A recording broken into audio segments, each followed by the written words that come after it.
Welcome to the Sunset Archon channel, where we aspire to game from night to first light.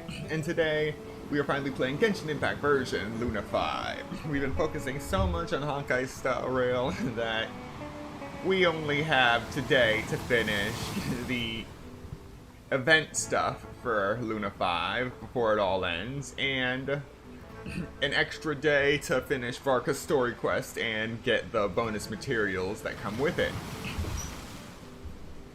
So yeah, we focused on Zenless Zone 0, then Honkai Star Rail, and now we get to Genshin at the very end. At least we're not doing a Zenless speedrun again.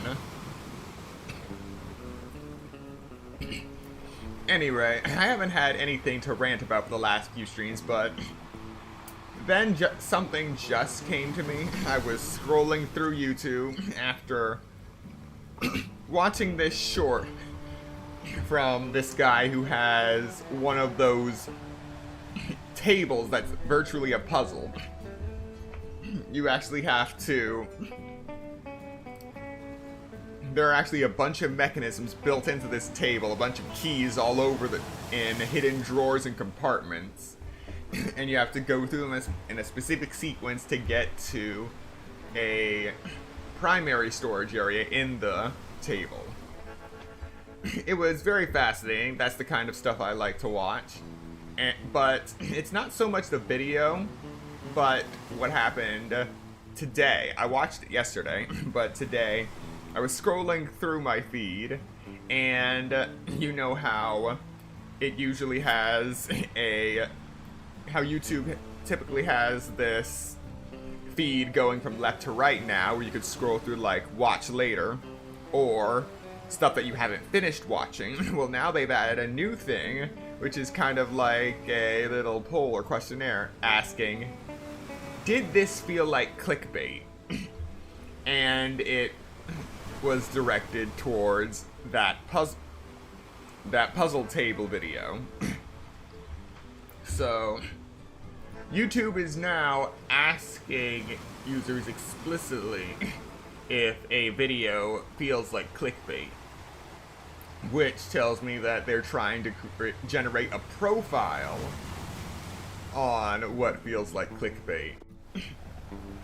So rather than actually having people to figure out whether something is clickbait or not, they're just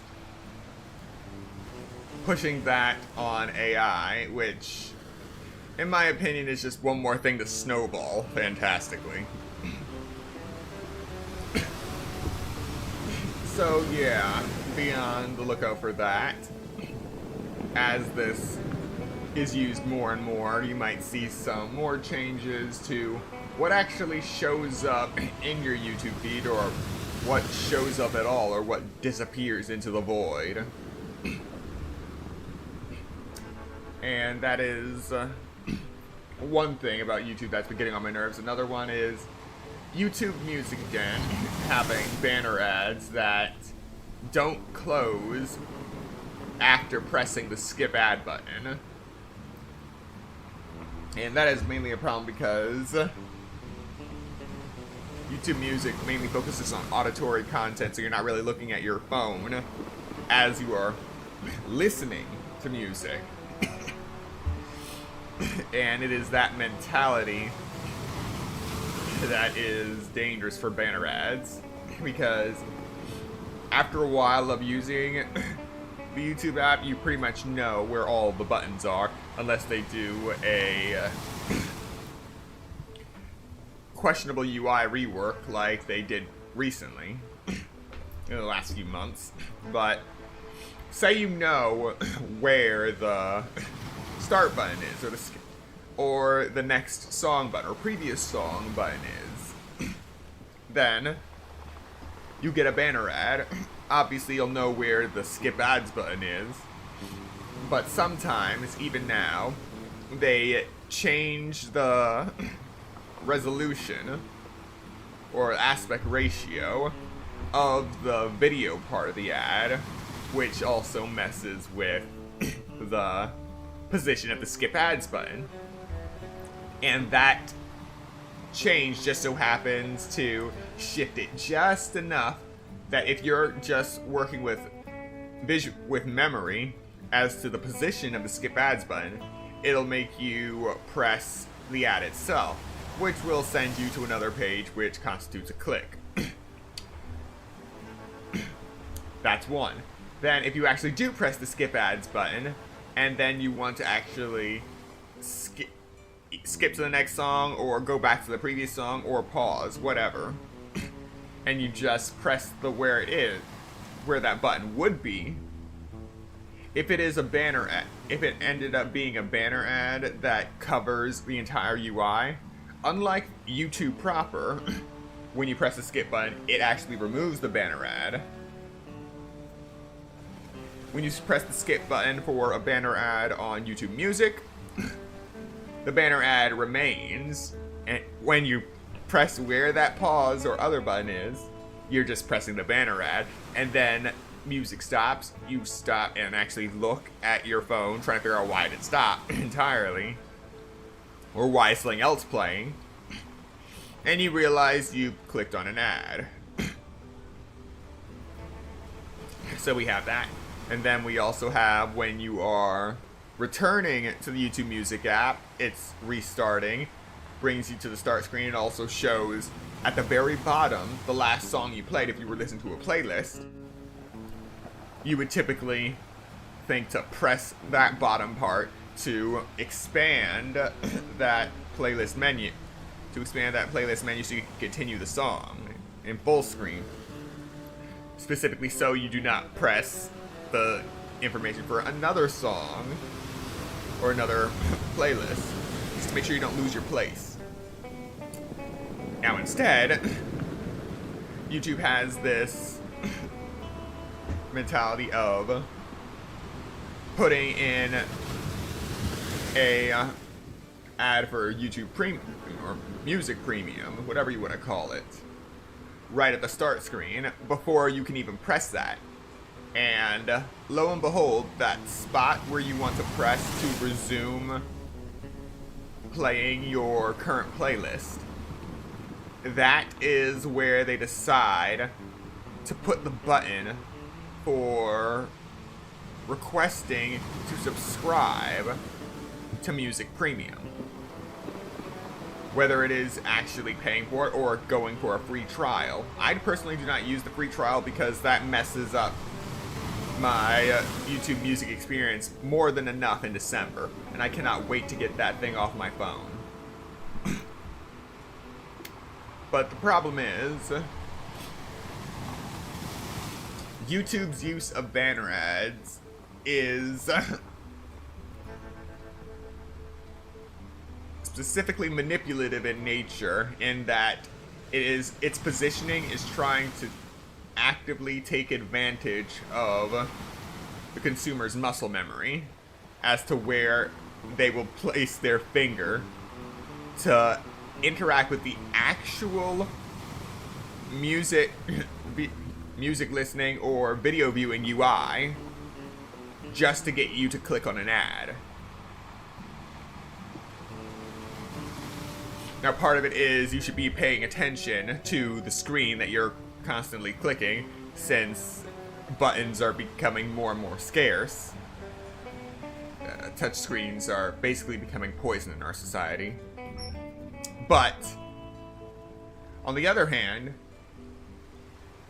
you should not have a application or service constantly trying to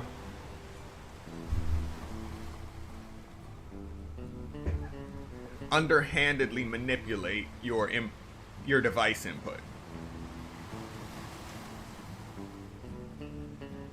Basically, you commit to a button press in one place specifically for a given button, and then suddenly something else appears and steals that input. That is basically what this ad behavior is.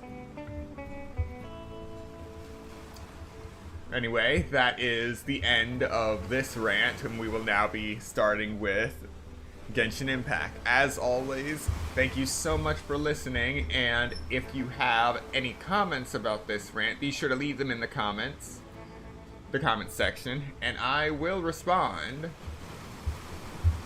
So let's get started.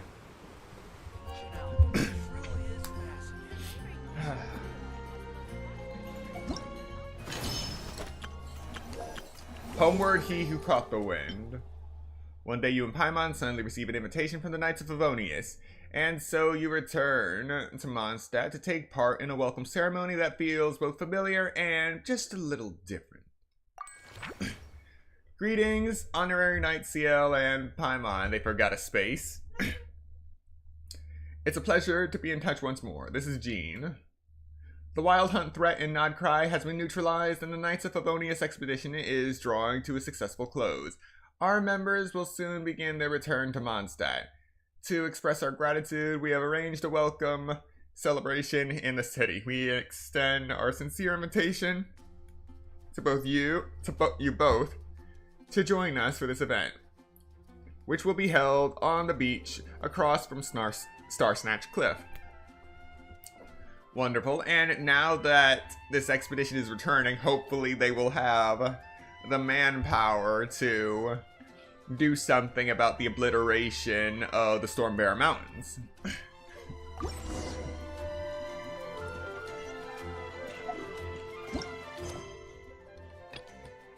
Alright.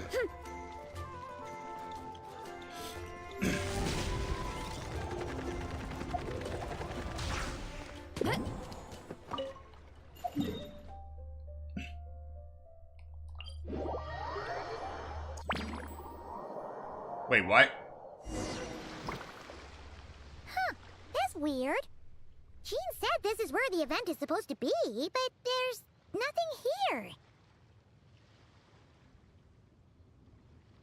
Oh yeah, now that you mention it, this is where our journey officially began.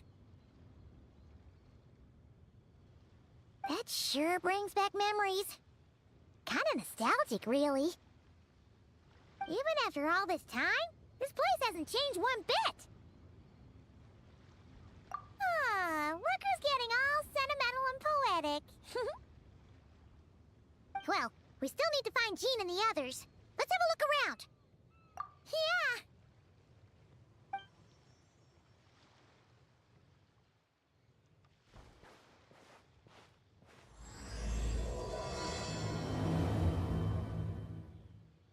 Prologue, Act 1. Paimon remembers there used to be hydro slime hiding here, but it's gotta be gone now, right? Nope.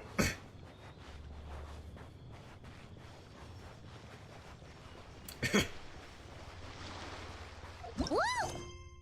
The Outlander who caught the wind. Fungus? Are those supposed to be in Mondstadt? Not that these are a real threat to us at this point, but still!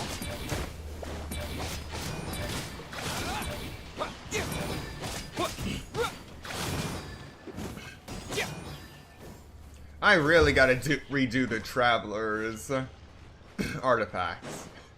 It's a miracle that I've survived these kinds of scenes. Huh?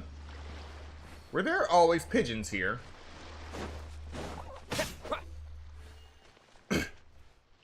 Huh. No fowl.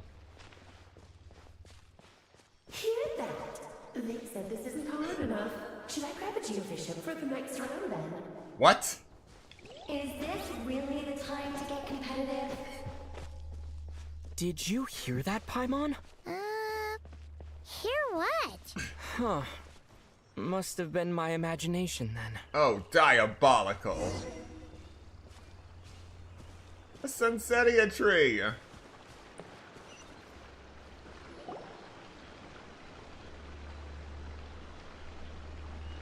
Huh? Why did someone hang Jumpy Dumpty mines all over this tree? To look like Sunsetias, maybe? What? But they don't look alike. You can't even eat them. Hold on. Could this be an event setup thing? Not a lot of people come here, but a bomb's still a bomb. If someone gets hurt by accident, Klee's gonna get marched off to the confinement room again. Yeah, but let's take a picture with the camera before we take them down. First the fungus, and now this? Something weird is going on. If it turns out not to be event-related, it'll be good to have a record of what we found. You couldn't just compliment Paimon's smarts like a regular person? Whatever. Paimon will take it. Better than being called emergency food, at least. Anyway, it never hurts to be careful.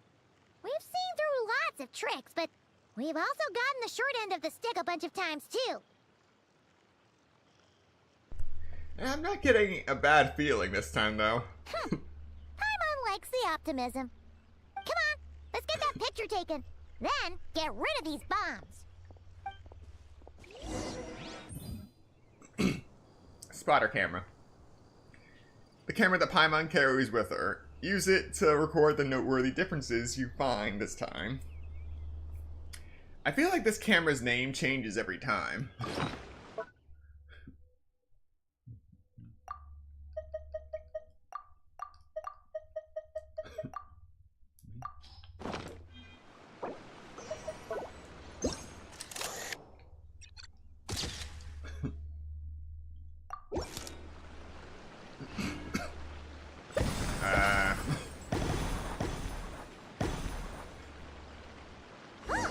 Fireworks! Guess there was no danger after all. Were those meant to welcome us or something? Anyway, we should No be good fish. here. Let's keep going. The moment we go over to this cliffside, I feel like everything's gonna fall apart. Huh. What was it Paimon said back then? Ah, right! Oh, wow!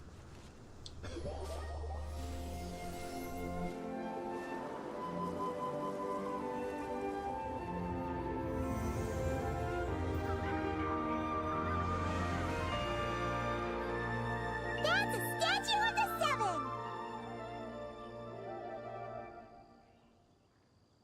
Among the seven gods, this god controls the wind. You remember too. It's weird though. It seems like there's something different about it. Let's take a closer look.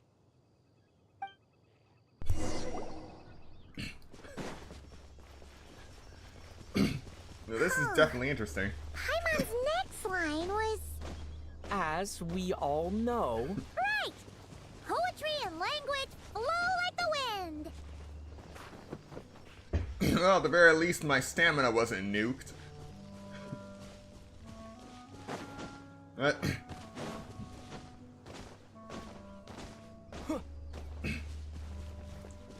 Not so much as a boar or squirrel.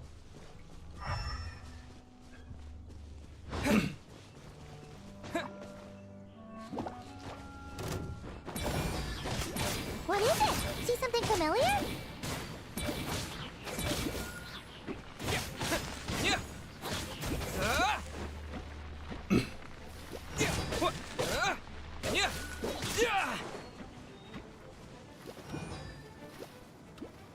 What is it? See something familiar? You know what? I'm just gonna let him burn like old times.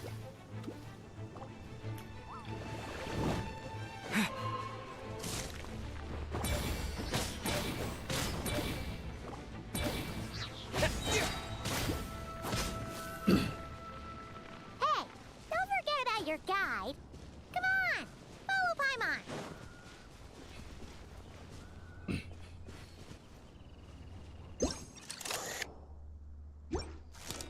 I do not remember those guys being here before. Alright, let's focus. Hey, don't forget about your guide. Come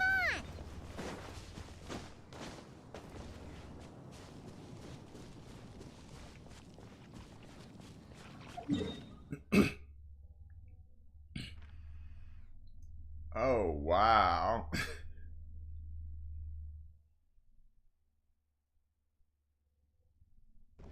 You know, it's kind of surreal just having this map stripped of all those icons, you can actually see everything.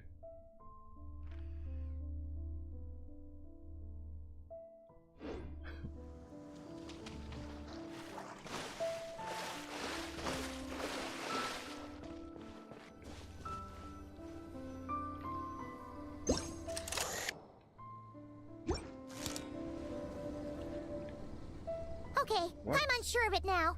This can't be for an event. Oh boy. No one in their right mind would replace that huge statue of the Seven with a statue of Klee. Yeah, and well made too. But that's not the point. You're not weirded out by this? Nope, because I gotta figure it out. Something this over the top, it's got her written all over it. Oh, you're right. This must be Alice's doing. She could put 100 Klee statues all around Mondstadt and Paimon still wouldn't be surprised. That explains the other weird stuff we saw up till now, too. Yeah, even though she hasn't showed herself, we must already be inside her event. She must have asked Jean to write that letter so we'd lower our guard. No, wait! Maybe that was Alice just pretending to be Jean. Paimon wouldn't put it past her. Yeah, Paimon's not upset. The surprises were nice, and this statue is pretty cool. Plus, we got to take a little trip down memory lane. Makes Paimon feel all warm and fuzzy, remembering where it all began.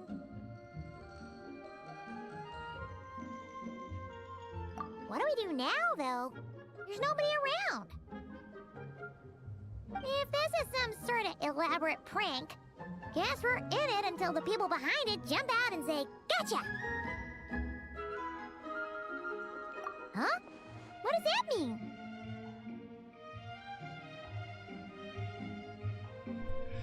The fungus, the Bombsettia tree, the statue of the Cleaven.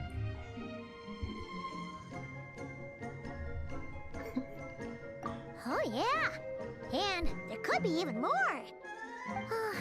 Guess all there's left to do is touch that statue and find out. Maybe it'll give you the power of Pyro or something.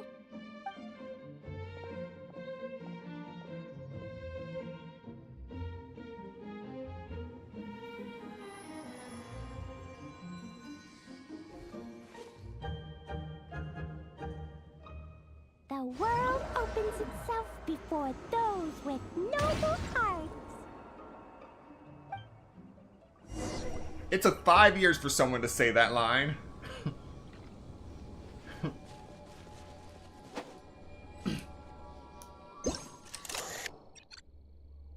And that's my favorite part of activating these statues.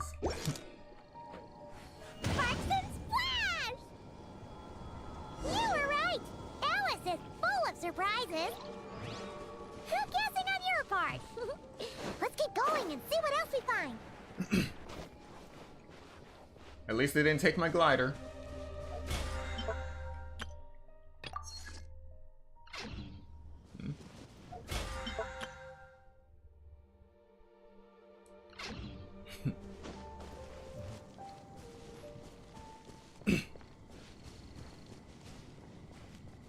Okay, now I know something's up.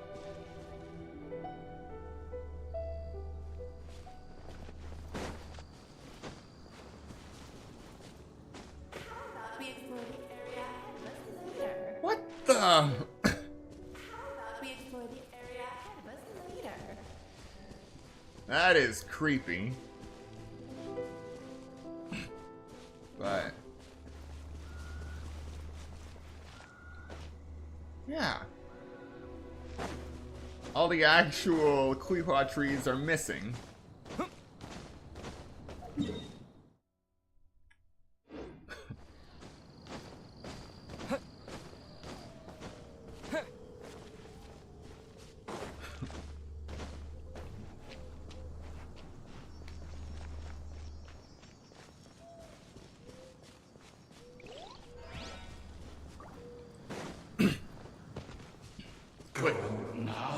Wait, she can actually teleport?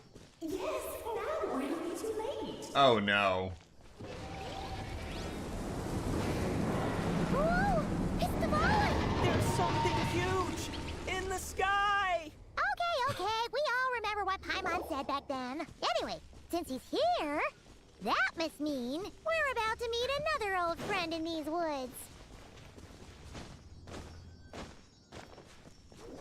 Oh. Okay, this is cool. Paimon actually following you in your adventures.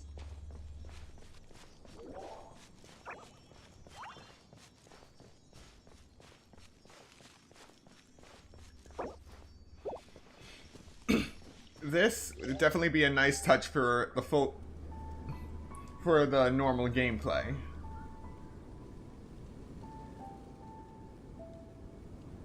Look! There he is! Back then, the Goblin was tainted by the Abyss, and Tone-Deaf Bard was about to heal his wounds. But your control over Animo wasn't so great, so they noticed you and ran off. But you've had tons of practice since then, so mistakes like that should be a thing of the past. Right? True. No need to go for a full-on reenactment. Let's go! Ah, our old friends have arrived. And it is our great pleasure to greet them. Welcome to Mondstadt, you two. The place where it all began.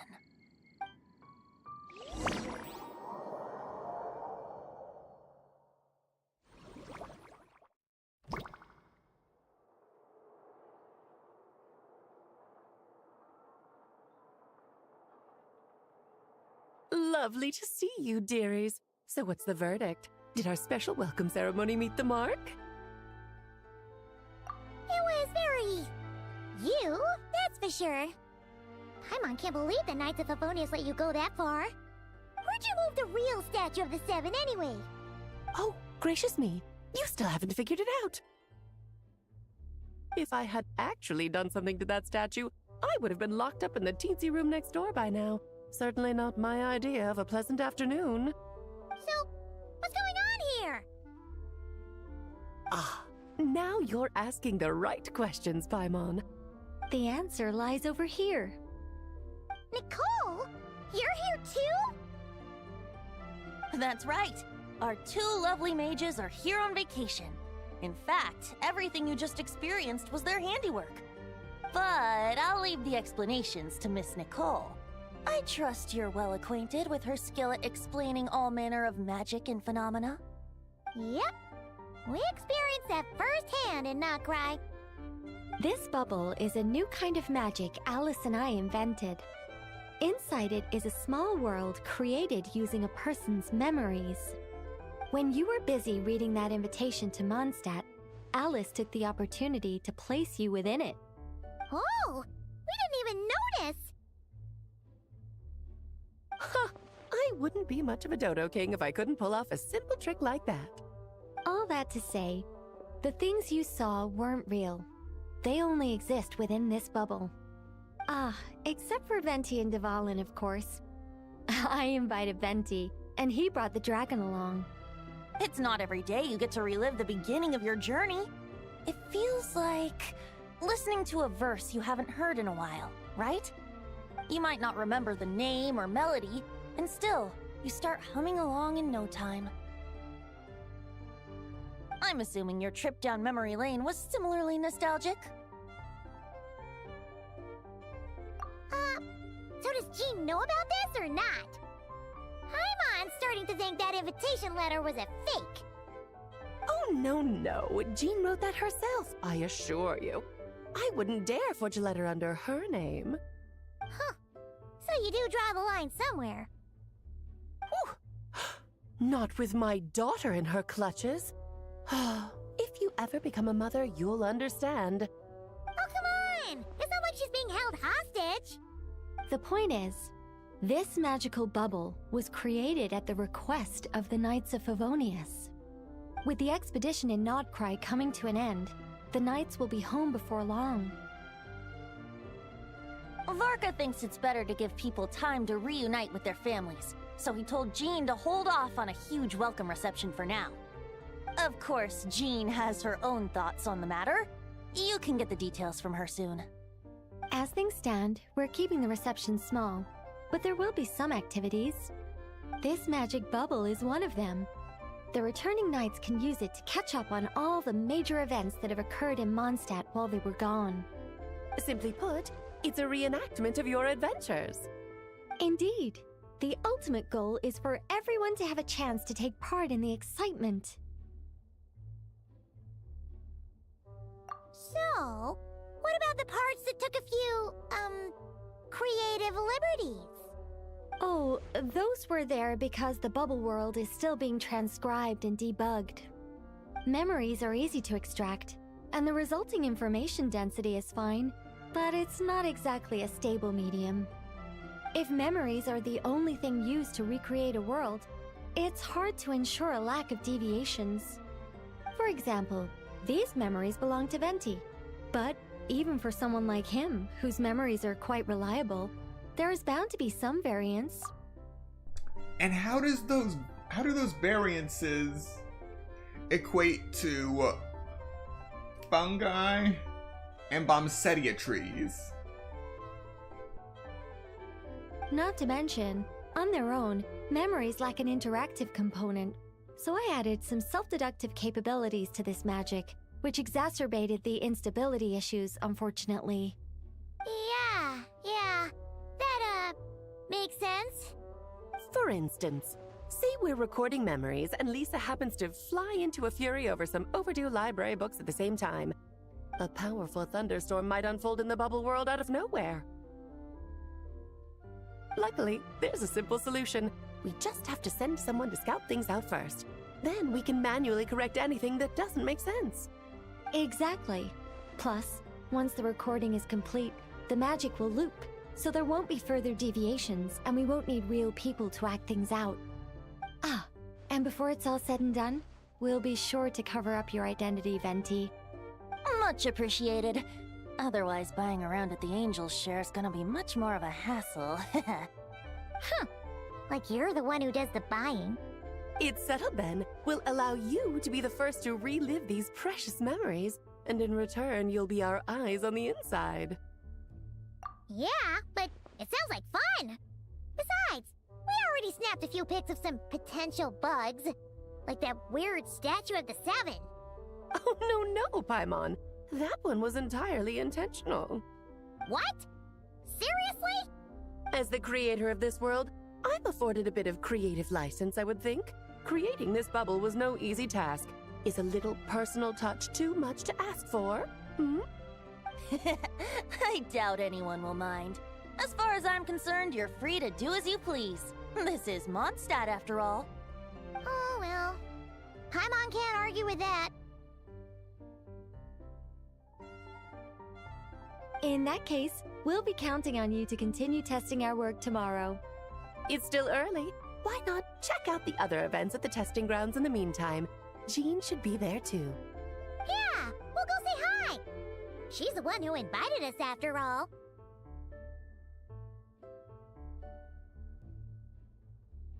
Think nothing of it. Now that the world is at peace, you two are overdue for a vacation. Best to make the most of it.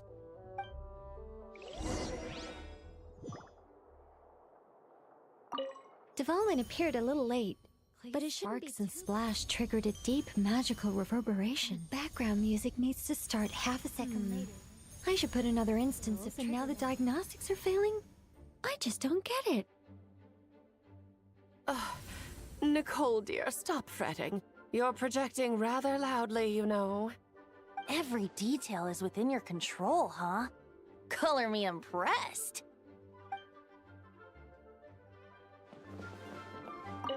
Oh, and didn't you say Kleiner would be making the trip with you this time, Alice? He's been delayed, I'm afraid. Troublesome happenings on another planet. And of course, just when he jumped through all those hoops to make it back to Tevat, Dottore starts causing trouble. The border is a terrible mess even now. So, unfortunately, His vacation has been postponed. Just yesterday, he did give us a call on the Dodo communication device, though. As you can imagine, Klee was pleased as punch to hear her dad's voice. I see. Being a seeker is a tough job indeed.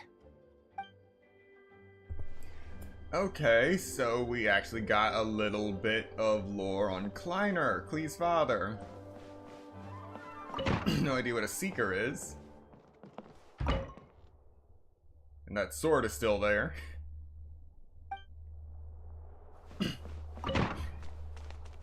Hang on, I think that's the silver sword.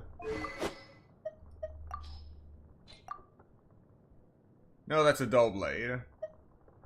Oh, maybe it's a silver sword.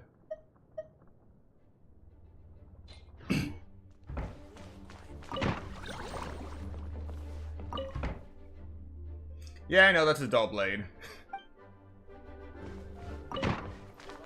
Which makes it even more concerning that a dull blade could be plunged into the ceiling for that long. Or at all.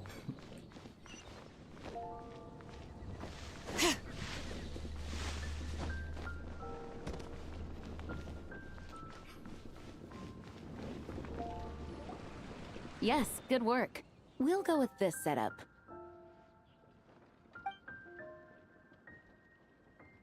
Hey, Jean! We're here! Honorary Knight, Paimon, welcome back. Did you have a good time in Alice's magic bubble? Yeah, it was so cool! Paimon's looking forward to getting back in there tomorrow! I'll be sure not to spoil it then. I imagine you might be interested in what went into the preparation, though. I loved the idea when Alice brought it up, but I knew it would take a great deal of reenactors, not to mention recruiting Dvalin. Luckily, Venti, or rather, Lord Barbados, agreed to help. After that, I opened up recruitment to the people of Mondstadt. Countless volunteers jumped at the chance to reenact your stories, Honorary Knight. It took me 2 days just to read through all the applications. A lot of people have gotten involved, and that includes quite a few familiar faces as well. Are you one of them? Yes, according to Alice, I'm one of the leading ladies. Yeah, there are other activities here too, right? Sounds like there's a lot on your plate. Well, such are the duties of the acting Grandmaster. I'm used to it. For those of us who have been holding down the fort, so to speak, the return of the expedition team is a matter of great importance. The Grandmaster contacted me and said not to organize a grand reception on their behalf, and I understand where he's coming from. I'm sure the team will be exhausted upon returning, and making a big fuss might just tire them out further.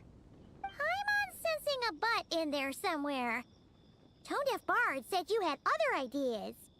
Yes, well, those of us here in Mondstadt have been awaiting their return for a long time. Resuming normal life after such a long expedition will be quite an adjustment. An official welcome might help them feel at home and reacclimate to life here. Not to mention, it's a chance for the people to show them no matter how long we've been apart, we're still family. Yeah, Goodwin's gonna have some explaining to do. Yes, absolutely. And I don't know, perhaps I am overstepping. I just hope the Grandmaster isn't too upset.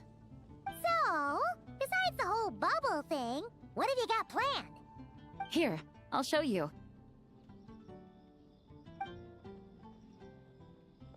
First, this is an arena we've set up to showcase Favonius blade work. The Cavalry Company is in charge of this one. I'm sure there will be some exciting sparring sessions. Ooh, that means we'll get to see Kaya on stage! That's right. Compared to me, he's much better at keeping things interesting, even when the subject matter is quite serious. I can think of no better person for the job. You're as modest as ever, huh, Jean? Over here, we're running a Wind Glider speed shooting event. It's not hard to guess who's in charge of this one, I'm sure. Yes, her gliding skills are top-notch, and she's quite creative when it comes to event design. Be sure to check it out when the time comes. There's also a booth that will serve as a reception area where people can relax and chat with each other. A few simple games will be available as well. Hertha is in charge of the drink stall, but we're still working on the menu. Well, the more alcohol options, the better, I think. The expedition team likes the strong stuff. Fair point. Huh? What's with that face? Grandmaster, you're back? Has the entire team returned as well? Well, apologies, we're not quite done with the preparations, but I assure you, it's limited to what you see here. We're exercising the utmost restraint. Hey. Relax, Gene, relax. No need to get all formal with me. I split from the group to make it back first. Pretend I'm not even here. Besides, I knew you'd want to surprise us, no matter what I said. Oh, I see. If I didn't tell you to put on the brakes, I knew you'd go full throttle and start planning the next Ludi Harpastum or Windbloom Festival. You put so much pressure on yourself, diving headfirst into the deep end without thinking about how much is on your plate. I just didn't want you to overwork yourself, that's all. Oh, wow. That's actually really nice of you. Well, looking out for my fellow knights comes with a job. As for the event, food, drink, and fun in spades without too much pomp and circumstance. Yeah, just like a Mondstadt festival should be. The team will feel at home in no time. That's far too kind, Grandmaster. But thank you. I mean it, you know? Just trust my judgment. Anyway, you two got a sec? Now that I'm finally back in my old stomping grounds, let me treat you to a meal. I'll even introduce you to the Good Hunter's secret menu. Oh, nice! Paimon's never heard of that before. What's wrong? Not hungry? Actually, Grandmaster, there's a few things I'd love for you to look over, since you seem to have some time to spare. Perhaps we could go back to headquarters first. Hang on. You know this is just a pit stop, right? There's not going to be time for me to take over the whole shebang. Of course. Still, you are the Grandmaster. Oh, you have no idea what this means. I'll be trapped in the office until tomorrow morning. It's not that dramatic. If we make haste, we'll finish before dawn. As much as Paimon wants to check out that secret menu, you should at least do some work now that you're back. All right. Oh, let's go. Guess I'll see you tomorrow.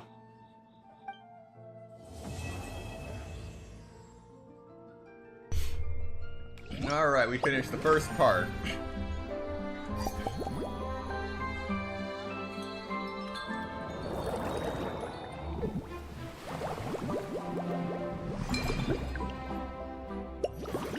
Alright, so we got 3 parts to do. Favonius Falcon Recon Log, a chat of our drinks, and the Lion Fang's Radiant Onslaught.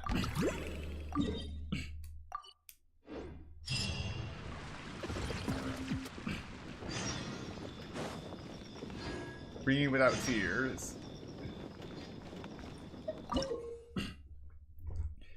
In Lion Fang's Radiant Onslaught, defeat as many enemies as possible within the time limit to achieve a higher battle ranking. After the challenge ends, corresponding rewards will be awarded based on the battle rating.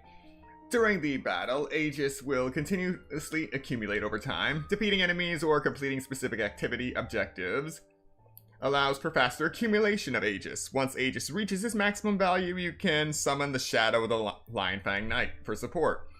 Direct the Shadow of the Lion Fang Knight to unleash powerful sword pressure strikes and deal devastating blows to enemies. The Shadow of the Lion Fang Knight will circle the battlefield as it moves. By adjusting the camera, you can change the attack direction of the sword pressure. When directing the Shadow of the Lion Fang Knight, weaknesses on enemies will be marked. By unleashing sword pressure to attack said weak points, you can deal massive damage. Breaking a blue weakness will reduce the enemy's HP by half. Breaking a red weakness will instantly defeat the enemy. Additionally, destroying multiple weak points with a single sword pressure release will grant an extra battle rating based on the number of weak points destroyed when defeating enemies. Direct the Shadow of the Lionfang Knight to defeat enemies. After achieving a certain battle rating, its power will be further enhanced, applying various buff effects to the sword pressure to deliver even more astonishing hit effects. Alright, so we're facing Metaturals, Lava Turtles, Slimes, and Tainted Water Phantasms. It's no fun in it if you just start from the normal version. We're gonna go all the way up to the main difficulty.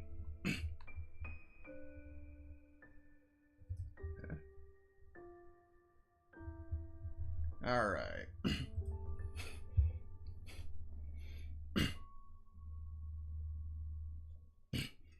Theatrical effects, swirl reactions. After the active character triggers a swirl reaction, all party members gain a 75% bonus to the corresponding elemental damage for 6 seconds based on the elemental types evolved in the reaction. When triggering a swirl reaction on opponents, some additional ages will be gained.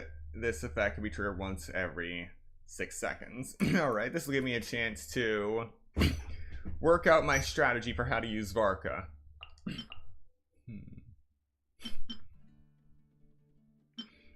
First, let's go for a reactionary approach. Rather than whatever bonuses you can get from fine-tuning with multiple characters of the same element.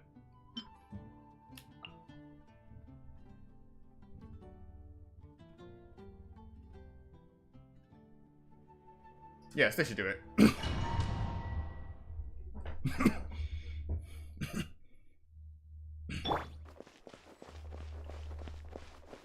3, 2, 1.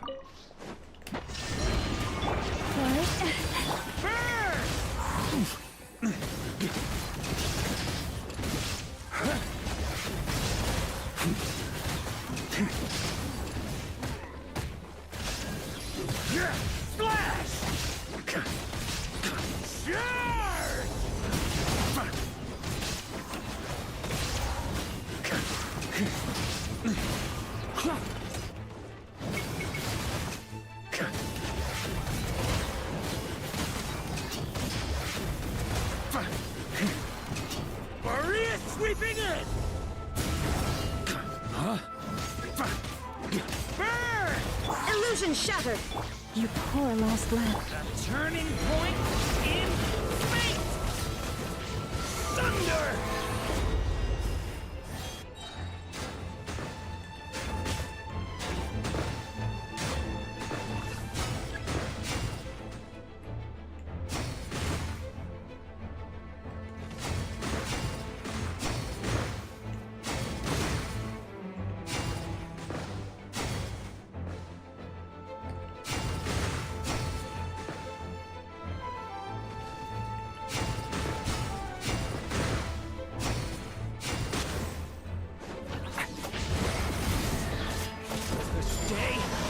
From me! Leave this place. Burn!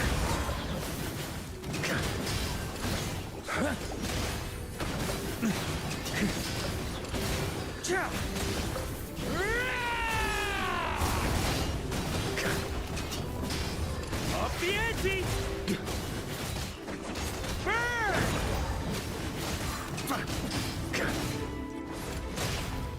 Up the ante! A worthy adversary. You poor lost lamb. With one hope. There is no escape. Torn to oblivion.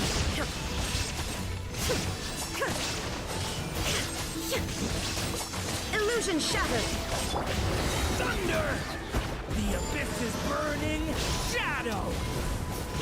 Burn!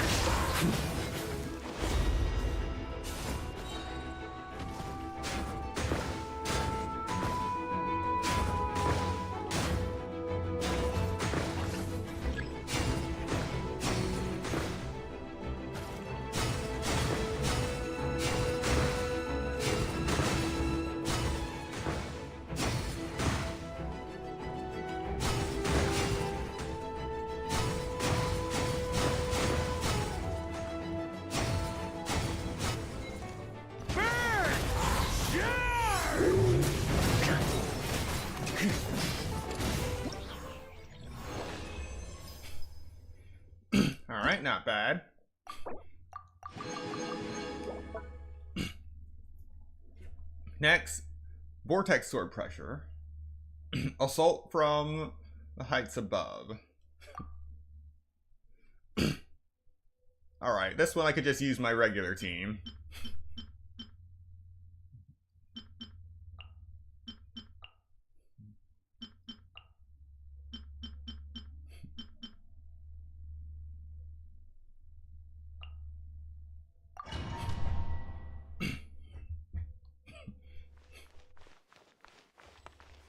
Bring it! Strike a pop!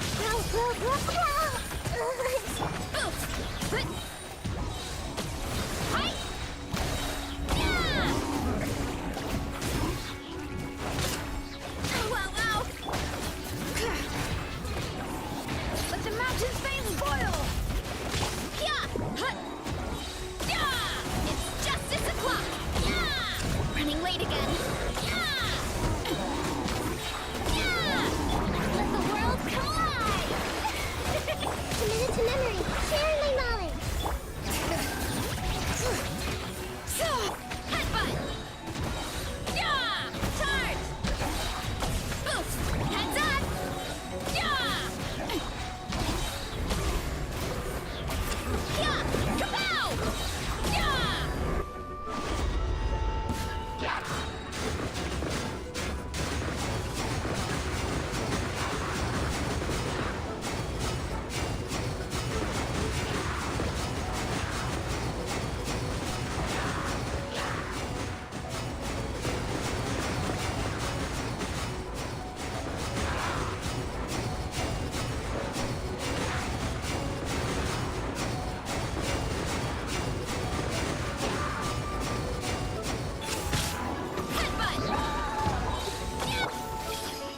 Yoo-hoo! Let my name echo in song in Temple of Wisdom. Hero incoming! Yeah! Look out below! Hero incoming! Yeah! Oof! Charge! Yeah! Yeah! Yeah! Hero incoming! This isn't... Bring it!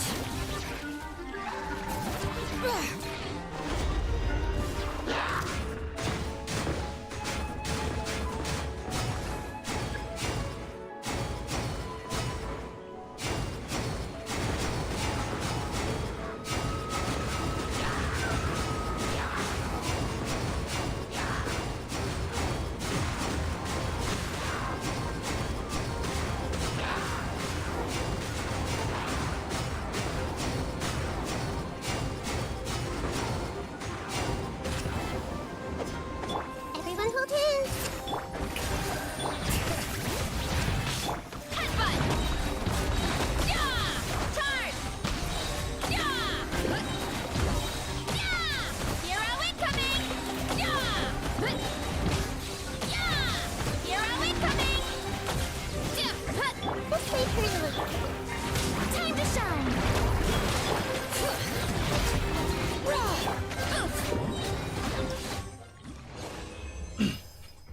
Nice.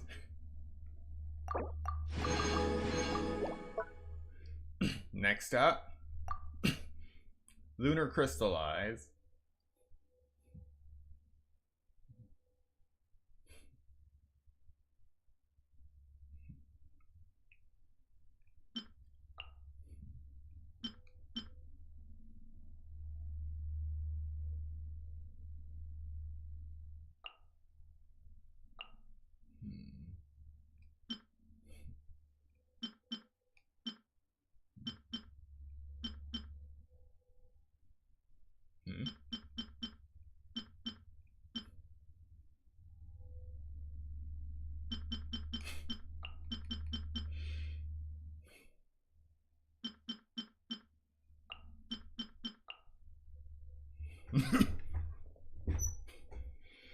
All right.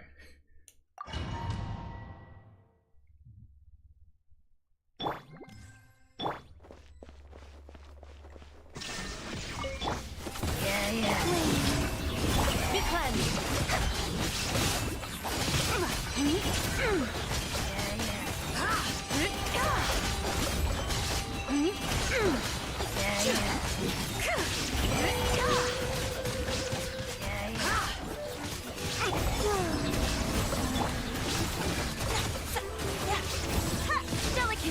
smoke.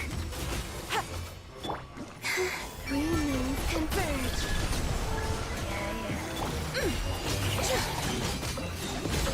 Like the dust.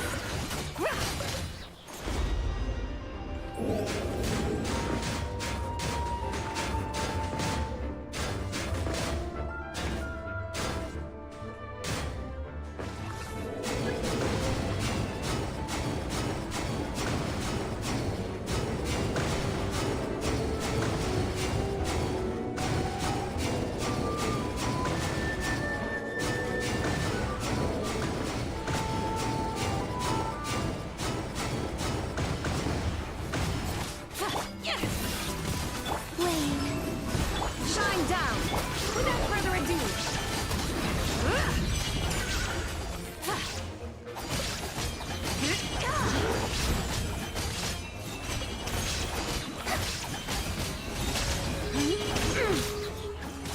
Lofty wisdom will show us the way!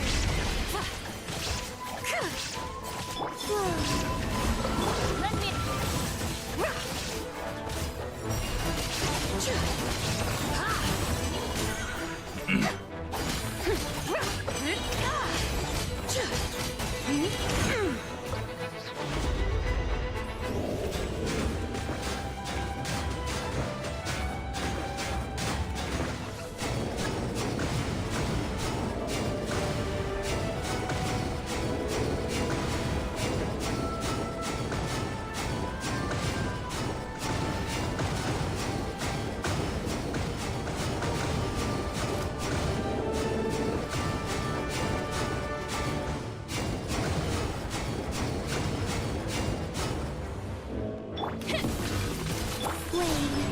Illusion shattered! Be cleansed!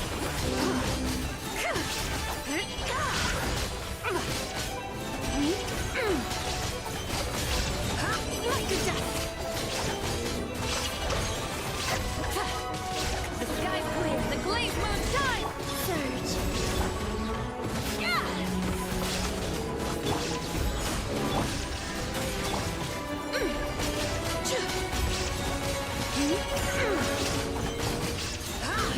Like the dust!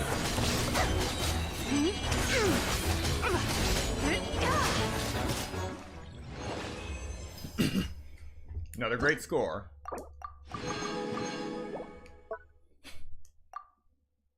Next is Frozen.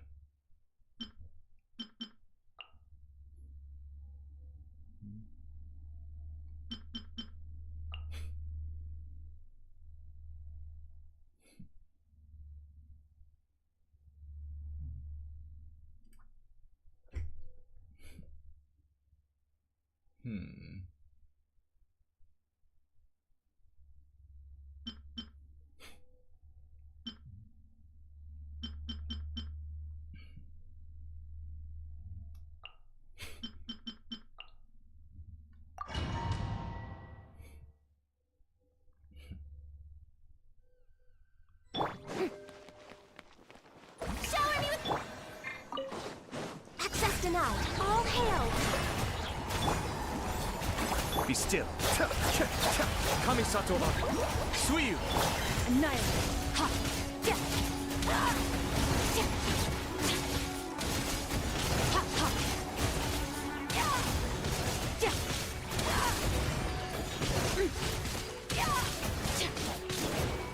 Born of ice and frost. This is long overdue. Yoo-hoo! Let my name echo in song! Mind the deluge.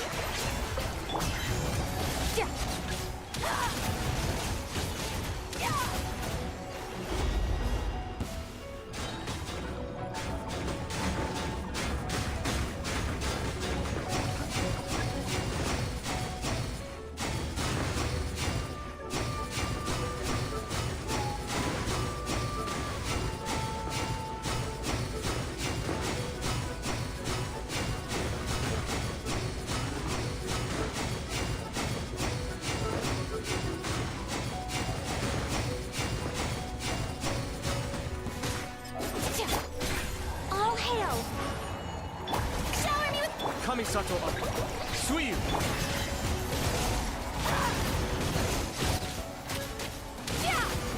Ha!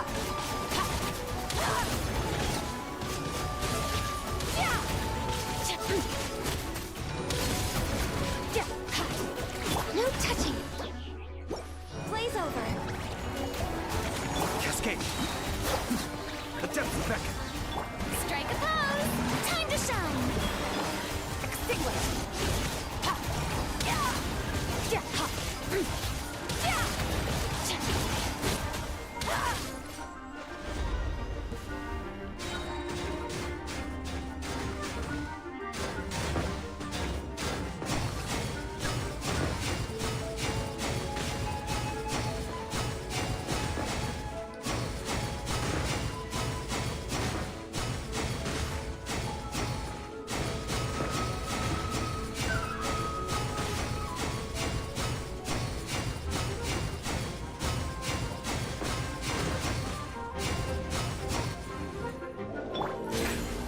Shower me with praise!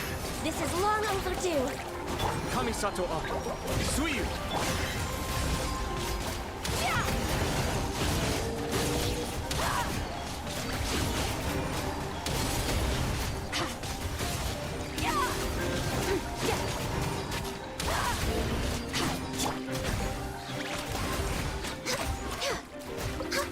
Let the world come alive! Yeah! Yeah!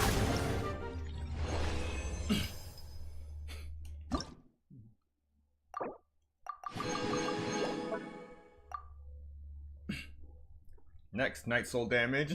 Going back to basics.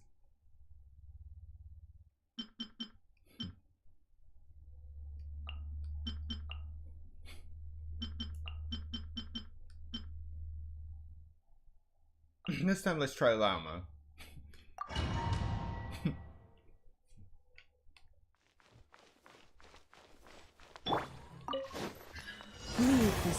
Shower me with Headbutt!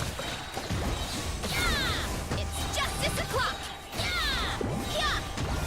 Yeah! It's justice o'clock! Yeah! Headbutt! Yeah!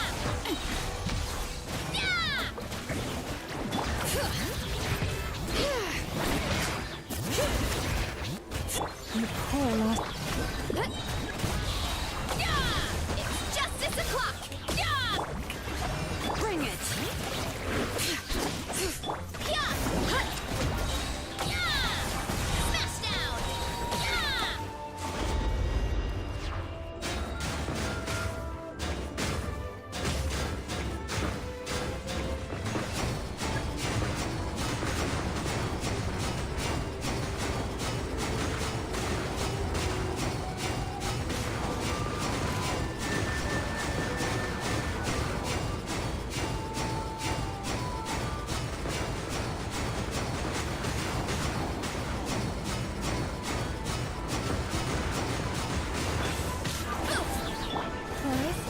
Strike a pose! Yeah! Hero incoming! Headbutt! Yeah! Yeah! Let lightning echo in song! Yeah! Hero incoming! Yeah! Yeah! Shower me with the... Bring it! It's justice o'clock! Yeah! Yeah!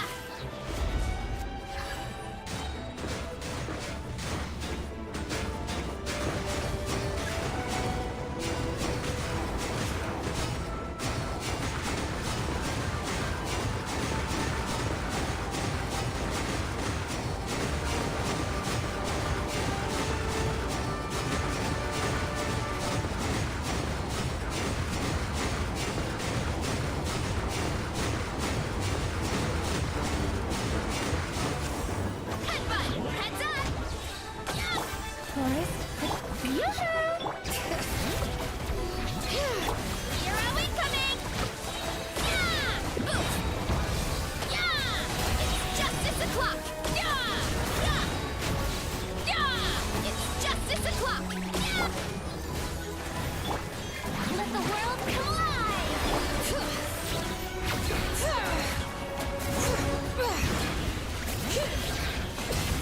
Headbutt! Kapow! Yeah! It's justice clock!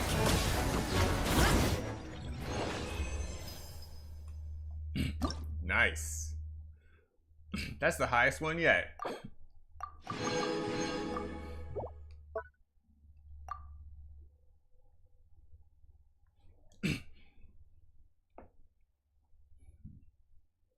Next is Lunar Charged. Alright.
Letting brave names echo!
Alright, 20,000. Look out below!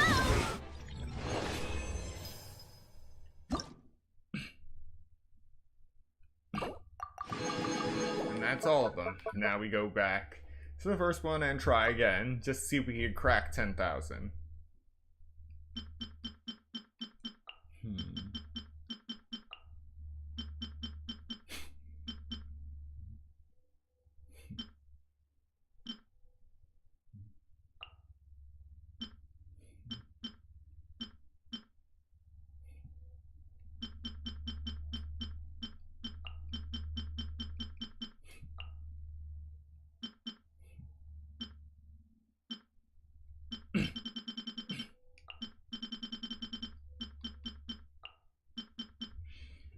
And it's a good time to see if my build of Varka is any better than the trial.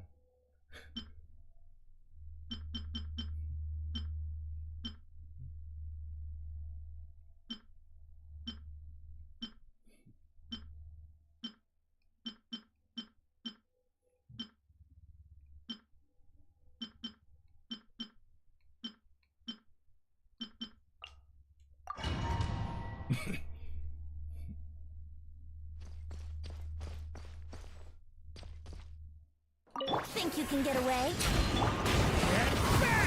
No!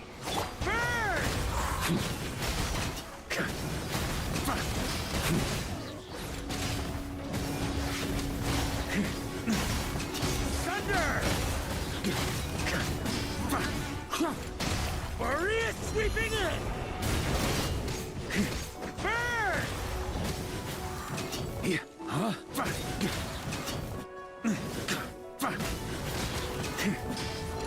Up the ante! Thunder!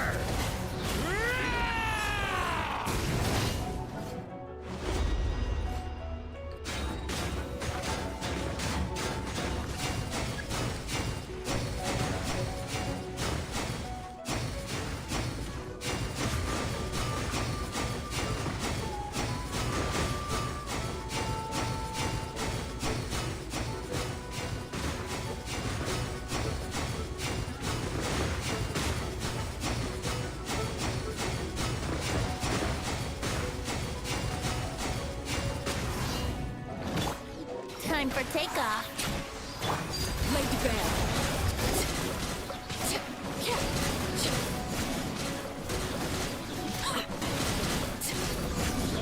Witness my rise.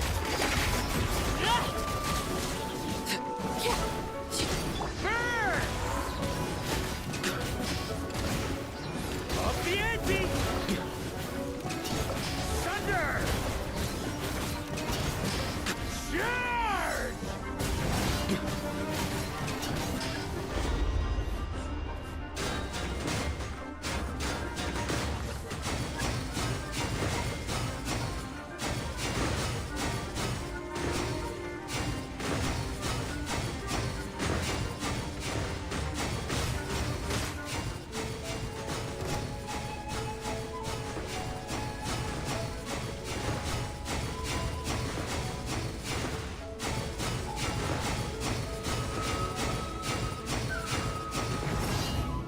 Here we go. Think you can get away? Burn! Up the ante! Maria sweeping in! Overruled.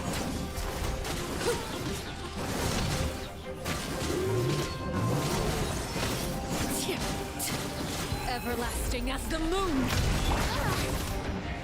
Time for takeoff. The story has only just begun. Burn! On me! Up the ante! Charge! Time to get serious. Thunder! Brace yourselves. Transfixed. Much better. Alright, we're done with this one.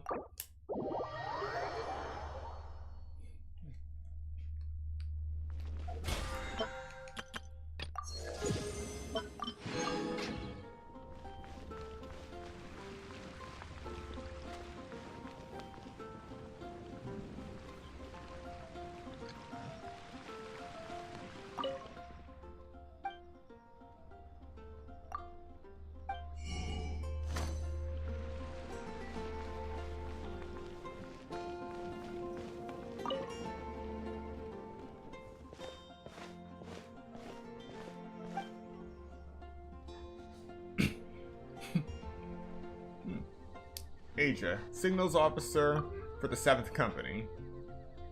And her assistant Vesper. Huh.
In Favonius Falcon's recon log, the traveler must command Vesper the Falcon to fly along a designated route and launch projectiles from an alchemical backpack to hit targets along the way. The more targets destroyed, the more trial coins earned, and the higher the flight score upon completing the challenge. During the flight, there will be multiple perspective changes. In the tracking view, when using a controller, hold the button to keep firing, and drag the right stick to adjust the firing direction. In the top-down view, the Falcon will automatically target objects directly ahead. When the Falcon comes into contact with the monster targets, elite monster targets, and monster bullets they unleash, you will lose action points. Coming into contact with elite monster targets causes you to lose more action points. Once action points are depleted, the challenge fails, so it's crucial to plan the flight path carefully to avoid danger. During the challenge, in addition to trial coins that increase your score, there are various pieces of enhancing equipment. Defeating elite monster targets might make them drop the enhancing equipment. Pick them up to obtain combat buffs. After obtaining the homing shell, it will automatically lock onto all targets for a period of time. When firing, it will attack all targets within the line of sight. After obtaining the cyclone shield, multiple wind vortexes will be created around the Falcon, dealing damage to any monstrous bullets and targets that come into contact with them. After obtaining linear strike, the Falcon's alchemical backpack will be charged. When actively released, it will deal damage to monstrous bullets and targets in a straight line ahead. Due to the intense training, the Falcon's alchemical backpack is in an unstable state. You may encounter some unexpected situations during the flight.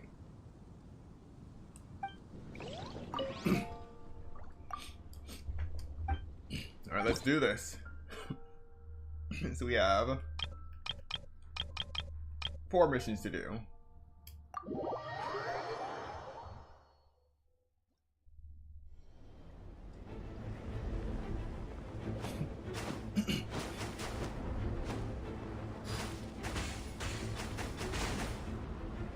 So it takes more than one hit.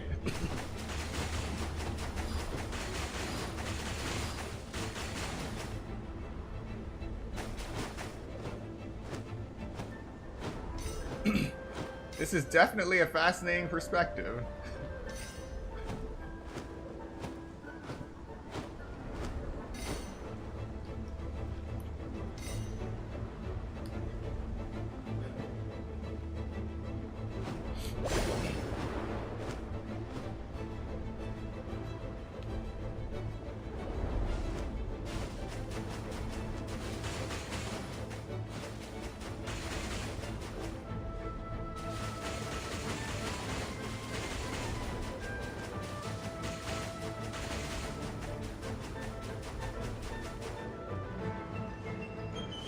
Three, two, one.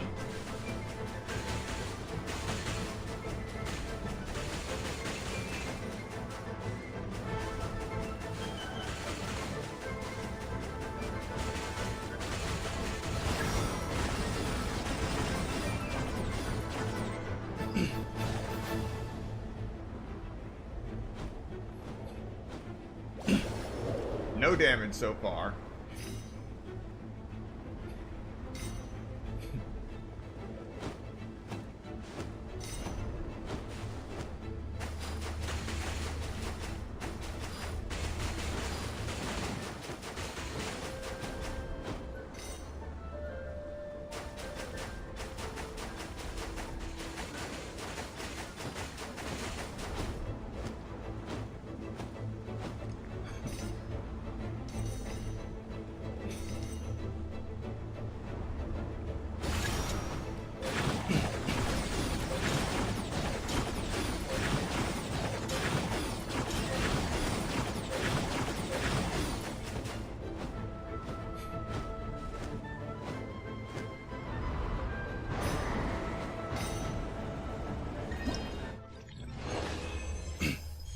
First drill complete.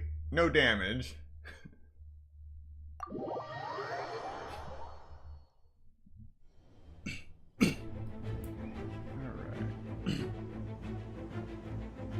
We already went over the tutorial for the Cyclone Shield.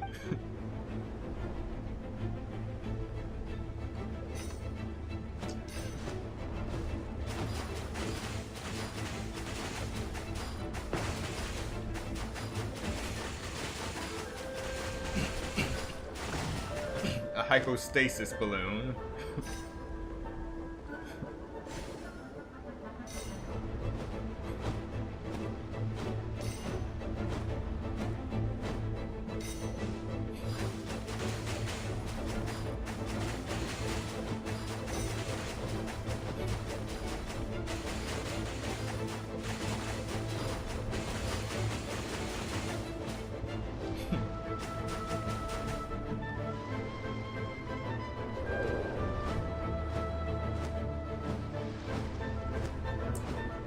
Phase 1 complete.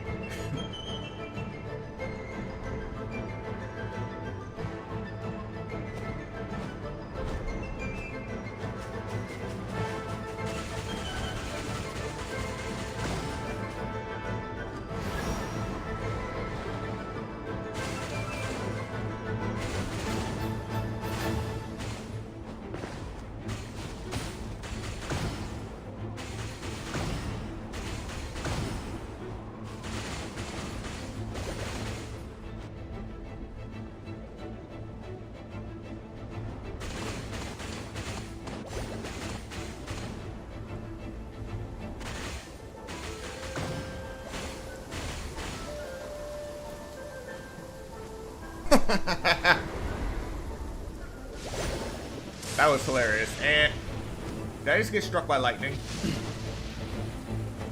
Oh, lovely. My controls are reversed. Ain't that swell?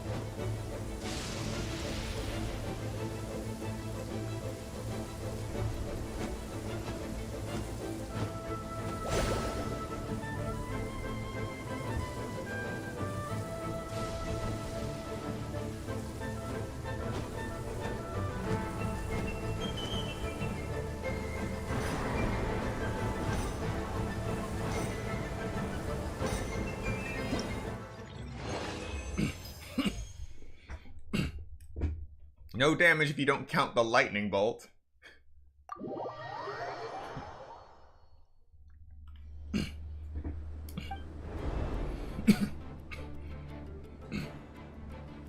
Yeah, I really like that cyclone shield.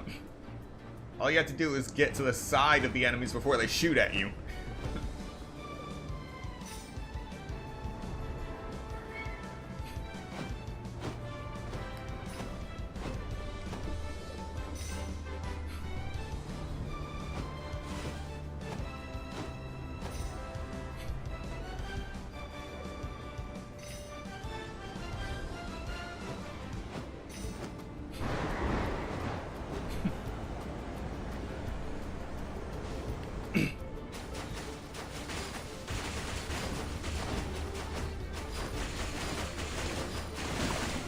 Ah, I got hit finally.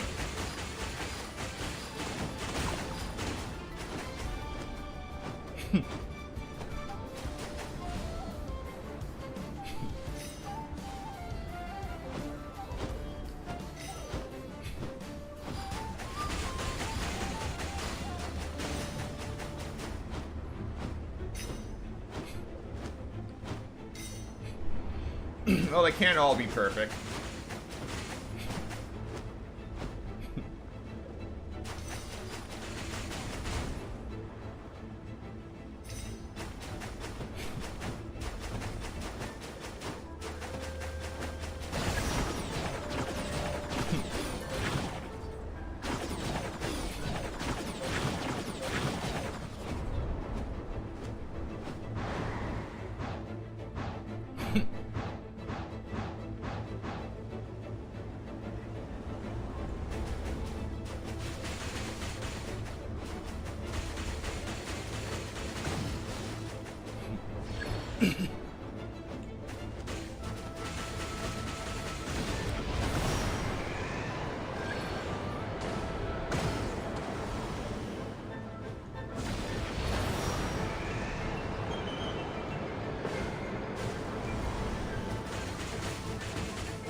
Alright, one more to go.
And we're done with that.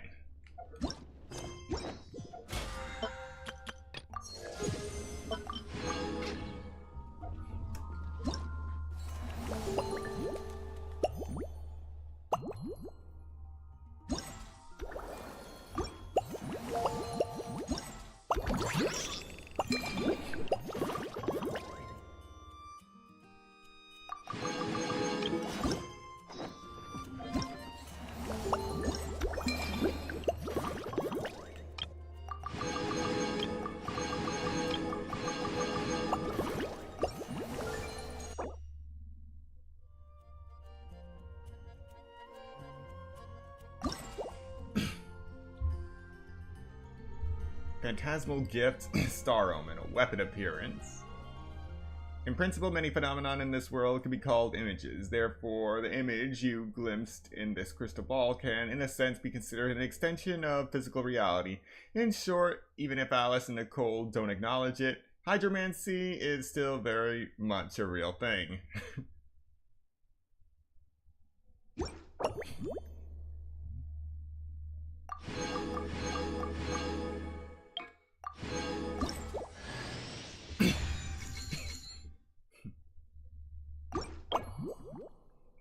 Radiant Phantasm.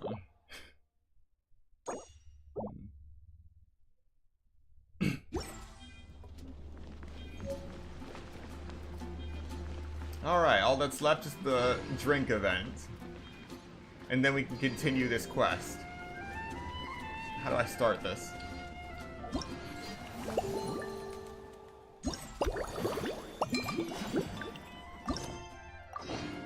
Ah. Hello there, Honorary Knight and the Helper in White. It's so nice to meet you, Honorary Knight and Lady Paimon. Glenfidia, at your service. Looks like you're in a good mood, Hertha. And nice to meet you, Glenfidia. By the looks of things, you're about ready to open? Indeed. Thanks to some help from the Angel's Share and the Cat's Tail, our drink stand is ready to go.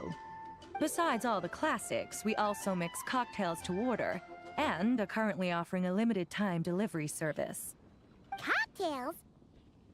Do you remember that time we served as bartenders at the Angel's Share? And recently you've also shown off your skills at the flagship in Nokrai. We sure have come a long way, huh?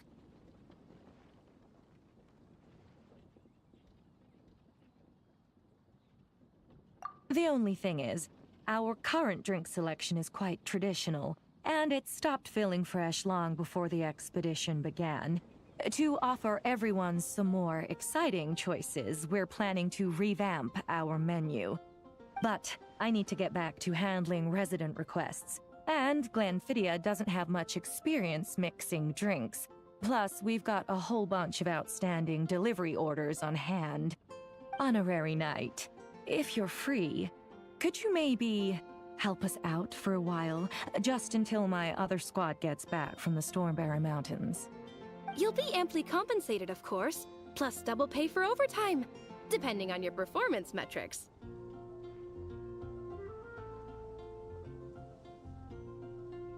Paimon's not sure what performance metrics are, but she's happy to help with deliveries.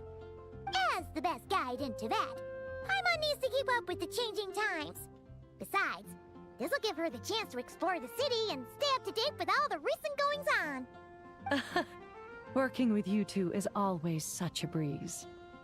I'll do my best to support Lady Paimon in any way I can. I'm very skilled when it comes to things like portioning out drinks. All right. Well, if you're ready too, then let's get to work.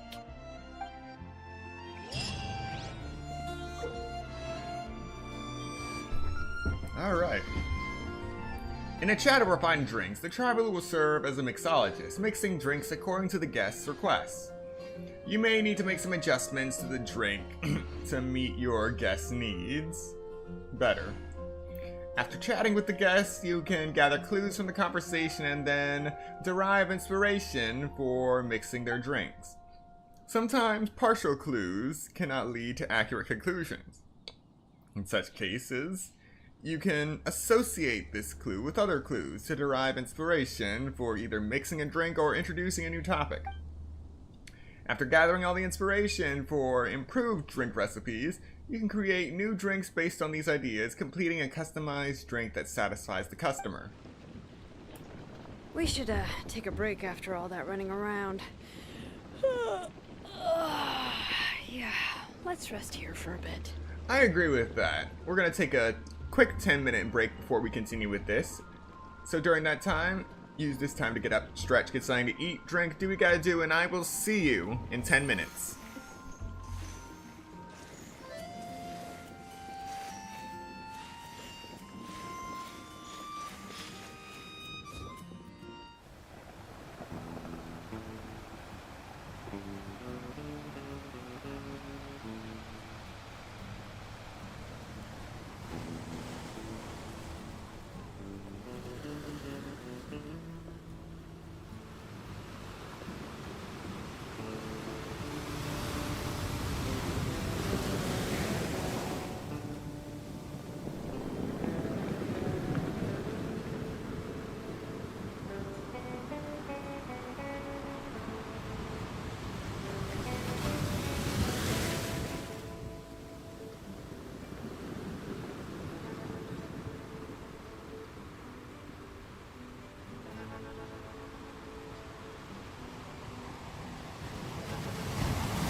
Welcome back. We will now be continuing with Genshin Impact, so let's get mixing.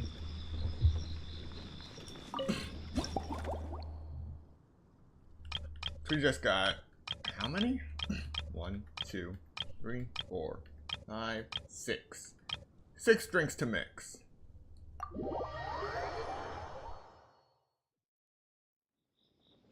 Oh my, it looks like Hertha has gone back to her duties, and Glenfiddia is away somewhere too. Has our dear cutie taken complete charge of the drink stand? Wonderful. Now I can order without worrying about ending up with one of the logistics company's specials. The type of drink that keeps you awake all night, leaving you no choice but to pass the time working. That's right, I'm just a carefree librarian now. If only there weren't so many people with overdue books, and I didn't have to go door to door to get them back. I would have dropped by to chat with you sooner, and try out your delightful creations, of course. Let me think. I don't really have a favorite drink. Just wrestle me up something rejuvenating that'll lift my spirits. And if it could help me nod off to sleep later, that would be even better.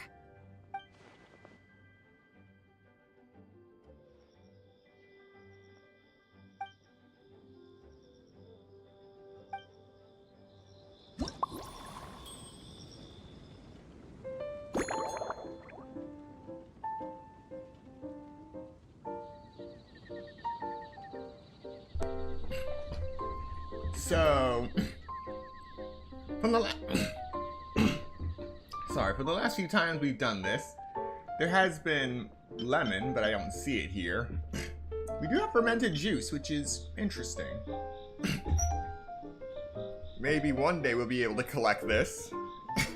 And fizzy water. So let's start adding.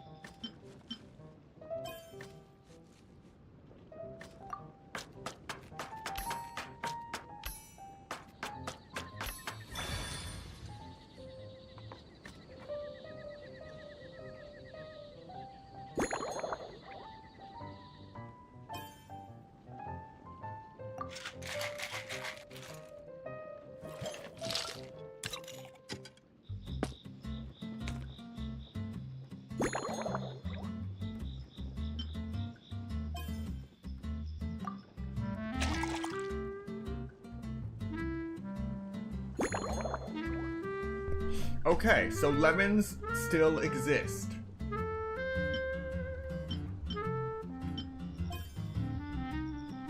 Looking forward to collecting lemons. But where else could they be? The Snow-Kissed Dawn. Legend has it that this drink is a masterpiece crafted by a painter and a bartender together, inspired by dragon spine at dawn. With a dollop of smetana, they forgot the M, and an energizing kick from cocoa.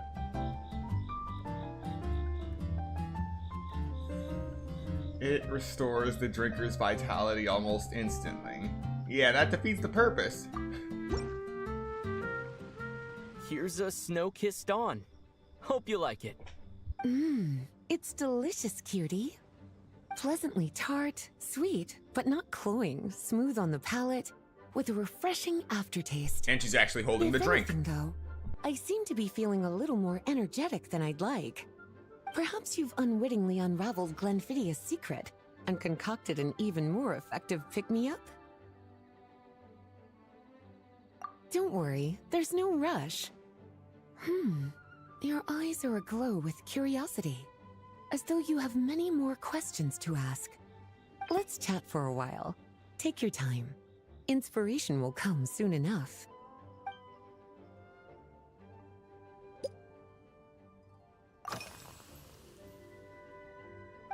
Since you're asking, it's been a bit of an unusual day. There's a chef, fresh out of training in Fontaine, who's recently taken up a position at the Goth Grand Hotel. She borrowed our most valuable book, the Mondstadt Millennial Compendium of Desserts. Apparently, she plans to use dessert-making techniques to improve the taste of various savory dishes. Something about reducing their greasiness. Indeed, and judging by the results, she rather overdid it with the caramel sauce. What should have been fragrant meat slices ended up tasting nauseatingly sweet. Caramel sauce is such a fantastic ingredient, you know? It never fails to please when added to drinks. Sometimes, I even add a spoonful to my afternoon tea. Improving food, I suppose, isn't always about being as creative as possible.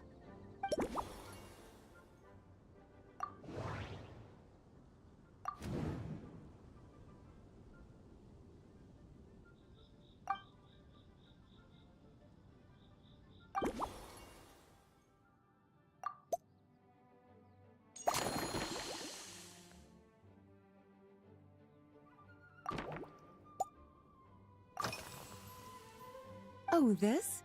That was for another of today's little errands. A large contingent of the expedition team will be returning to Mondstadt soon. They've been away for such a long time, so there's a good chance many of their tastes have changed. Jean asked me to visit some of their families to try and get a better understanding of what new ingredients might satisfy our knights' changing preferences. Well, they've all devoted their blood, sweat, and time to protecting Mondstadt. They deserve some care and respect in return. Based on what I gathered, the most requested ingredient was cacahuatl from Natlan. It seems like our knights have developed a taste for cocoa. In their letters, many of them mention that they rely on cocoa to keep themselves energized. I've tried hot cocoa myself, and I must say, I find it just as effective as coffee when it comes to staying alert. Okay, at least I know how to pronounce that now.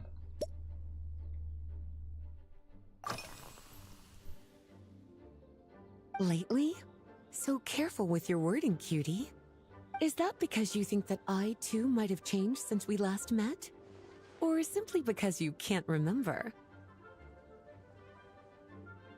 Not bad at all. A flawless answer. Back in my student days, I might have been drawn to every new and exciting ingredient I read about, constantly expanding my horizons and stepping out of my comfort zone. But now, I've grown accustomed to a life of comfort and routine. To paraphrase a certain Leo-Ed legal expert, my life is fast approaching a state of living out one's golden years in peace and comfort. I'm no longer so easily moved by adventure and excitement. I'm sure you remember, a few years ago, when we were adventuring together, you found me that sweet-tasting alchemical ingredient. Well, my tastes haven't changed a bit since then.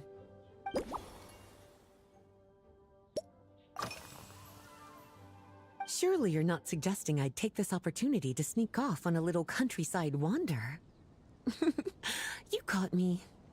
My investigations into Mondstadt's lesser-known drinks took me to Dawn Winery, where I had a little chat with the head housemaid, Adelind. On my way back, I ran into Emmetall out on patrol. She'd encountered some monsters she didn't know how to deal with, and in her desperation, asked for my help. I accompanied her on a detour to Wolvendom to teach some raving hounds a lesson. It's been a while since I've had such an invigorating workout.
As expected, cutie, your brilliant mind has grown even sharper. Just a few gentle hints were all you needed to light that special spark of inspiration.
And now we have a slumbering rose.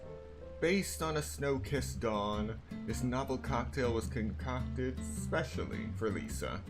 After a long day, the librarian needs to recharge without risking sleeplessness. In making this drink, you skipped any stimulating ingredients and found a delicate balance between the sweetness of caramel and a gentle tang. The goal was peaceful, restful sleep. So why not call it a slumbering rose? Finished! A new creation, custom made for you. This should help you fall asleep quickly and guarantee you peaceful dreams. It's called a slumbering rose. From the colors to the choice of glass, everything's been carefully crafted. You've turned it into a completely different drink. Based purely on appearance, it's exactly my style. Time to see how it tastes. Full marks. It's like savoring an exquisite dessert before taking a stroll along the shore of Cider Lake, with a gentle breeze caressing your skin, relaxed and at ease. I no longer feel drained of energy, but neither am I overstimulated. I'm actually starting to feel a little sleepy. As a bedtime drink, this is pure perfection. So good, in fact, that I feel like writing an article to extol the virtues of this slumbering rose. I can use it as an opportunity to crown you the new maestro of mixology. Speaking of lakeside strolls, why don't you join me next time there's a clear, warm day, when the sun is bright but not too harsh? Any walk would be more relaxing with you to talk to along the way, cutie. Then, when we get back, you could fix me up another glass of slumbering rose. And I'll make just as sure to hold you to that. When the time comes, I won't accept any excuses.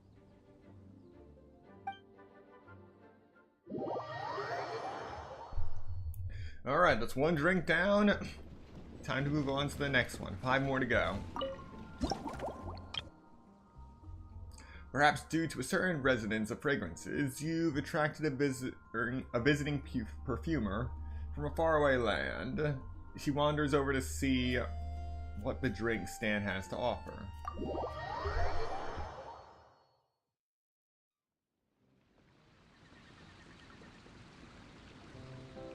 Good afternoon, traveler.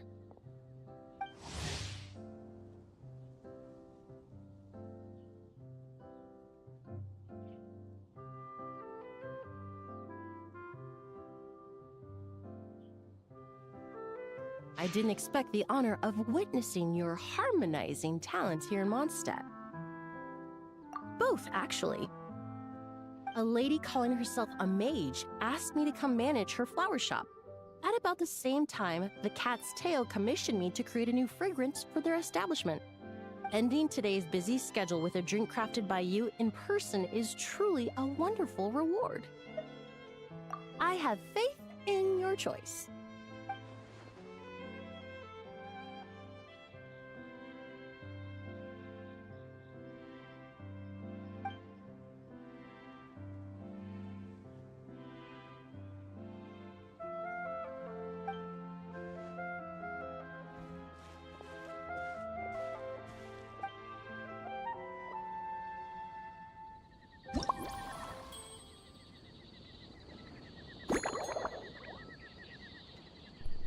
A Lumidos Twilight, huh?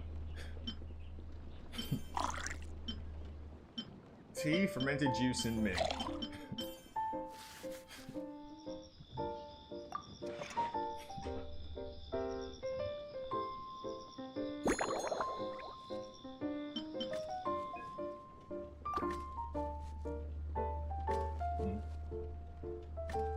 Oh, small pieces, okay.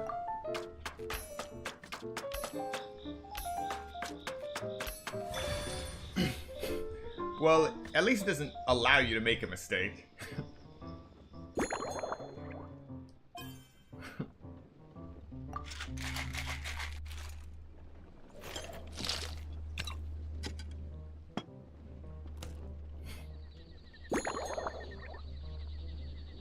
Classic tall glass.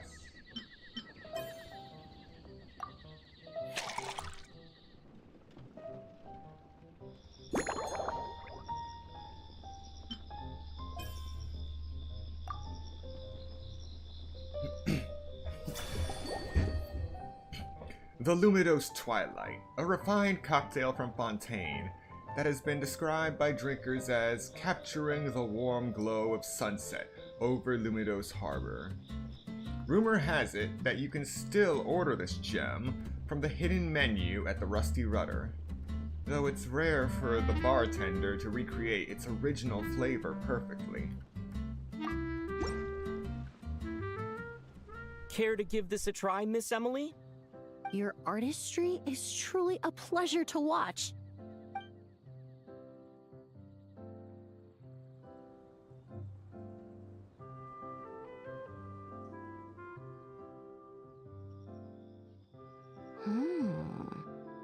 This tastes like a local variant of a Lumidos Twilight. Am I right? The gentle and elegant taste, with its distinct layers combined with a hint of Mondstadt's characteristic scent, offers quite a welcoming flavor, all the while avoiding potentially discordant aromas. Though in reality, there's no need for you to be so conservative. I have quite a high tolerance for flavors that stray outside the boundaries of conventional wisdom.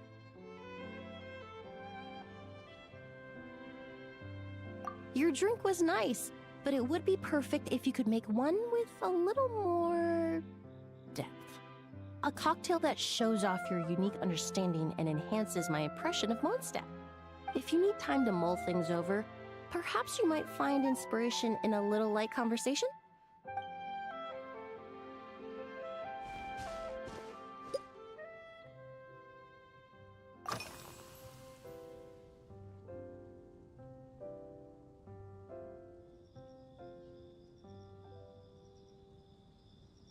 Oh, thank you for asking. It's been going well, though this trip to Mondstadt has presented some unexpected challenges. When I first got here, I was relying on a copy of An Overview of Aromatic Substances and the Human Senses to identify promising local ingredients from the Mondstadt region. To my surprise, my trial fragrance, which used valberry as the primary note, proved far too sweet in the context of a tavern, relaxing people so much that they ended up feeling drowsy. The bartender with the beautiful ears, for instance, fell asleep right at the bar. Let's just say that sweetness isn't always a case of the more the merrier. Maintaining an appropriate balance is beneficial for both body and mind. Even in daily life, I rarely eat sweet food, and I try to avoid fruits like berries that have a high sugar content. In the end, I completely eliminated valberry as an ingredient and turned instead to windwheel aster, with some success, I might add. You know, it's little conversations like this that actually add quite a lot of depth to the various items that you collect as you play through this game. This is some good stuff about Windwheel Aster and Valberries. But at the same time, if you look anywhere online if you try to look up Valberries on the Genshin Impact Wiki, you don't really get this kind of information. It usually falls flat and doesn't get added to the actual ecology of Valberries that's recorded there. Would be nice if there was a more complete description of that.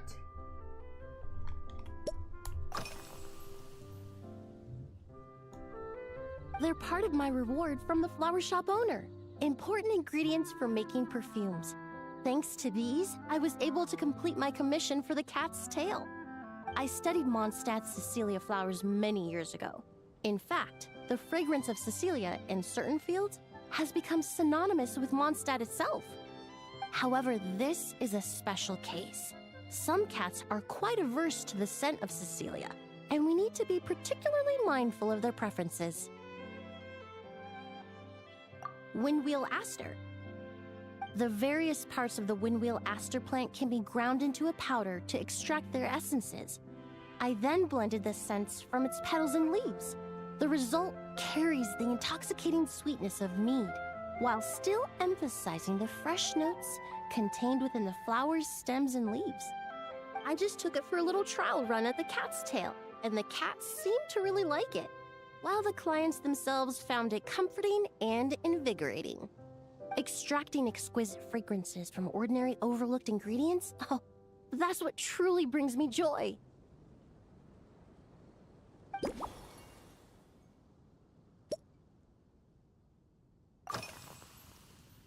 Usually, after work my friends from the Maison Gardiennage sometimes treat me to a few drinks. I usually stick to fruit tea. That way I can get straight back to work after our gatherings. If it's before a holiday and my friends are in high spirits, I sometimes order a small glass of sparkling fruit wine. There was an officer named Terena who used to treat me to aged Corte wine. But since she was transferred to the Special Security and Surveillance Patrol, we haven't had the chance. In the world of science, high-proof alcohol is a widely used solvent.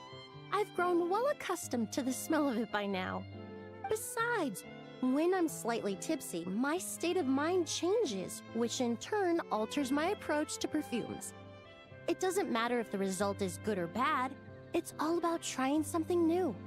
So I don't mind drinks with just a little bit of alcohol, but I don't like anything too strong.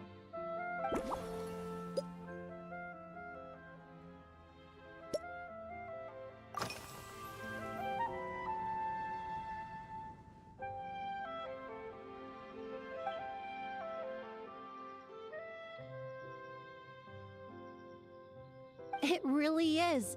A while earlier, I watched a whole run of fair weather clouds float by, fluffy as pillows. It's not overly humid either, and the wind is gentle too. In such conditions, one's sense of smell is heightened, but not to an excessive degree. When scents are blended well, they naturally combine with the ambient context, leaving particularly powerful impressions. It seems something similar is true for mixology. As long as you choose a base of appropriate strength, the various flavors will blend seamlessly together. When mixed properly, all the ingredients work as one to create a most wonderful symphony for your taste buds.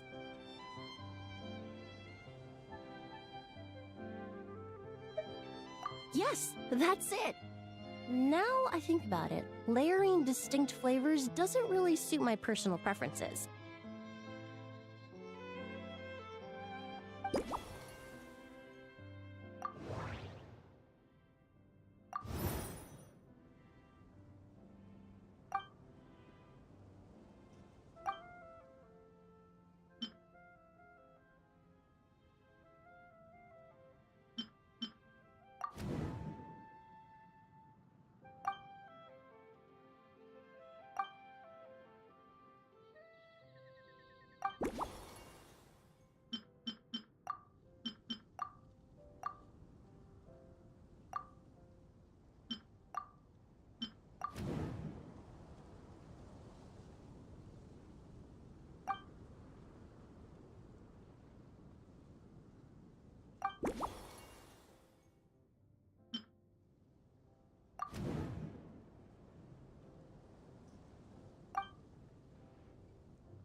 Just from our brief chat, you've already formulated a new concoction.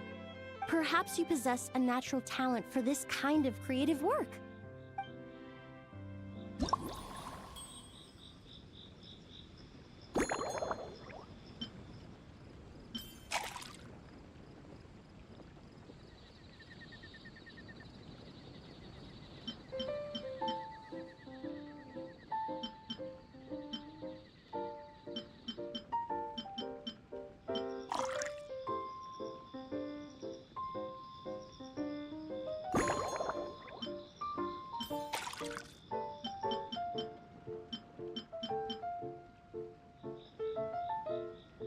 I'm sorry, where does it actually say fruit wine?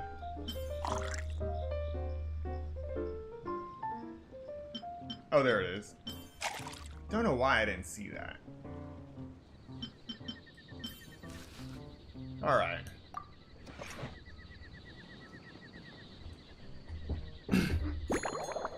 I just saw the sunset and thought fruit juice.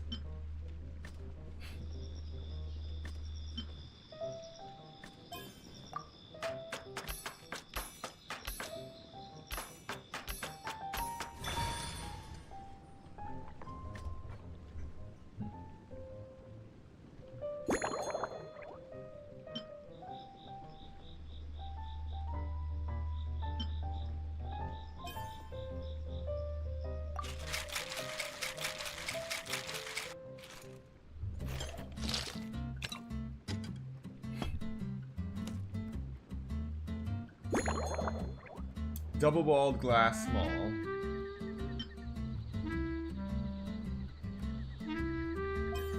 Oh, this is an interesting glass.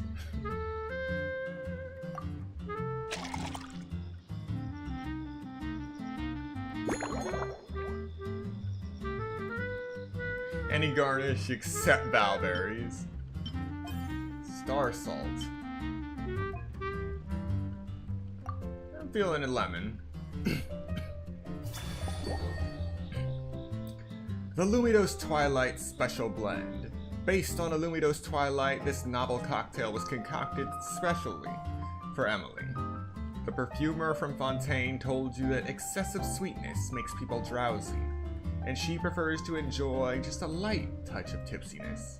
Clearly, knocking a guest out at the bar isn't a bartender's main goal. On days of gentle wind and clear skies, heightened senses can amplify the flavor of a perfectly harmonious drink. Inspired by the art of fragrance, you developed this subtle, elegant masterpiece.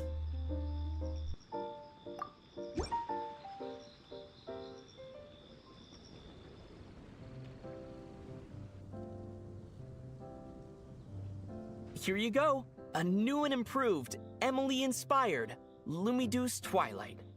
I haven't come up with a name for it yet.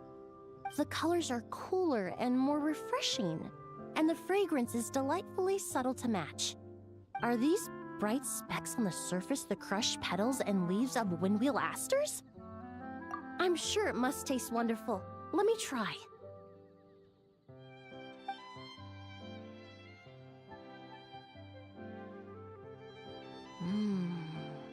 In the language of flowers, the windwheel aster represents the visible winds. Your cocktail not only captures their form, but also the fragrance they carry. Therefore, I suggest you call this drink Windborne Bouquet. The winds and clouds of Mondstadt swirl together in the glass, leaving behind enchanting traces of fragrance. Really? Perhaps it's just a habit of my profession. I'm glad you like it. Now it's time to slowly savor this masterpiece. Thank you so much. This trip to Mondstadt has been so rewarding. This is the most memorable cocktail I've ever had. Once I get back to Fontaine, I will attempt to recreate this moment as both a fragrance and a perfume.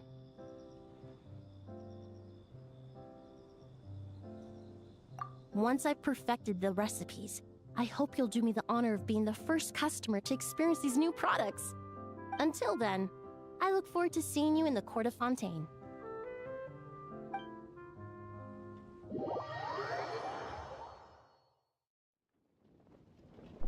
Alright, 2 down, 4 to go. We're making excellent progress. Yep, 4 to go.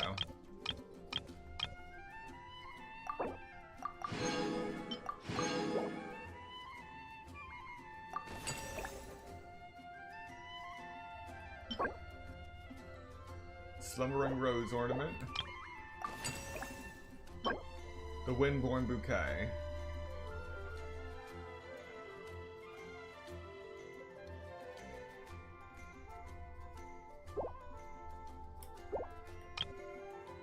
Next we got Claymore and Musket. The drink stand was built to help knights relax after long days on duty, and it just so happens that a certain captain has recently returned from a long posting at Dragonspine.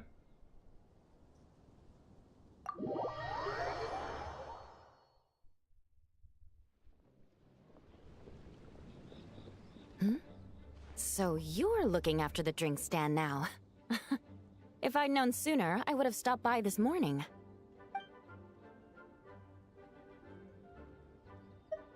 I've got to say, I'm getting curious.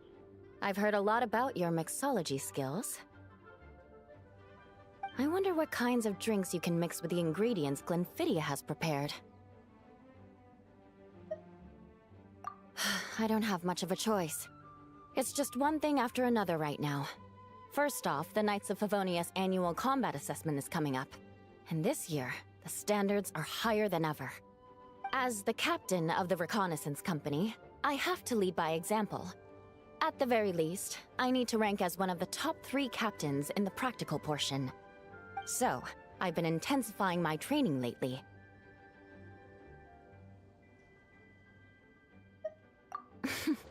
Being a descendant of sinners means I have to work hard to maintain my position. I'll have you know I've never once neglected my duties. Anyway, on top of all that, the General Affairs Company has invited a renowned champion duelist from the Court of Fontaine to come here for a swordsmanship exchange. Since I'm one of the captains with the highest attendance rate when it comes to these things, and I'm fairly skilled with a claymore, I was chosen as a representative. I have to prepare thoroughly to make sure I'm a serious match for the champion duelist. And then after the exchange, I need to write at least 6 different reports based on the results. Oh, I sure could. Anything that'll perk me up would be welcome. I'll leave the details to you.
Twinkling Starlight. This special cocktail was inspired by the stunning vistas over Cider Lake beneath the starry sky. Both its color and flavor hint at a refreshing nature, but those with a lighter tolerance should be careful of its lingering kick. 1 twinkling starlight for Captain Eula. Hope you like it. Judging by your confident tone, I'm certain I will. Well then, I'll make sure to savor this thoroughly.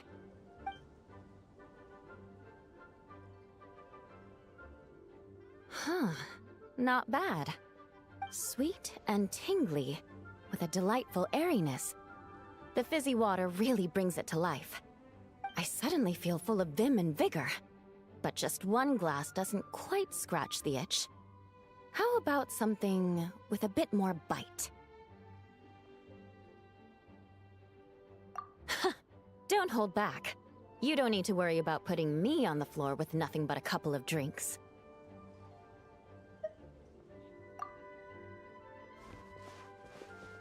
Works for me. The first company hasn't assigned me any paperwork for tonight, so I'm free to catch up and try your new creations at my leisure.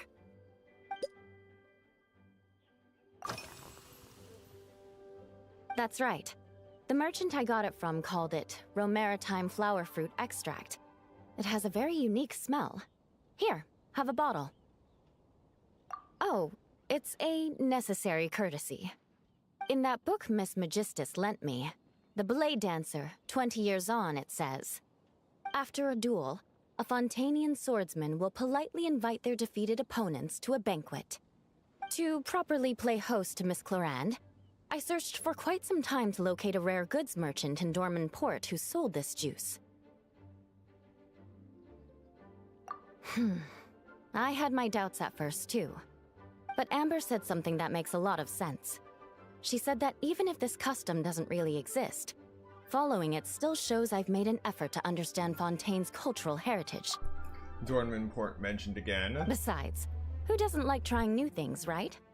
I'll treat Miss Clorand to this juice at our post-training banquet.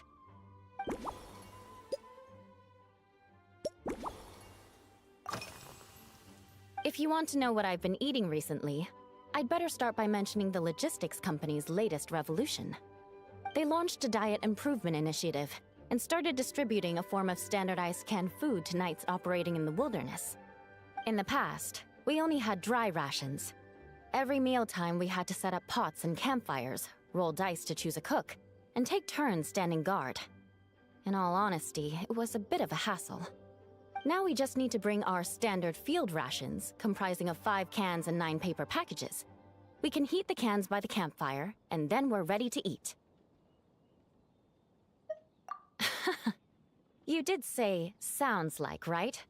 Our canned food supplier has quite the stellar reputation, and their regular meals are indeed quite good. The problem is, in order to meet preservation standards, they have to make their military-grade meals way too salty. The vice captain of the 5th Company, who has a somewhat dry sense of humor, went so far as to say, this food's bad enough to bring down the wrath of Liyue's stove god.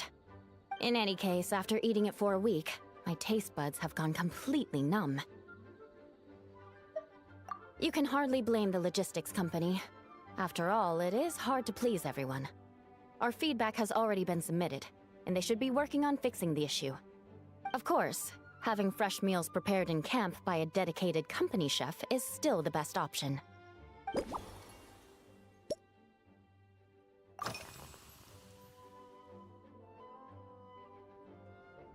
Yes, I have. For a while, the situation there was difficult. A gang of outlaw engineers was messing about with some sort of mechanism control technology, attempting to manipulate ruin graders so they could rob merchant caravans. To make matters worse, several veteran knights who had been stationed at Dorman Port were transferred to my squad, and they weren't happy to be taking orders from that Lawrence girl. Okay, this feels like a setup for a Dorman Port content. Not just Dorman Port, but some kind of rogue faction of someone or other trying to take control of the ruin machines. Maybe we'll even see some new ruin machines, who knows? Leading them on this mission was quite eventful. It took 3 weeks of stealth operations in the snow, with no fires to keep us warm, before we finally located the enemy's stronghold. Those veteran knights faced the bitter cold and were almost taken down by the enemy's smuggled battle mechs. Fortunately, the battle went our way, and they had no choice but to acknowledge my abilities. Me? I'm completely fine. But thank you for your concern. It was mentally tiring for sure, but fortunately, the operation wore them down far more than it did me. They won't be questioning my authority again anytime soon.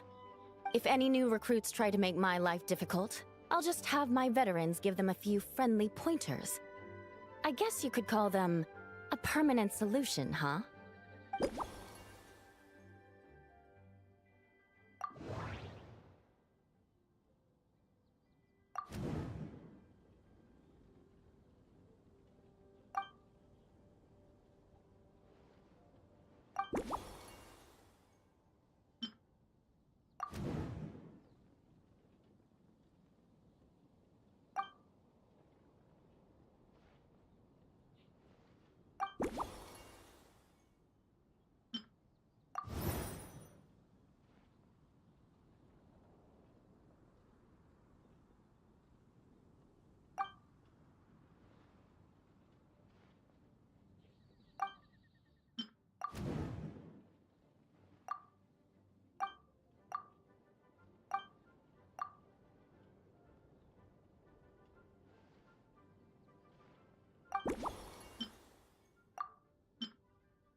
Oh my. To be honest, I'm eager to begin, but also a little nervous.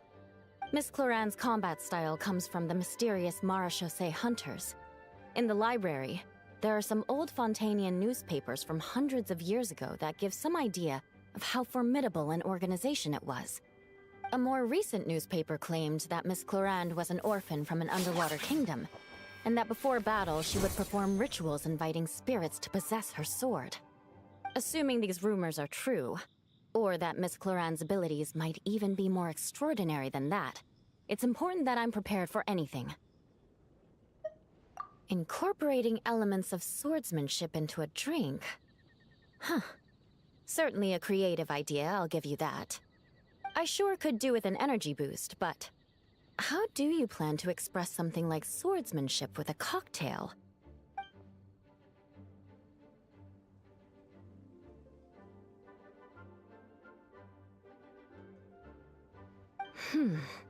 That definitely matches the description I read in that book.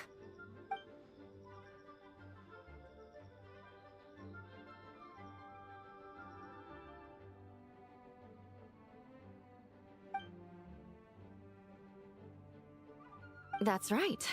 You really know your stuff. I doubt there's anyone else in all of Tevat who could come up with such a perfect metaphor.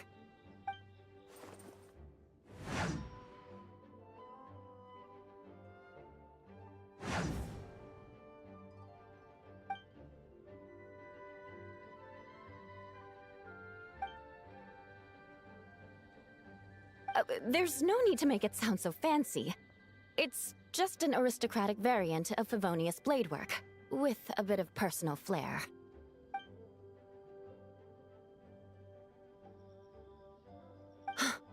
Firewater.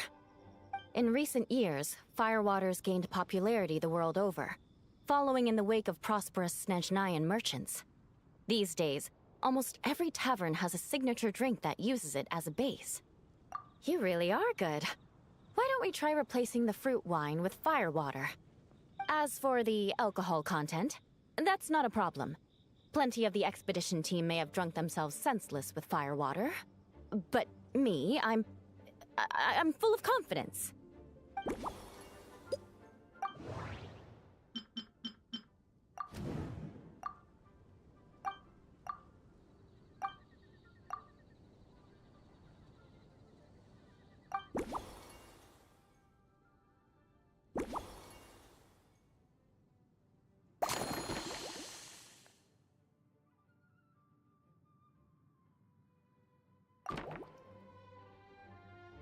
Brilliant. I'm looking forward to seeing how you do. Alright, let's get started. Alright, so instead of fruit wine, we're gonna add firewater.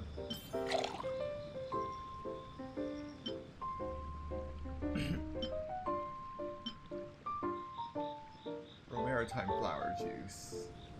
We just got that. And some cocoa.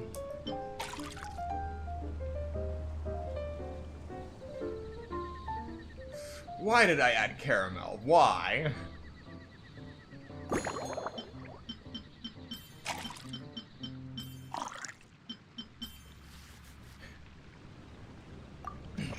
I have no idea why I added caramel. Apologies for the barking.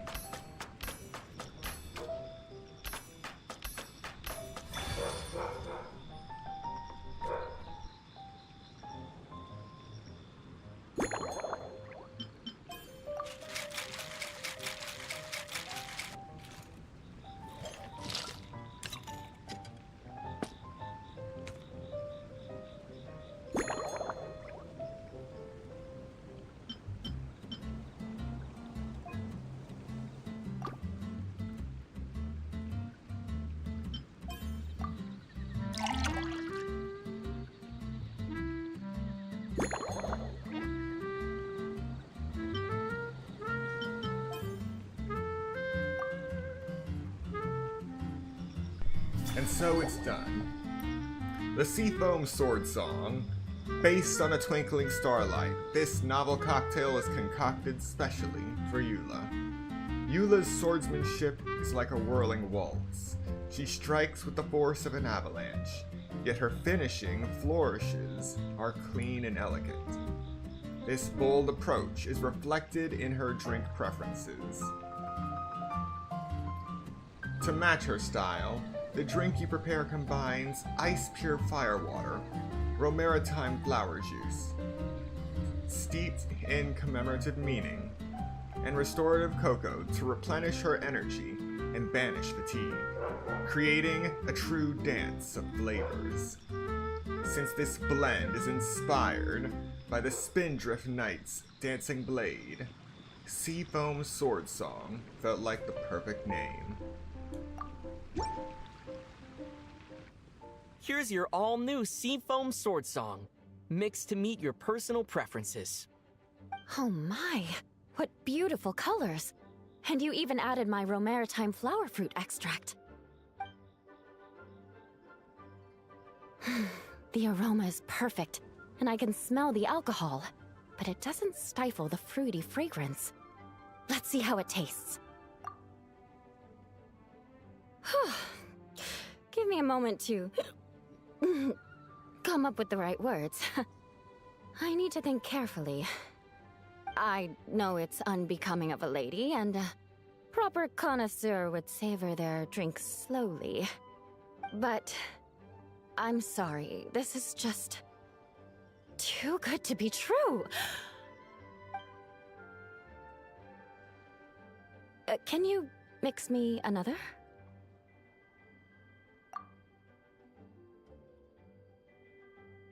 Ah. Oh, no, what was I going to say? I've completely lost my train of thought. Whatever. I feel fantastic. This cocktail. Oh, it's the best I've ever had. I think I'm gonna head home and get some sleep.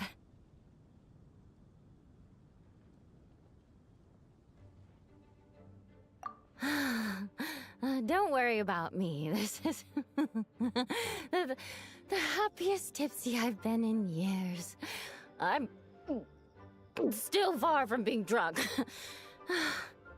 By the time I've gone a few rounds with that Miss Chlorine and completed my reports, I'll have been on duty for 3 months straight. Jean. The acting grandmaster. Isn't it about time she gave me some time off? I won't be forgetting this injustice in a hurry. You mark my words.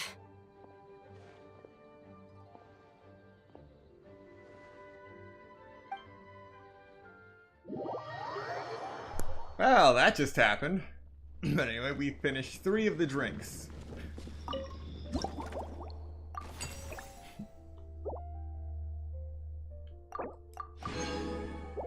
We have 3 more.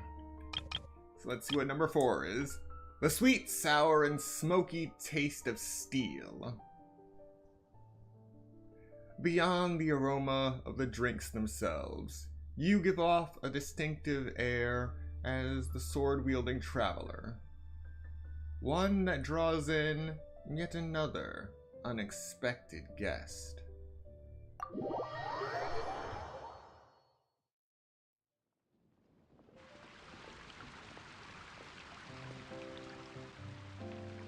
Suspicion confirmed. While patrolling the area, I was sure I'd sensed a familiar presence, so I came over to take a look. And sure enough, here you are.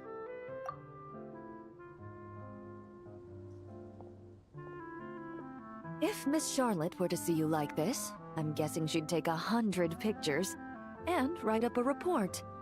Sword-wielding traveler's secret side hustle. Exclusive cocktails from Tevat's Explorer Extraordinaire. You'd make the front pages of every major newspaper, and there'd be crowds of Fontanian tourists flocking to your drink stand, causing gridlock on the streets of Mondstadt. Luckily for you, I turned down Miss Charlotte's request to accompany me here, so you're unlikely to be seeing any scenes like that. Let's quietly celebrate this moment of peace. And on that note, I'd like a caramel blaze. That look on your face tells me you have a lot of questions you want to ask. Calm and effortless. I'm shocked to learn you're a real pro at this sort of thing. So Clorin actually knows what she wants. Alright, caramel blaze. Obviously, it's gonna have caramel in it. Firewater.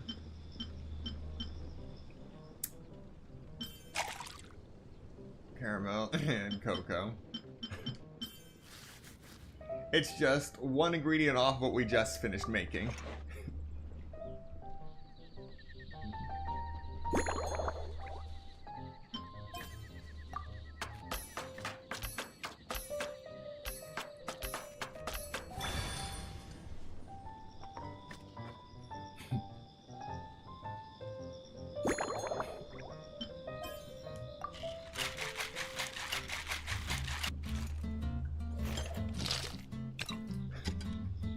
Hard to believe that Flip is shaking it properly.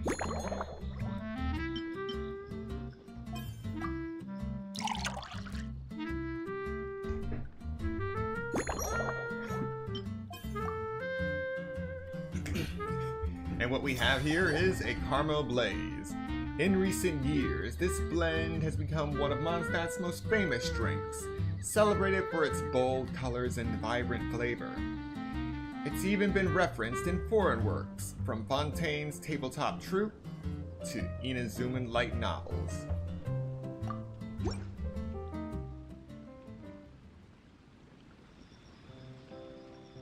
Your caramel blaze is ready. Try not to drink it all in one go.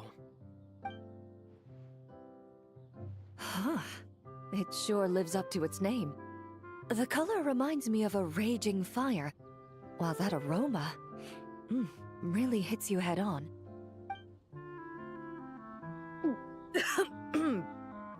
It's quite strong. I'm all right. I just need a little time to get used to it. As I recall, the last time I drank alcohol was at a wine tasting event that Navia invited me to last year. I only had a small sip of Sassica wine, and it was nowhere near as strong as this concoction of yours. From a purely rational perspective, alcohol can cause dizziness and impair one's ability to work, so it's best avoided altogether. But when Miss Farina saw me off at the docks, she mentioned that Mondstadt is the land of wine and poetry. Since I'm here, I thought I should at least try the local specialties. In fact, according to my intelligence, the captain of the reconnaissance company, who I'm preparing to spar with, has quite the refined taste for fine wine. Her publicly available battle reports are truly a sight to behold. Out of the utmost respect for her skills, I feel compelled to deepen my knowledge of Mondstadt's wines. I truly appreciate all the trouble you're going to.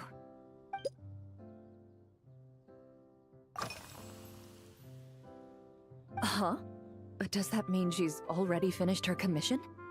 Well, she's certainly efficient.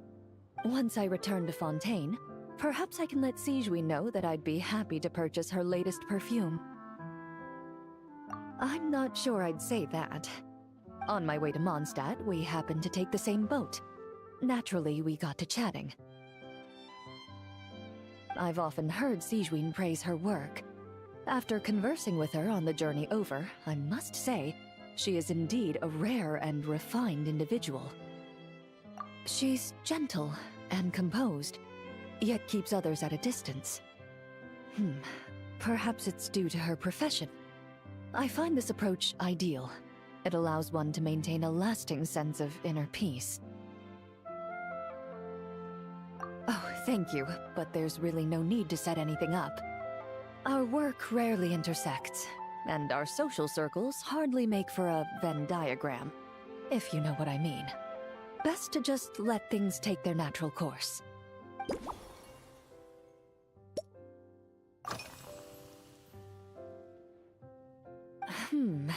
When I'm working, I often drink coffee. But with meals, I prefer a lighter tasting drink, like Buell fruit juice. Since I eat a lot of meat, the slight acidity of the juice helps balance out the greasiness. Over time, I've grown accustomed to the sour taste. After the swordsmanship exchange, the Knights of Favonius rather kindly treated me to some traditional Mondstadt cuisine. I had 8 different meat dishes, and all of them were excellent. The portions were huge, and only the highest quality cuts were used. Everything was cooked to absolute perfection. Of course, there was still room for improvement. When catering to tourists, the sticky honey roast and pile 'em up might benefit from a slightly lighter sauce. I've certainly tried all the red meat dishes. I think I've had enough calories to sustain 3 days of vigorous work, so I've had to decline all subsequent dining invitations.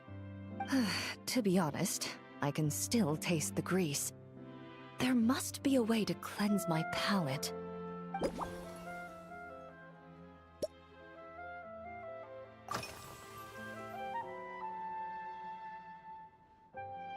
I've seen a little. I took a stroll around the city the first day I got here. Navia's done some rather extensive research on this place. Many of the scenes and illustrations for the tabletop troupe were inspired by views of Mondstadt. However, the way she describes the atmosphere in her world building is quite different from the real Mondstadt. The deepest impression I've got since arriving here is one of swords and shields. Perhaps because I've mostly just visited the blacksmith and the training grounds. Recently, the newer weapons and armor produced in Mondstadt have been created using a completely different heat treatment process from those in Fontaine, with a higher carbon content in the surface layer. While this has slightly reduced their overall toughness, their impact resistance has greatly improved. These newer weapons give off a smell like overbrewed coffee. Perhaps it's because that scent gave me such a positive first impression.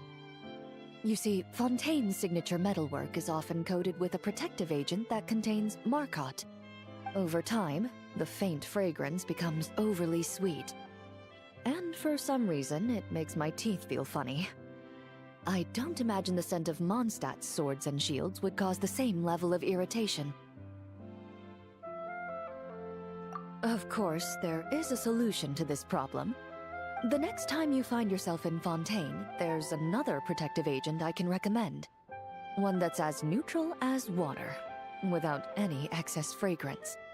If you also dislike being bombarded with sweetness, this protective agent should suit you well.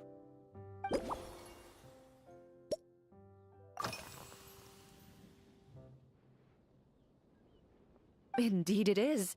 The knights codenamed Hazelnut 3 and Hazelnut 5 gave me this crest. I must say, it's exquisite. Never heard of him. They told me the design has only just been finalized. Apparently, it's only presented to important guests. They said they're making a badge for you, too, but it hasn't been finished yet. You're not wrong. I guess it's similar to how I can't remember the name of every clerk in the Palais Mermonia, but I'm certain you'll get to know them in time. They're clearly seasoned veterans. Even though they work desk jobs, they still turn up in full armor. After handling my affairs, they headed to the tavern for a gathering, saying they wanted to continue last night's duel and determine who had the highest alcohol tolerance. Drinking barrels of beer the night before, yet being able to work with clear minds the next day. Whew. So what you're saying is, while Mondstadters may seem carefree, they actually have an admirable ability to know their limits when it comes to drinking.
Are you already planning the details of our hypothetical get-together?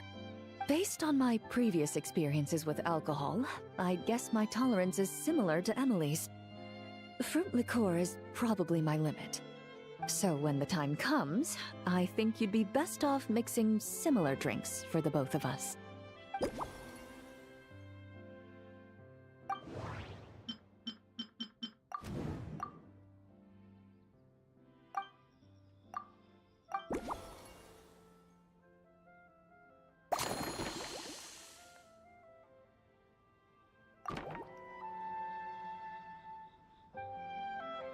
All right, I'll make sure I'm mentally prepared. Even if it's still a bit strong, I'll do my best to finish it.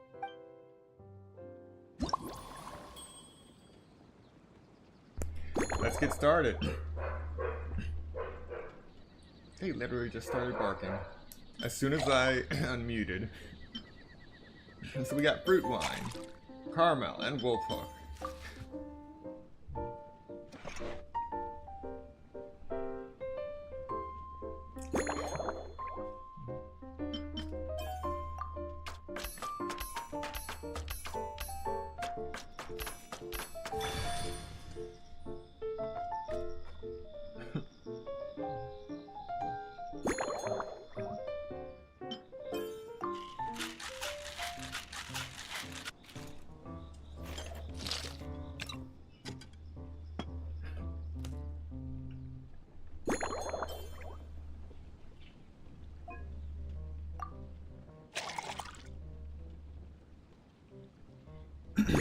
Alright, now a hint of star salt.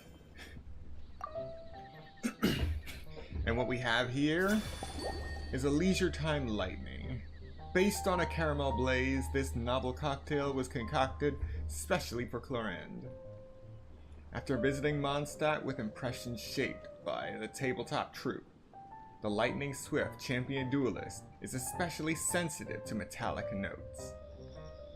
Showing a clear preference for flavors with a hint of salt. In her everyday choices, she also favors drinks with a gentle tartness to cut through richness. For most bartenders, balancing these two demands would require extreme care. But after honing your craft, the Angels share, and the flagship, you can precisely control every note in the cup. To help Clorinde get into a relaxed mood on her tour of Mondstadt, You wonder if calling this a leisure time lightning might be a good choice.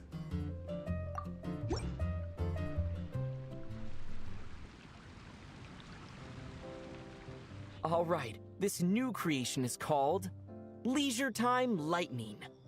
A cocktail made exclusively for champion duelists. Enjoy.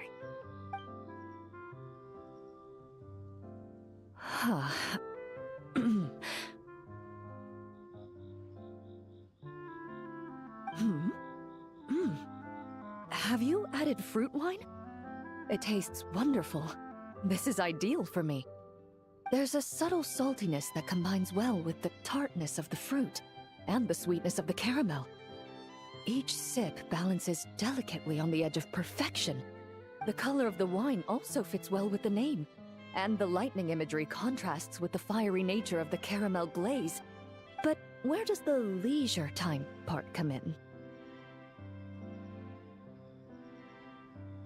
I see. That certainly matches the impression this cocktail gives me. Its unique aroma and taste will hold a special place in my memories of Mondstadt.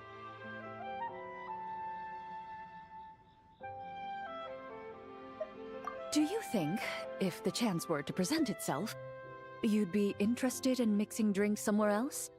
A cafe, for instance, or the Hotel de Boer? Mostly for Navia and Miss Farina's sake. Though obviously I'd be more than happy to try more of your masterpieces myself.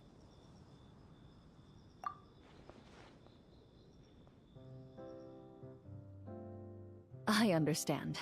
I won't try to strong-arm you. In any case, I truly appreciate your hospitality. Thanks to you, whether I'm facing the powerful captain of the reconnaissance company, or discussing strategy with the Knights of Favonius, I'll be in my best condition.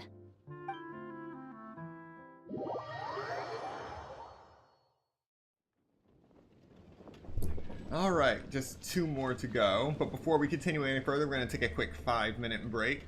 So, use this time to get up, stretch, get something to eat, drink, do what you gotta do, and I will see you in 5 minutes. We've gone through 4 of these drinks in a row, there are only 2 that remain, and then we'll be finishing the rest of the actual event quest.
Welcome back. We will now be continuing Genshin Impact with these last two drinks.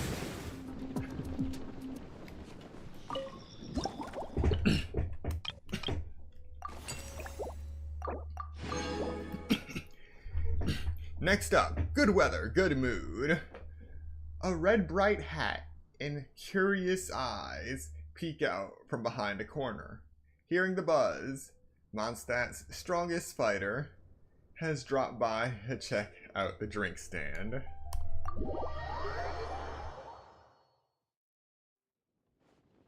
Huh? Is that Mr. Honorary Knight? Yippee! It's you!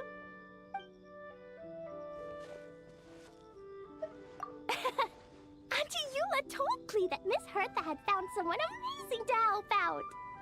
Seeing you here, Mr. Honorary Knight, Klee knows this must be the best drink stand in all of Teyvat. You mean this stand isn't already the best? Well, out of all the drink stands Klee's ever visited, Mr. Honorary Knight's is easily the best. And no matter what drinks Mr. Honorary Knight makes, Klee will definitely think they're yummy. Oh, you want me to be mean? But Klee could never be mean to you. Let me think. I know! I'll pretend to be Albedo! Whenever Albedo reviews Timaeus' work, his face goes super serious, and Klee can hear every word he says. Get ready for Klee's super amazing order! I'm going fish blasting with Mom soon. Don't tell Master Jean, though! So, Klee wants to order a fair weather frolic. Anything like a bright sunny day will definitely put Klee in a super duper mood. I wonder what it'll taste like.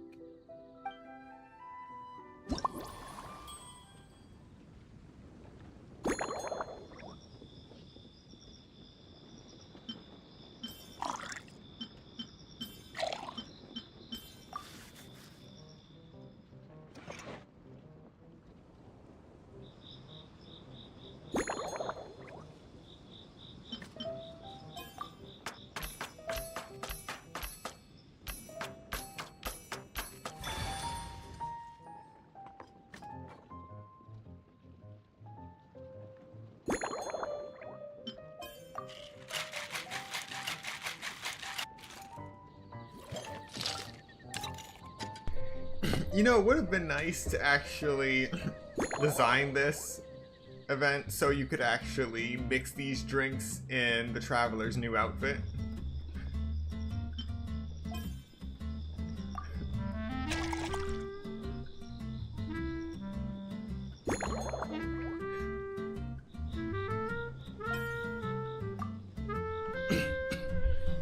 And now, we have the Fairweather Frolic. A soft drink you'll find at drink stands everywhere. Sweet, tangy, and loved by all. Still, striking the perfect balance between tangy and sweet takes a practiced hand. Your Fairweather Frolic is here. Go on, give it a try. Wow! So, a Fairweather Frolic is this color? Purple sky. Is it supposed to be a bright, shiny night? Klee will take a sip first. Then you can think about it more carefully.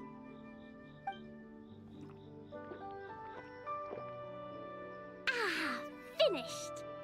Yummy! Both sweet and sour. If Klee drank this while eating grilled fish, I could definitely gobble down 2, or 3, or 4, or even 5! But one drink isn't enough. Klee wants to try a drink that tastes like cake.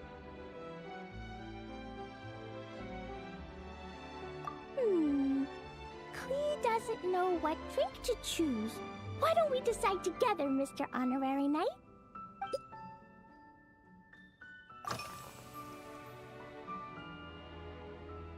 3 square meals?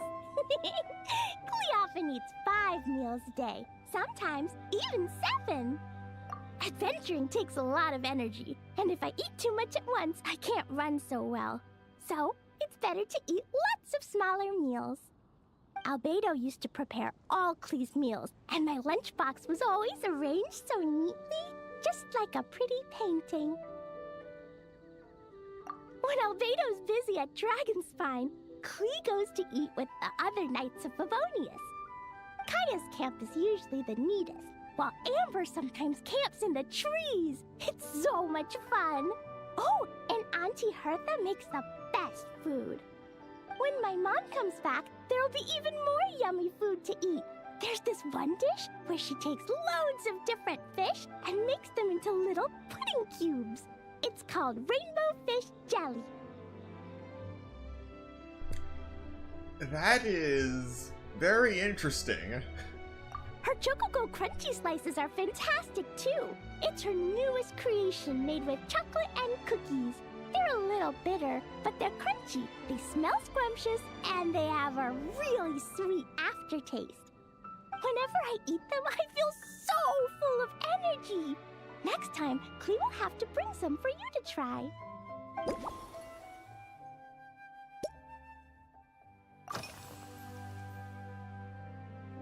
Yeah, when Klee gets back home, I'm gonna eat some salted nuts while reading my book.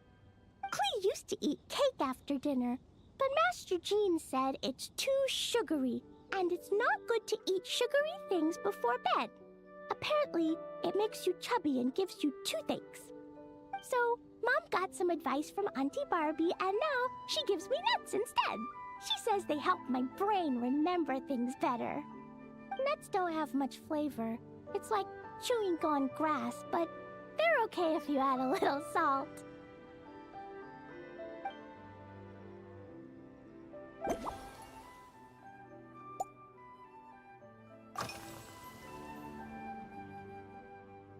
This stuff? Mom taught me how to make it using the alchemy bench. A dash of sugar, then a lot more sugar, then some flowers from Mom's friend in Fontaine, star honey from Auntie Barbie, and finally, some magical jam from Auntie Tavia. Wait, Tavia? Who's that? Put everything together on the alchemy table, wish for the shape you want, then recite Mom's incantation, and poof! Dodoko-shaped candy! Klee can give you some Dodoko candy too if you want. And if you really like them, I can even teach you my mom's incantation. That way, you could make your own candy whenever you want. If you get stuck, remember to come ask Klee. When it comes to magical candy, I'm an expert.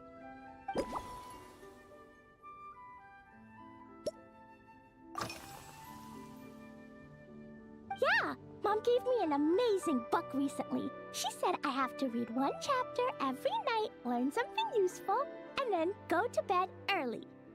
That book taught Klee how to make something called propellant. Now Jumping Dumpty can go Fwah! And bounce even higher. Yeah, something tells me that book's gonna get confiscated soon. It's not hard at all. In fact, it's a lot like making bombs. You just have to be careful when trimming it down. It's like sharpening a pencil that could suddenly go boom. Yeah. Bedtime's an important part of Klee's schedule, too. Mom sits by my side and tells me all kinds of wonderful stories. She has a lamp made of gemstones, and when she turns it on, it goes kabling and lights up the ceiling. Yeah, when something happens in the story, the lights on the ceiling make pretty pictures. Sometimes Mom falls asleep before the story ends, so Klee has to tuck her in instead. As soon as Klee learns how to use the lamp, I can come tell you stories, Mr. Honorary Knight. Klee has memorized so many wonderful stories, enough to make everyone happy every day.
still wants to eat sweet things, like cake, for example.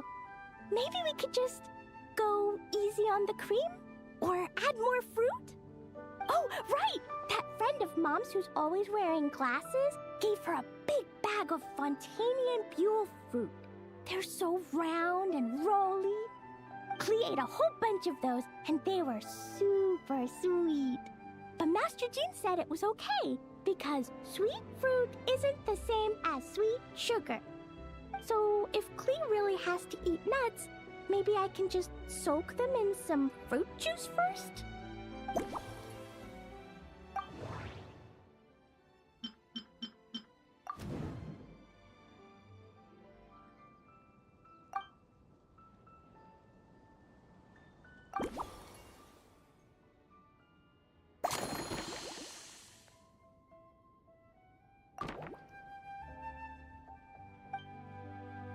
Yeah, that was quick.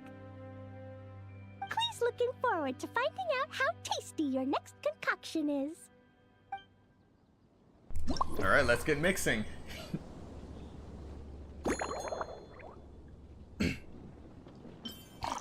of milk, fermented juice, and cocoa.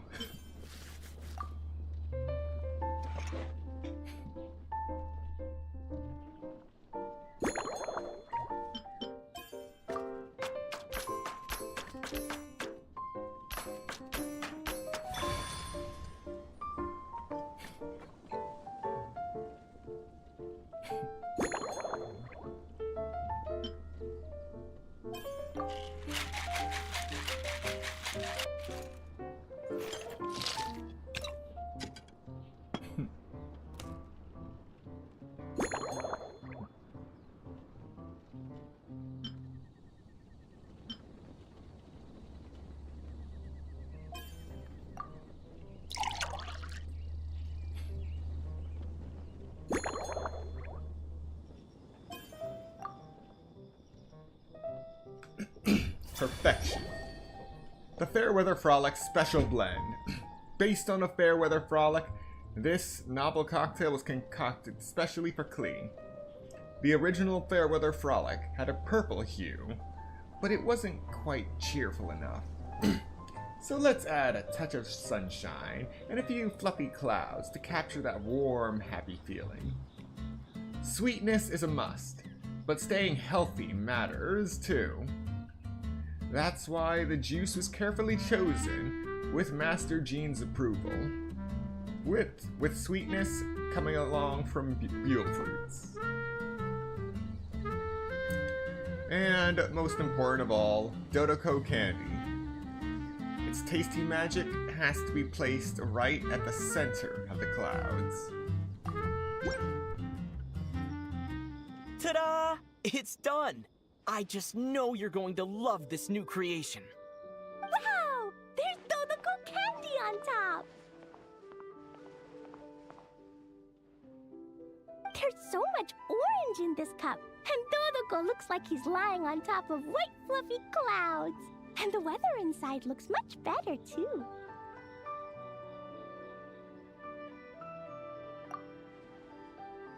Yummy! It's so delicious!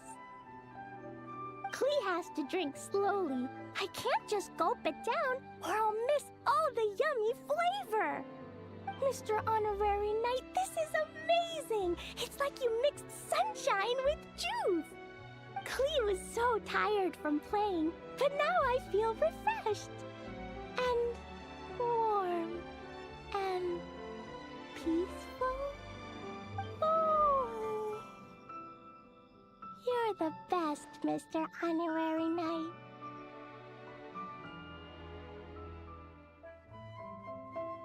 Really? Let me think.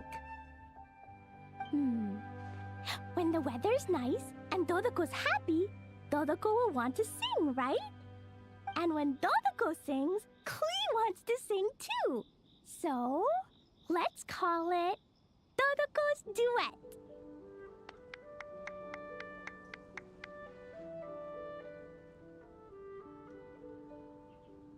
Thank you! And thanks for making such a yummy drink for Klee. Klee's gonna go tell Mom that the best drink in Mondstadt right now is Dodoko's Duet.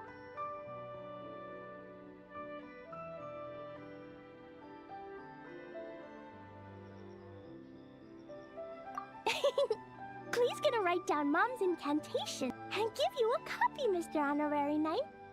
Then you should learn magic too, so you can make all the candies you want. See you next time!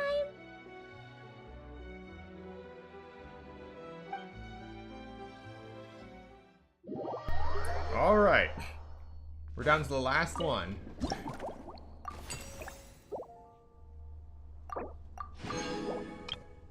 The Grand Master's Composite Challenge.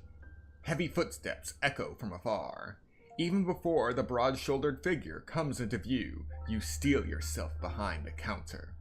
The most seasoned drinker in Mondstadt has arrived to put your mixology skills to the test.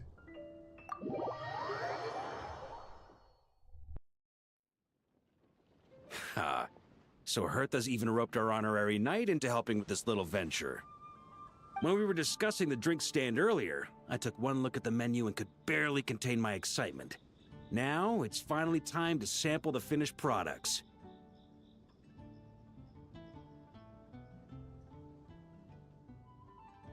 Can't wait to see your skills in action. Give me something that goes well with casual conversation, but still packs a punch.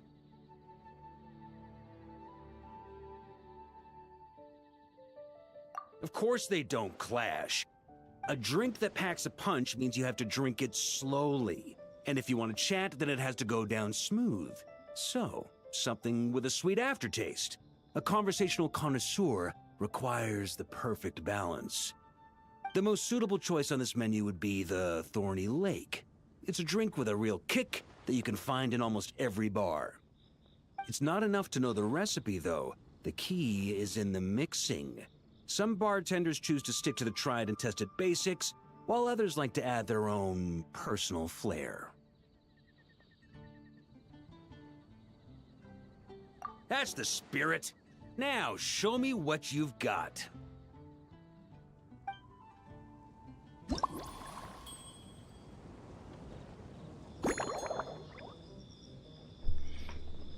Alright, time to make a Thorny Lake. A little fire water, a little fizzy water, and cocoa in between.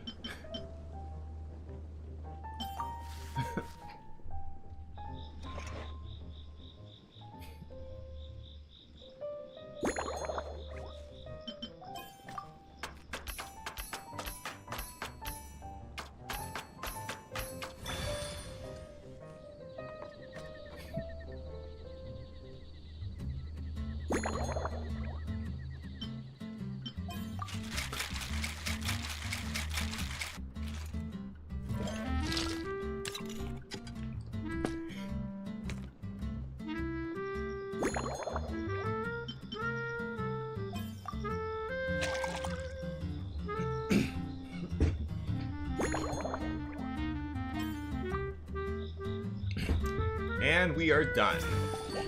A classic drink that traces its origins to Fontaine's Fishers. Built on a base of firewater, with cocoa adding a hint of sweetness. Its sparkling fizz pricks the palate like countless tiny spikes, delivering a lingering tingle. After rising to popularity in Fontaine, it quickly swept across to Vat, becoming one of the enduring classics among specialty drinks. Grandmaster, I hereby present you with this Thorny Lake for your enjoyment and assessment. Well, the color and aroma are certainly on point. But as for the balance of flavors, I'll just have to taste it and find out.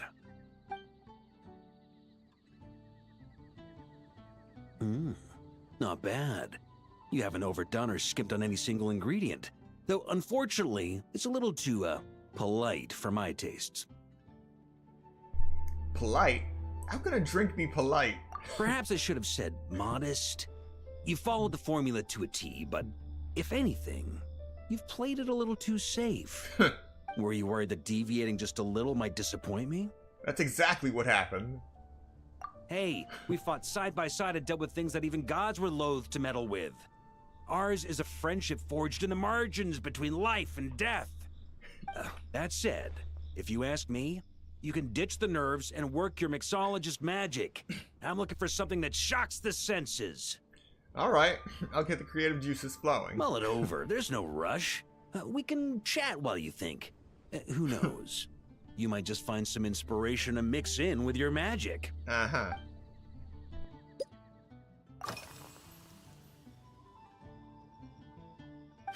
Ha! I like your style. Speaking of this garden, it brings back memories of something that happened many years ago. When I was young, I like to find ruined guards to test my fighting skills, both armed and unarmed. Once, I failed to take down a stray missile, and it ended up destroying a watchtower on the city walls. As punishment, I had to run 50 laps around the city, repair the watchtower, and help rebuild the shattered walls in this garden.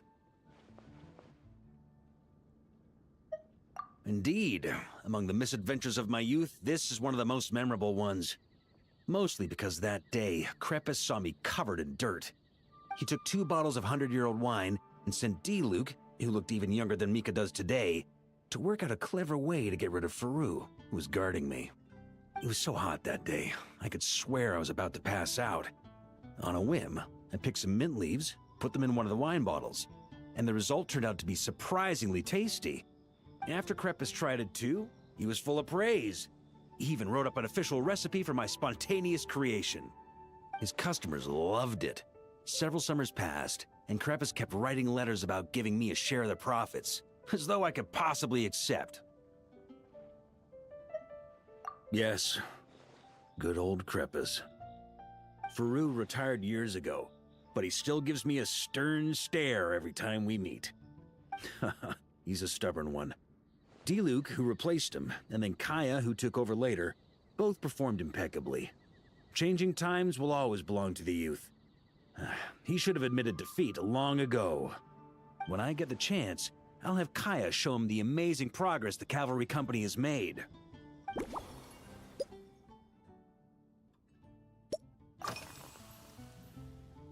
Well, let me think. I guess you could say it lacks impact. Even when following the same recipe, the techniques used to mix different ingredients can affect the taste. Sometimes, deliberately creating layers between spirits can bring out the different, waves as each one hits the taste buds in sequence. In this regard, too, you've taken quite a tentative approach. Why not be a little bolder? Ha ha ha, you catch on quickly. No need to explain further.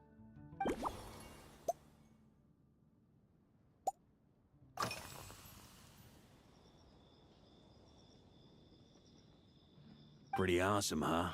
It's like a hammerhead that you can fill with wine when you're not using it to pound in nails. It was a gift. Hoffman came up with the idea, Charles supplied the design, Wagner helped cast it. And about 10 or so knights chipped in to pay for the materials. They've been waiting to have a good drink with me, and this is my crucial weapon to aid me in a fair duel with them all. I'm the Grand Master, after all. I've been drinking a lot longer than them.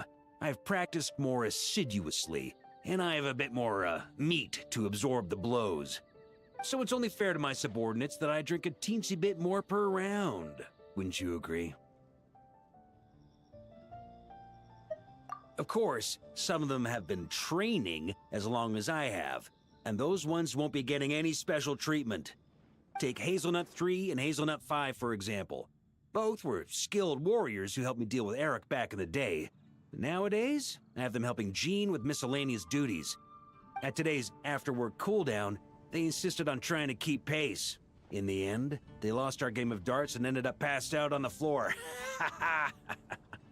I've already told Jean that I won't be approving their leave request for tomorrow, no matter what.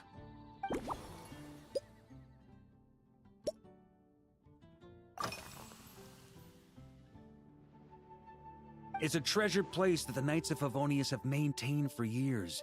So it makes sense that it's become the go-to location for organizing such things.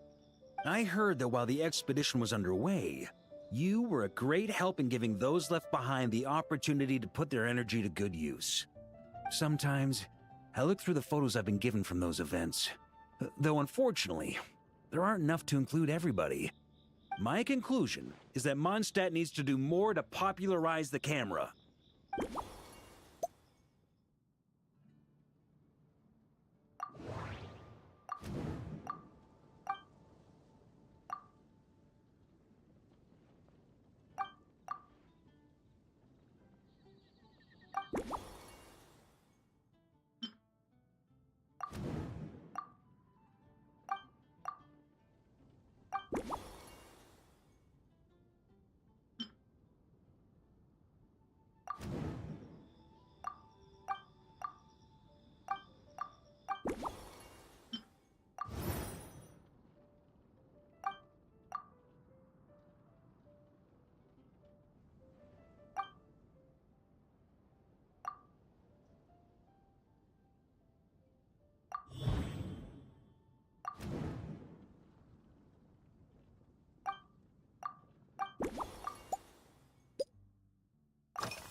If I were in charge of organizing events, well, I suppose everyone would revolve around fine wine, or at the very least, there would be some sort of tasting involved.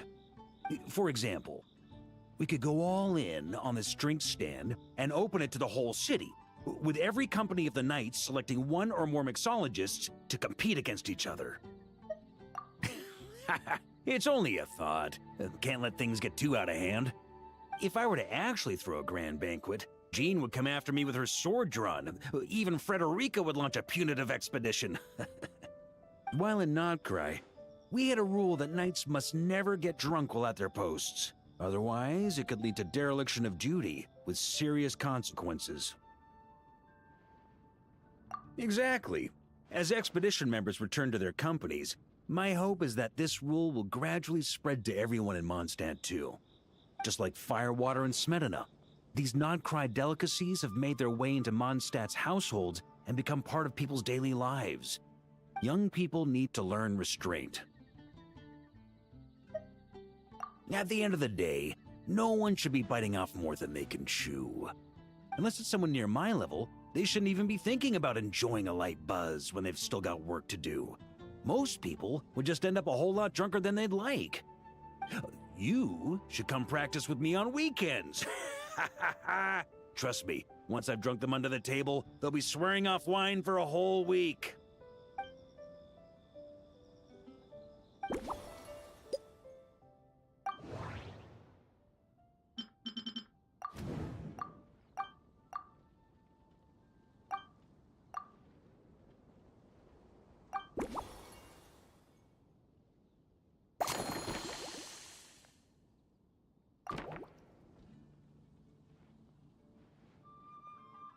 Huh? Oh, feel free. Whatever you're about to do, I've got a feeling I've hit the jackpot.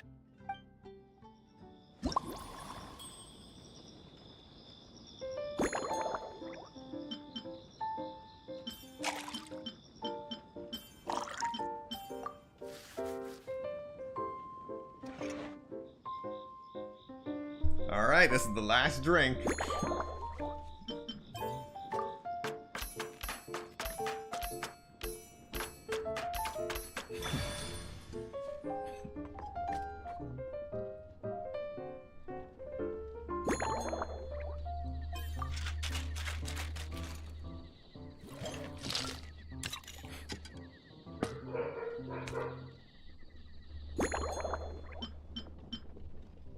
The Mega Tankard. I don't think that cup was enough to fill that thing.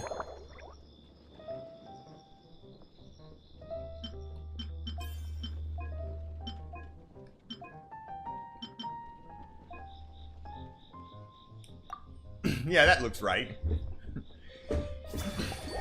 The Thorny Lake Special Blend. Based on a thorny lake, this novel cocktail was concocted especially for Varka. Having tasted countless fine drinks, the Grand Master invites you to go all out and let your creativity run free. So, you launch an unconventional kind of offensive just for him. The first impact comes from mint's cool freshness and herbal notes, striking the palate on entry. Carefully preserved layers then move in to mask the raw strength of the firewater at the core, delivering the decisive blow. Finally, Smetana brings up the rear, anchoring the finish with precision and leaving no loose ends. Well, whether this bold, multi-layered experience will satisfy the Grand Master, only he can say. Here you go, Grandmaster. A cocktail just for you.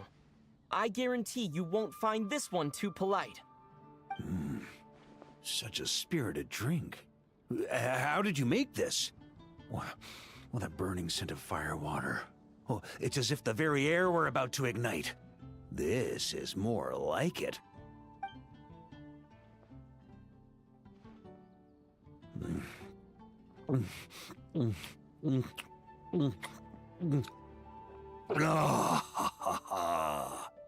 Perfection. It's clear that once you let go of your inhibitions, your talents really shine through.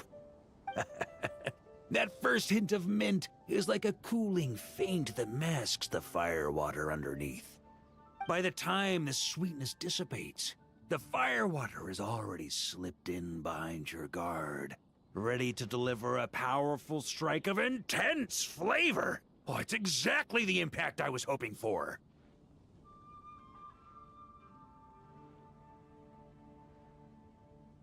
That's the most ingenious part. Firewater's greatest flaw is a lack of aftertaste, but the Smetana perfectly maintains the flavor at the peak of its intensity. It's hard to imagine something this good was created by a mixologist who doesn't even drink firewater. I think it has the potential to become a firm favorite in Mondstadt and Nodcry. Iron Wolf. Oh, perfect. It's elegant, yet wild. Only you could come up with such a fitting name. Oh, I have an idea. Why don't we name our Knights of Favonius' drink stand after you? Let's call it the Honorary Knights Cocktail Shack.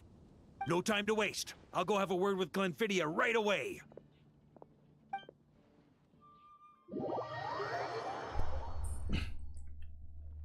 Well, somehow this shack is ours now. Just like that. Hey there, traveler! All wrapped up for the day? Paimon hears you did a great job holding down the fort while she was out delivering drinks with Glenfidia.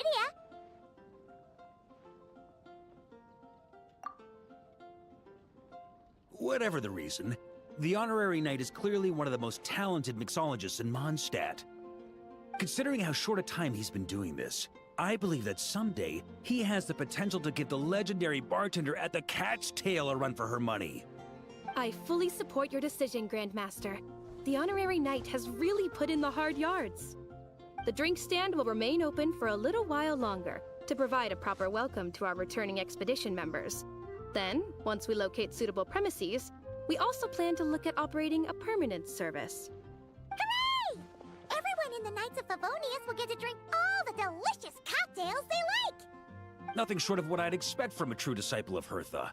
You've really considered this thoroughly, Glenfidia. Also, if I may, Honorary Knight, regarding the special cocktails you've developed, would you mind leaving the recipes with us? We'd like to add them to the official menu.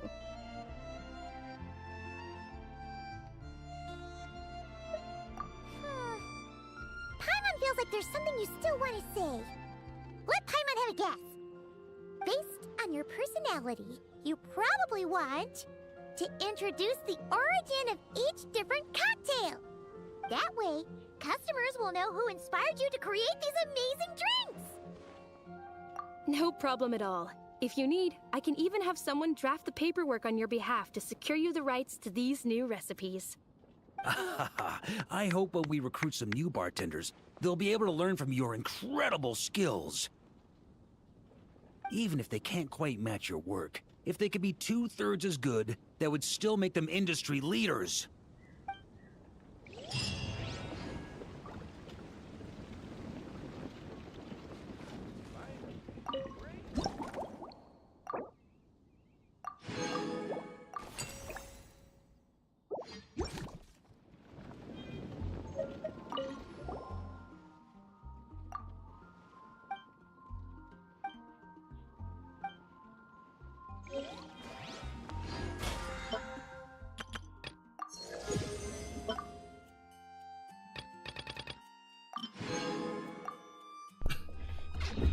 And with that, the events here are all done.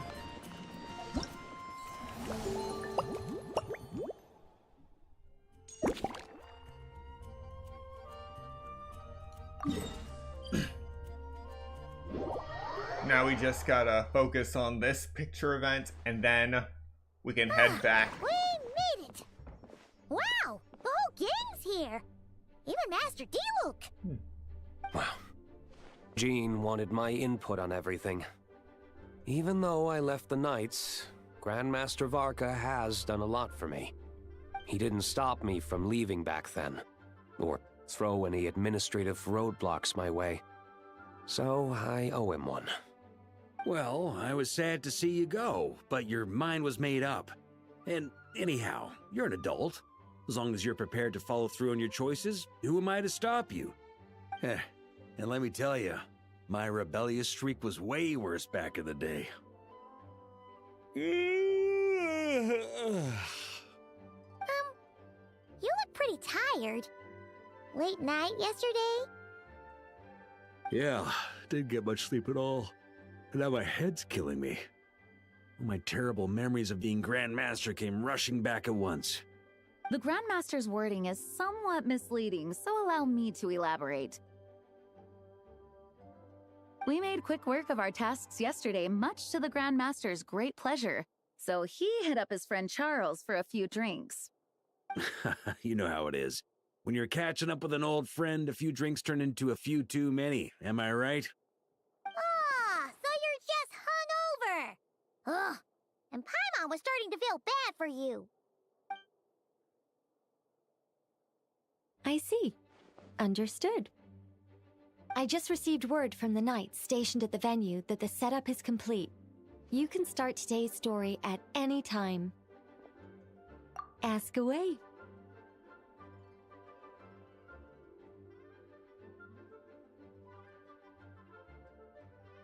Ah, you mean like how only you could have purified Dvalin's tears? That ability is unique to you. And to be honest, a lot of people might not even know you're capable of something like that. So they might get stuck at that point in the story. Don't worry, I thought about that. The story told within the bubble has some jumps. I've deleted the parts that might complicate things. The remaining content doesn't require the participant to do much of anything, actually. It should be like watching a play, except you get to walk around as you enjoy the performance. Wait! But we ran into a combat encounter yesterday when that fungus jumped out at us! We'll take care of that. Alice and I want this to be an experience even a child can complete without trouble. The parts you're testing today are more stable, so there shouldn't be too many bugs. Of course, when you access the dicier sections, be sure to keep our vision in mind. Speaking of Alice, where is she? Klee demanded some playtime with her mom. And of course, as far as Alice is concerned, nothing is more important than a request from her daughter. Yep, that checks out. Ha ha ha! Well, let's get this show on the road. I'm ready to witness our honorary knight story firsthand.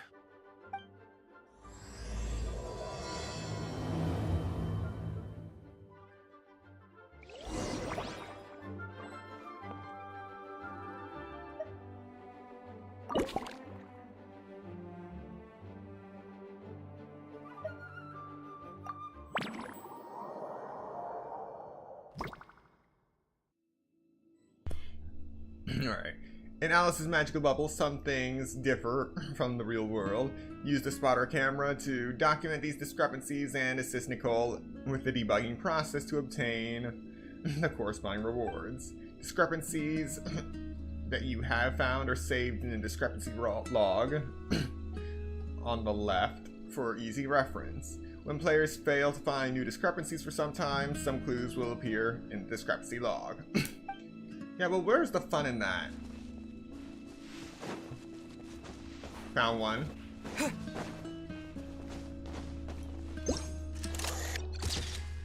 sure would be convenient if we could build a choo-choo cart track straight from here to Mondstadt. Yeah. An express line right to the best fish blasting spot? Okay. Might not be the best idea. Exactly.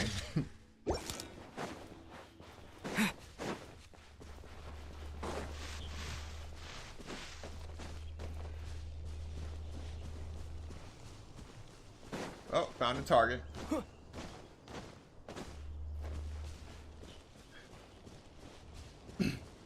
Wait, Razor?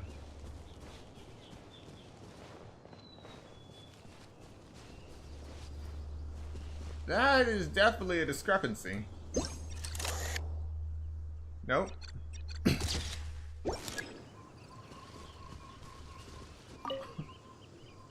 Razor? What are you doing here? And shouldn't this thing be in Wolvenden? Fiery woman came to take Lupical. I said no. She backed down, but then said I would do just as well. This sword is here, for now. I am here to protect it. Hold on, let Paimon get this straight. Alice was planning to bring Boreas here, but you stopped her. So, she took the illusion of the sword and left you to guard it instead.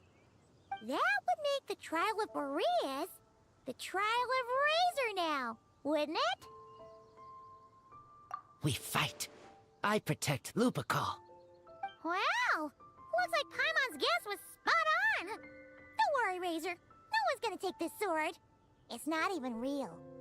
Not real? Alice's scheming claims another victim, huh? Let's take the photo and get Razor out of here.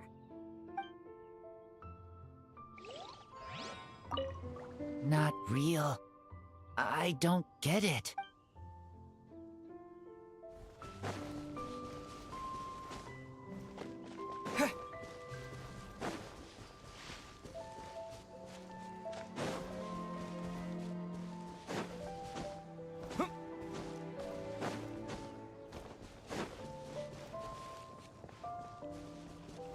Well, there's the other thing right there.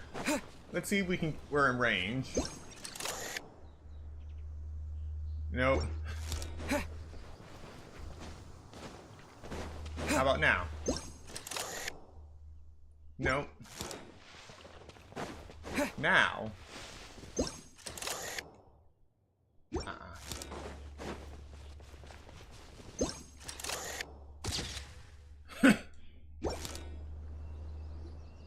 Oh, it's Eula and... Clarand? You're here in Mondstadt? Yes. I received an invitation to exchange swordsmanship techniques.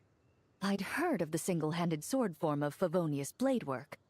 But, after crossing swords with Miss Eula, it turns out the Knights of Favonius are quite accomplished with the greatsword as well. You're quite an accomplished swordsman yourself. Although I suppose that's to be expected of the champion duelist. Even over a few short rounds, I feel like we've learned a lot from each other. For sure.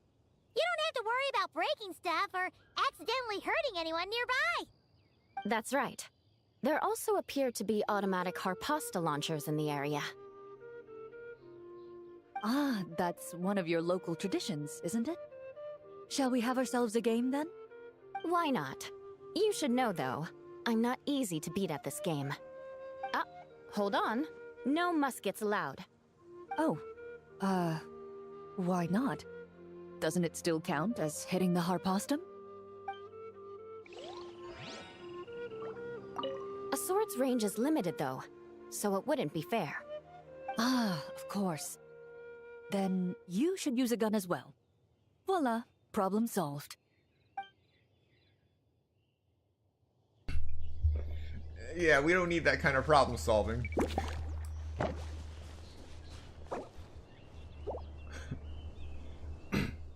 Alright, on to the next set of discrepancies.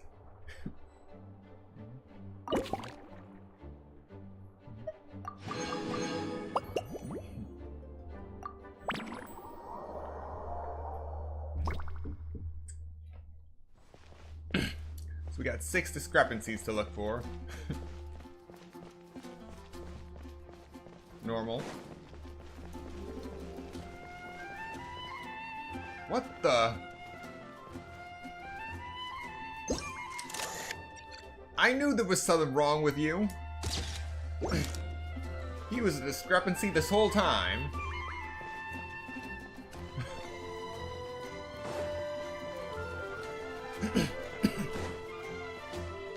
Next mark, Angel Share. Alright.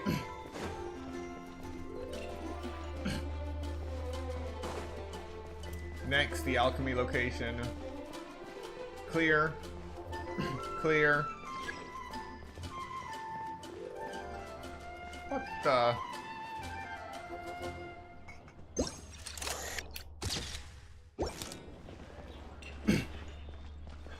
Wait. Huh? Weird. Did Mondstatters always raise boars around here? Found it! Barbara, over here! Coming! Oh, how did this happen? Barbara and I were just grabbing some food at Good Hunter. But then, how do I even put this? The sweet madame and sticky honey roast we ordered came to life. Sorry, what? That's right. I managed to catch the sweet madame earlier. Come on, let's wrangle this thing so we can head back and eat. Wait, what? Uh-oh. What is it? More pigeons and forest boars! The rest of our lunch is making a break for it! I'm sorry, what? I can still cook with this thing. Alright.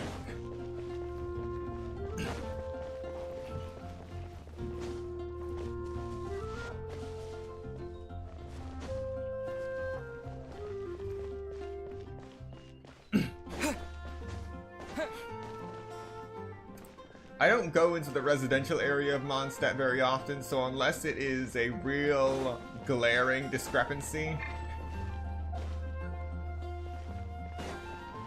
I don't think I'll recognize it. And now I can't access the map, but I was able to access it at the very beginning. And that was a nice touch, so I could actually see the map without all the icons blocking me. Ah, there's one.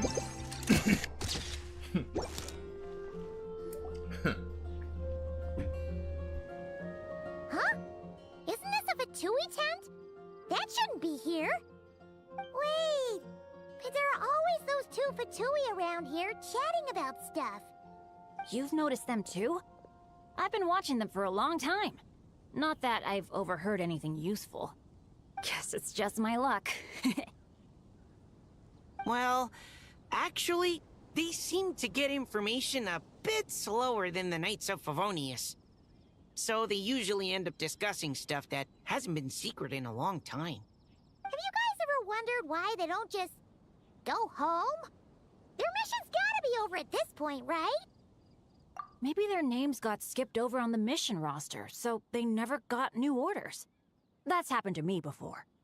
I suppose, but your experiences tend to be quite unique. It's possible the Fatui stationed them here long-term to keep an eye on things. Or maybe they volunteered for this position because they don't want to go back. Either way, we should have Nicole take this tent down. It's making Paimon think we're gonna have to fight someone. I guess you're right. We don't want people getting their hopes up.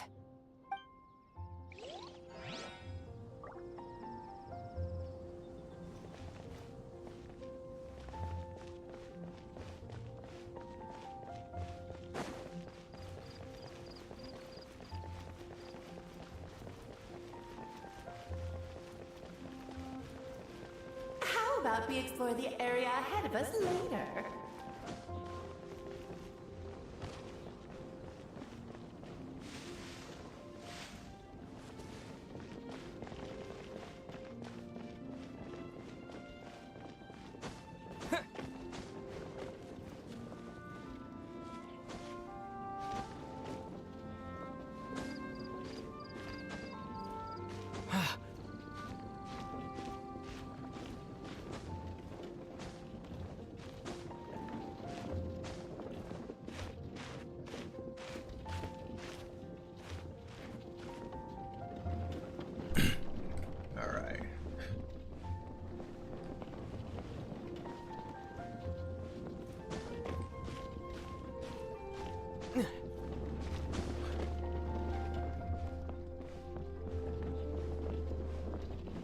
see what we can see.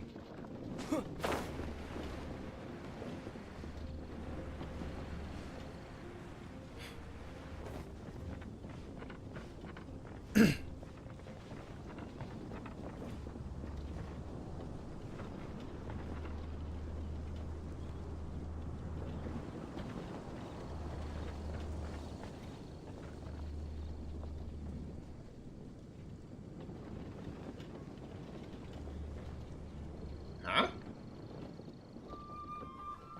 Not sure how I missed that.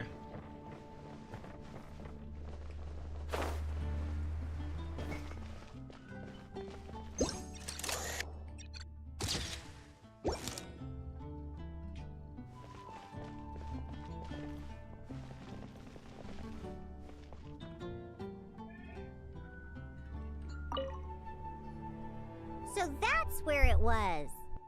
Fiona? What are you doing here? It's my first time seeing these little guys. They're from that land, right? Oh, they're so cute. Alice put a version of the cat's tail here and asked me to run it. It has the setup I'm used to and everything. Now, all I need to do is make some drinks. And you know what? This is the perfect chance to change all the ingredients to super weird stuff. I'll get people to lose interest for sure. Looks like your campaign is going strong, huh? Even out here. Of course, the only thing missing is the cats, actually. They seem to prefer the real cat's tail. But that's not a huge surprise. Cats are sensitive about where they live. Even if the place looks exactly the same, they'll know something's off. So, Alice said she would find different staff instead. And then these little saurians appeared. Aww. Bennett gave me a few pointers on how to get along with them. Turns out, there's not a huge difference between them and a cat or a dog. Hey, then you should call this place the Saurian's Tail instead.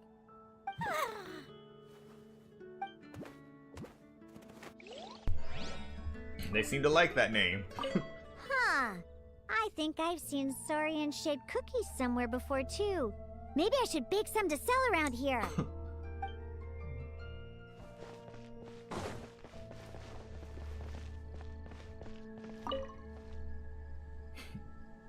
Hey there, friend. You have a voice now? Well, we couldn't just drag Catherine in here, could we? What would the Real Adventurers Guild do without her? Not that she ever shows it on the outside, but she's one busy bee, that's for sure. I mean, just think about how much time it must take to travel between all the different nations. Anyway, I heard this whole world was constructed for magic. Incredible stuff. Even the books on this shelf are real. Not a single prop to be found. Huh. I really gotta take a better look around once this gig's done.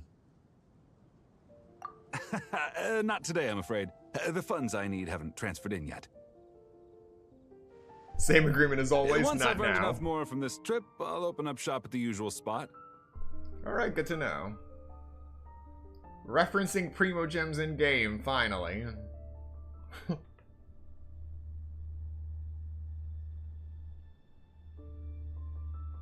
True, but it doesn't seem like the people who created this place set up anything like that. Hey, why don't I go ask for some, and then we all can have a few? Huh. But could we even take them back into the real world? That's the question. Hey, at least you're asking the tough questions. I'll ask for some Primo Gems later, and then we can all have some. Alright.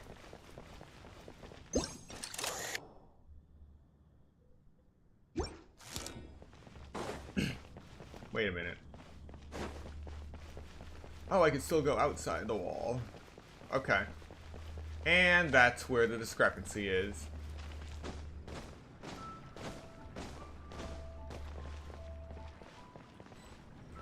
I can't use Elemental Sight?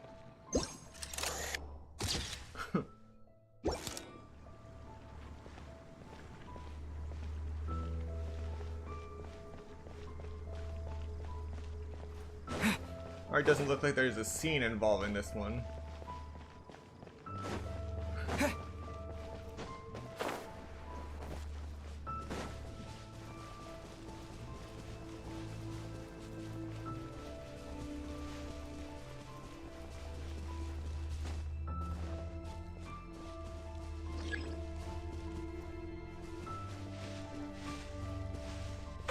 about we explore the area ahead of us later?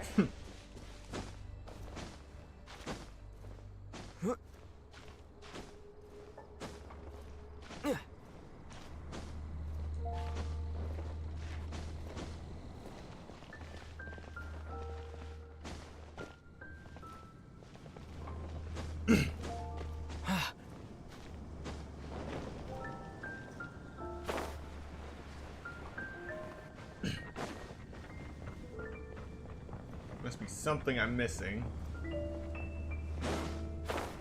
Maybe the Adventurers Guild.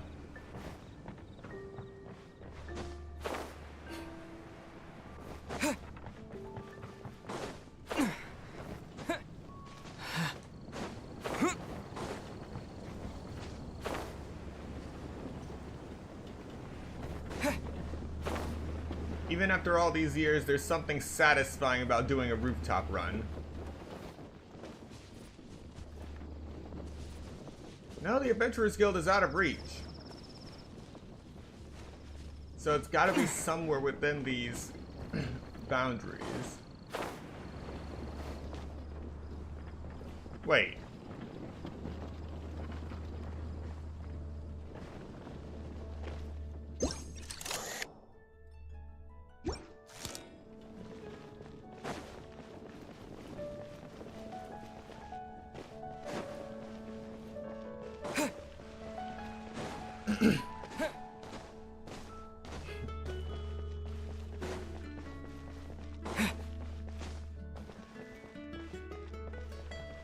It's gotta be a real discrepancy.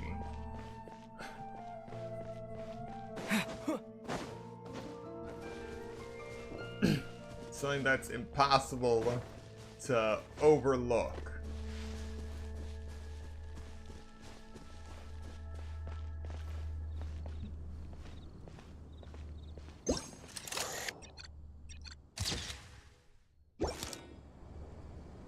Yeah, that discrepancy was already there. Huh? Oh!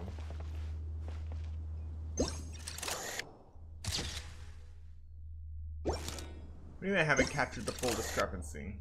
Huh? None of these flowers look local to Mondstadt. Alright.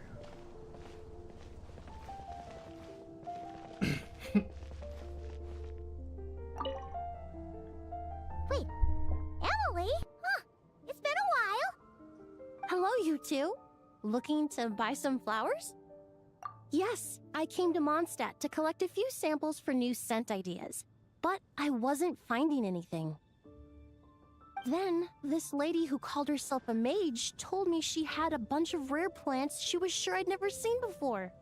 All I have to do is manage this flower shop, and I get to research these plants all I want. Nice! That should help you come up with something new for sure. If there's one trait they have in common, I think it would be the feeling of summer. Refreshing and clear, cutting through the full-bodied and dreamlike floral notes. I certainly have a lot to research, so I think I'll be here for a while. Did you need anything? We're looking for things in here that are different from the real Mondstadt. Do you mind if we take a few pictures of these plants? Hey, since you like them so much, why don't we ask Nicole if you could preserve them in some way? Really? That would be amazing. This is my payment after all.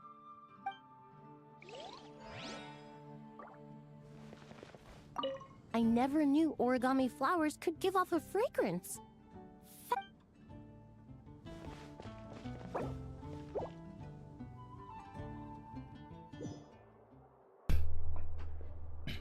Alright, we got one more set of discrepancies to go through.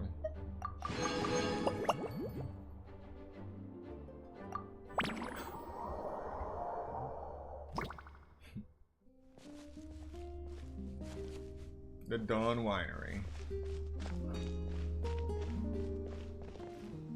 Okay.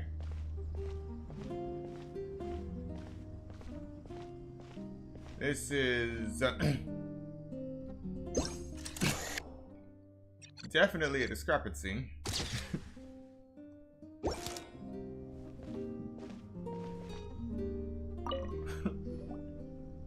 such a succulent fragrance of grapes.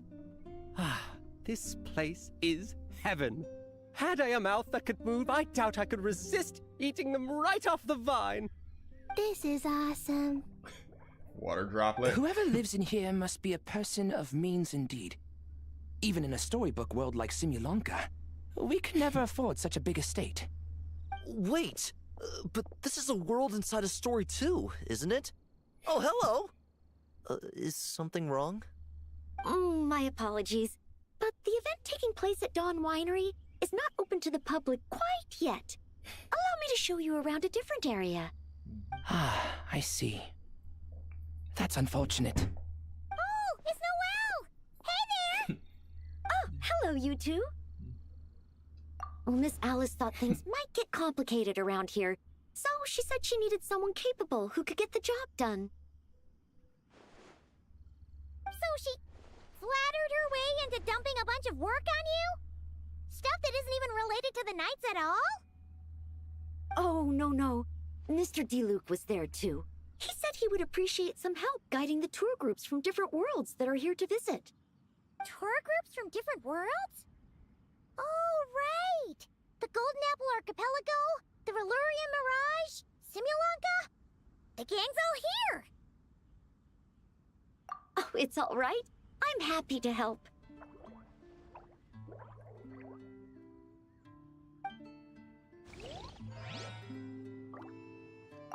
Please head this way, everyone, and we'll get the tour started. Greetings. My name is Ask Me for Directions Arnold, and I am searching for the whereabouts of a certain lovely lady.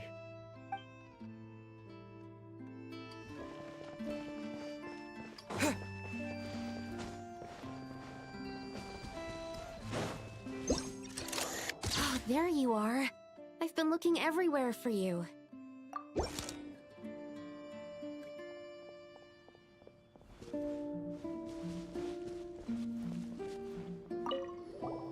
Something wrong, Sucrose?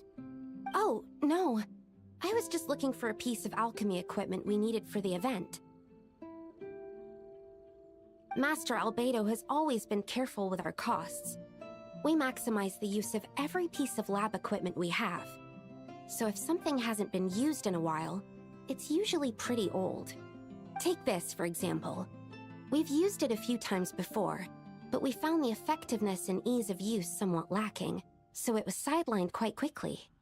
According to the mages, it was meant to be placed in the city, but it went missing after being tossed into the magic bubble. Luckily, I found it. I just don't know why it ended up here of all places. Well, all that matters is that you found it in the end, right? We'll contact Nicole and get her to send it back to the right spot. Great. Thank you so much. At least I managed to track it down. Turtle, dead ahead. A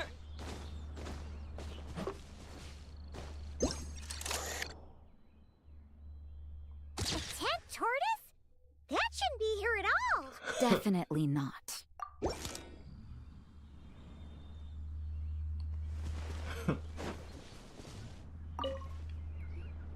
Wow! I've never seen such a large turtle in my life. There was a time, back when I was little, when almost every child in Mondstadt had a turtle as a pet. It was quite the trend. Oh, yeah! Jean and D-Luke mentioned that a long time ago. I had one too, of course. Quite the hassle to take care of. Small pets like that always are. Wait, you had one too? Is that so strange? Oh, no, of course not. I could bring it back to the church and raise it. It can stay behind the cathedral.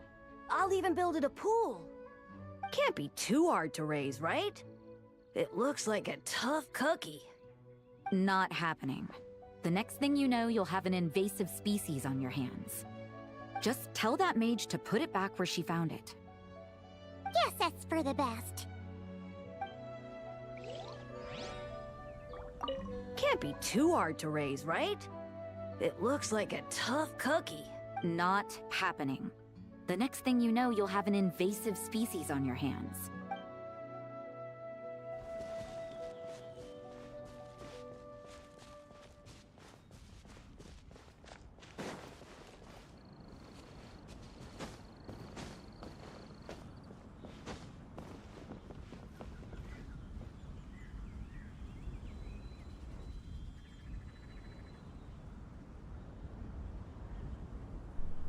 That shade of red definitely doesn't belong here.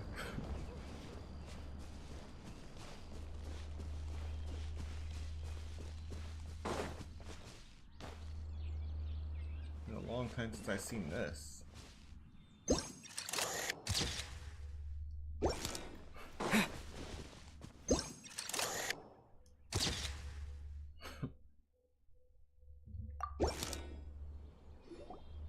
Another tent?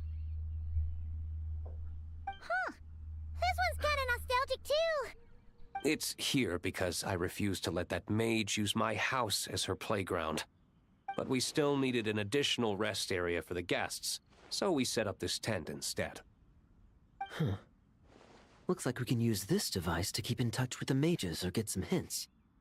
Kinda like we were able to do back then, remember? Now that you mention it, the arrangement is almost identical. Nights on vacation, summer, the sea, and a small little wave rider. It's all taking me back. However, you're forgetting about the part where we were stranded on a deserted island and couldn't even make it across the water. That's what stuck with me the most. Oh, I remember. At least I wasn't dead weight in that situation. Fun times, huh? So, the mages prepared this stuff then. Guess we should take a picture and go check in with them. Be my guest.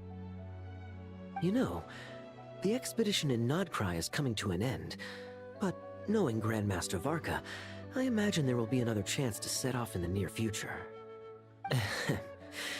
Not that I'm extending an invitation, I'm just mentioning the possibility, that's all. That's our honorary knight.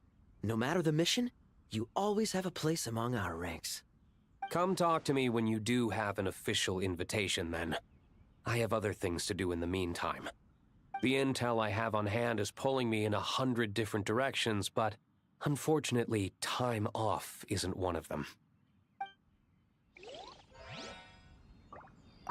That's a shame. I take vacation whenever I can get it, and it's still never enough. I'd visit the Golden Apple Archipelago again in a heartbeat. For once, I feel the same.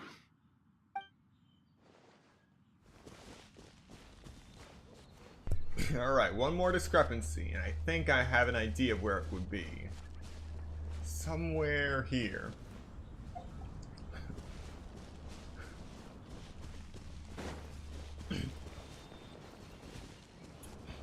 Along these three houses.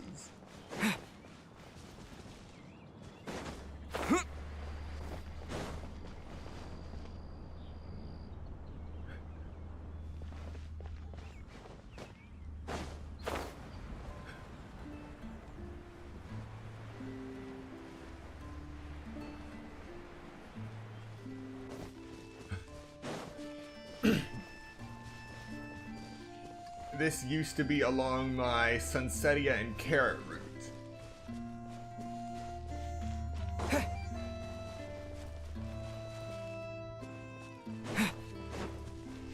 Alright, so it's not here.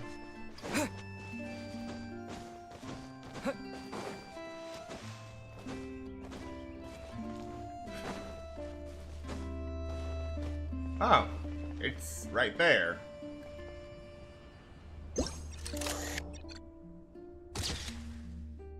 A crystal fly trap. A cataclysm? I heard this thing was terribly ineffective when first invented. You could only catch 10 in a week. Why, the research staff barely wanted to touch it, let alone improve it. But for some reason, it gained traction among adventurers once it entered the market. True, it takes time. It beats having to do it yourself, I suppose. But there are so many crystal flies around here. Surely it's not that difficult to just do it the old-fashioned way. Exactly. Oh, that's what this was. This is my crystal fly route. Collecting about 50 a day. As long as you remember where they are, it is much faster to do it by hand rather than rely on this thing. And you forget where you put it. It's a bit far, though. Just imagine how tiresome it was back in the day, having to come out here over and over again, and no gadget to help. Cataclysm and Apocalypse. Does that count as trespassing on private property, I wonder? I suppose it hardly matters anymore. Adventurers aren't quite so keen on crystal flies nowadays. The times they are a-changin', eh? So it would seem. What are they mumbling about?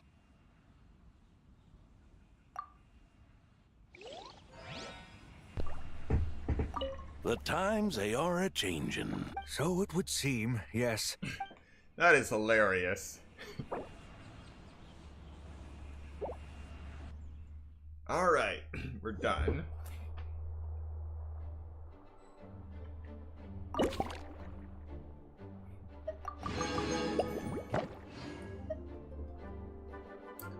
Alright, give me one moment to go grab something, and then we'll actually continue with the story quest.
My potted plant on the porch has died again. I was watering it every day. Ugh, don't tell me I overdid it this time.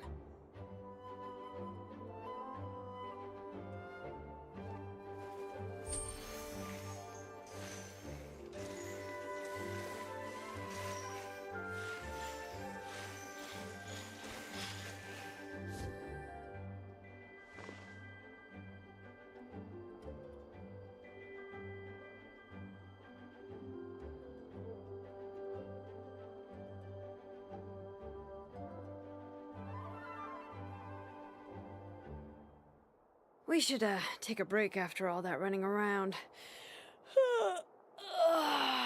Yeah, let's rest here for a bit.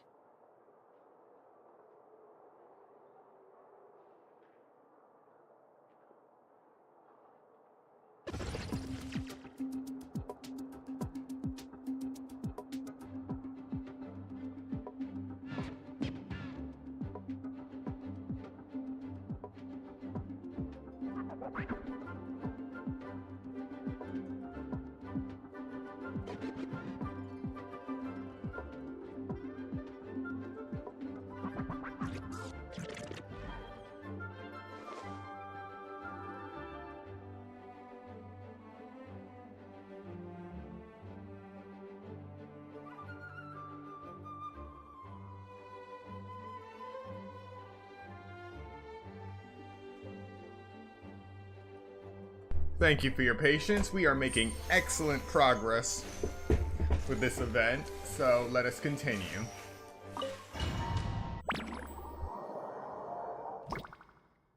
Whoa! Dizzy. That's gonna take some getting used to. Why didn't that happen the first time? Ah, looks like we've jumped forward a bit since yesterday. We're at the Favonius Cathedral now. Wait, is this the bit where we borrow the Holy Lyre?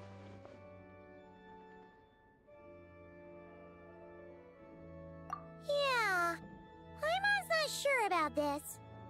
Also, why is Tone Deaf Bard the only one here? What about Varka and the others? Don't worry. I'm sure Nicole has it all planned out. See? Here comes Diluc now.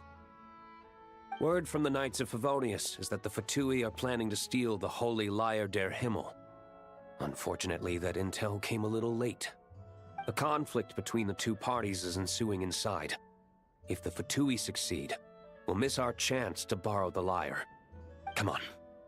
Let's go help the Knights. What is it? Oh, so that's how we're explaining this part. Huh. Pretty convincing. It's all thanks to that committed performance from our good friend Diluc. I'm just reading the lines Miss Nicole gave me.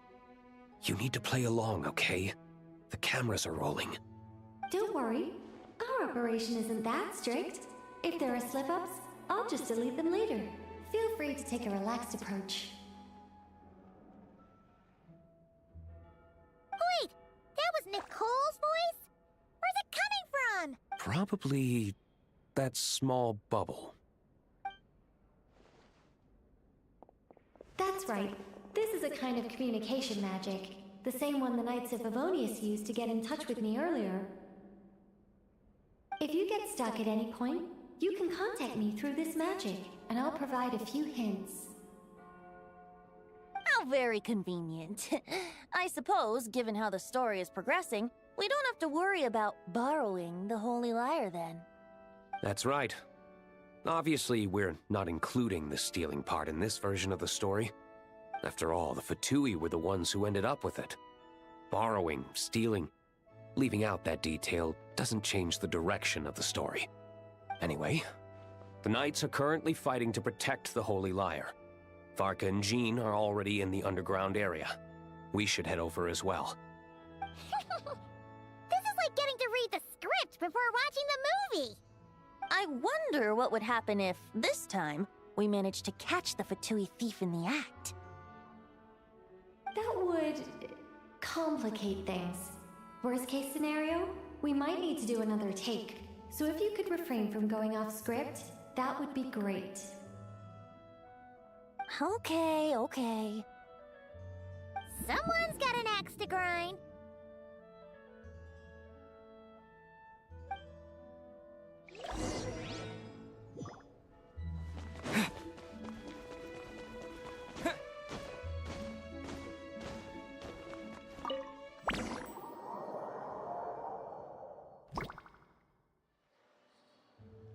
You're just in time. The situation is not looking good at the moment. The Fatui brought much more force than expected. Yeah, it's turned into quite a mess.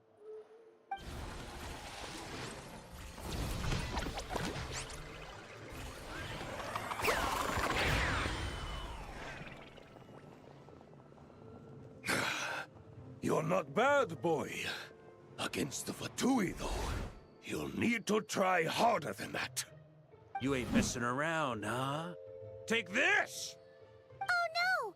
If this keeps up, the Holy Lyre's gonna be... Oh, sorry. Paimon can't do this. Nicole, shouldn't these people be wearing Fatui costumes at least? Yeah, it's kinda hard to get in the zone when our opponents look like average guild members. Let me see here. It looks like magical auto-load has been disabled, so the Fatui costumes didn't appear.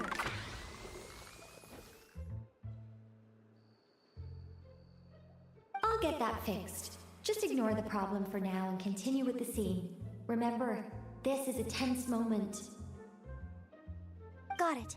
In that case, I'll evacuate the members of the church right away. All right, thank you. As you see, Traveler, the situation is dire. We need to retrieve the Holy Lyre and get it back to headquarters. Looks like the Fatui are tied up fighting the Knights. I doubt they have the manpower to spare to deal with us. Which means, if we rush in, we should be able to retrieve the lyre. You all sure are getting into character. Okay then, let's go!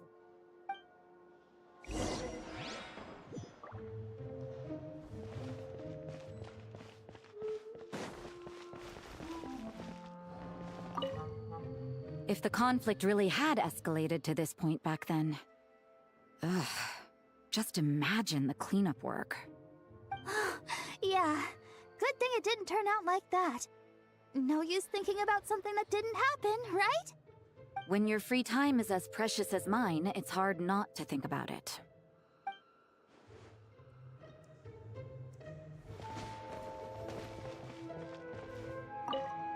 I never thought I'd get the chance to spar with the cavalry captain. I'm always up for a duel. As long as you treat me to a glass of wine after we're done.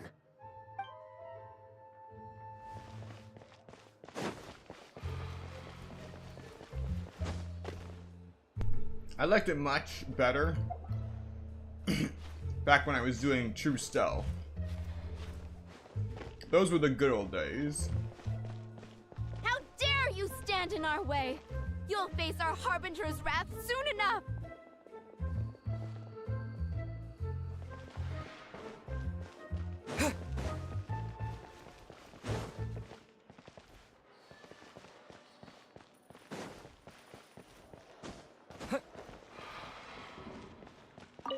What a coincidence. Or perhaps I should say, great minds think alike. Yes, well, this looked like the most relaxed part of the performance. I'd prefer to get this over with and return to my work as soon as possible. I'm assuming you feel the same, Miss Lisa? Of course. After all, this place suffers from a dire lack of comfortable chairs and good tea.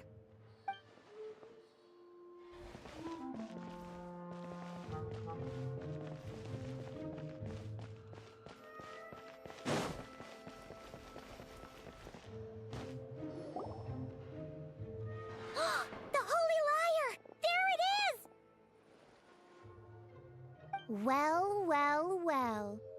It seems our outer diversions were most effective. The knights know not that the true danger lurks right beneath their nose.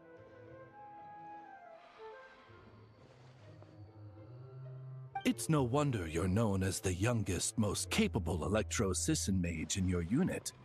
You can read our enemy like a book. No! We're too late!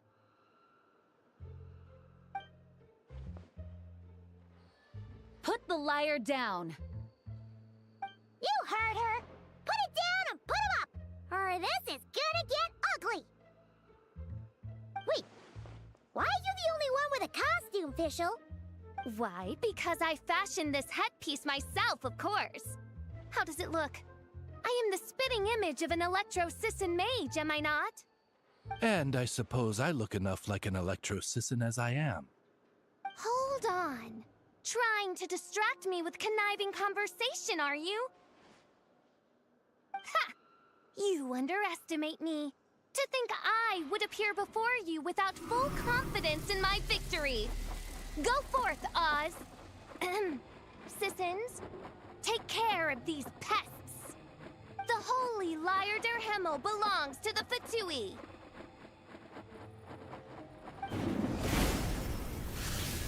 Whoa, that was fast. Mage-powered flight is something else. Fischl is... the Fatus is getting away! After her, quick! I gotta say, Fischl gave the best performance in all of this. Here, take it away, and don't let them catch you. That's nothing the gliding champion of the Fatui can't handle.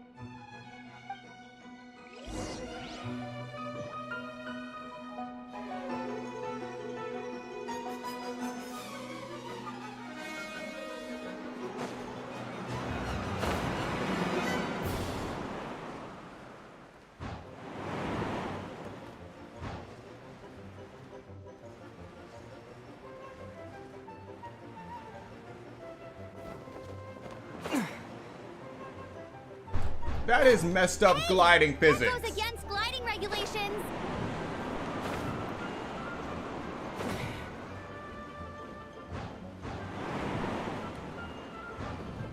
Pretty tough, aren't ya? Well, let's see how you handle this.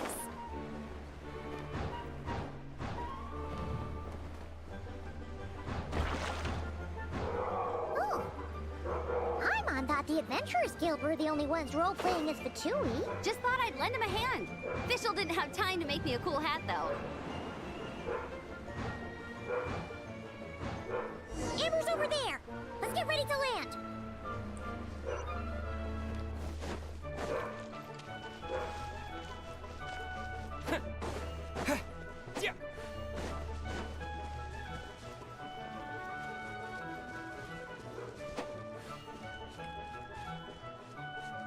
Here they come!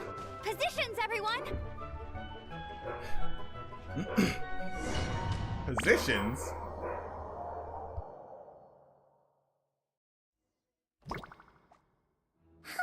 So this is where the chase ends this time.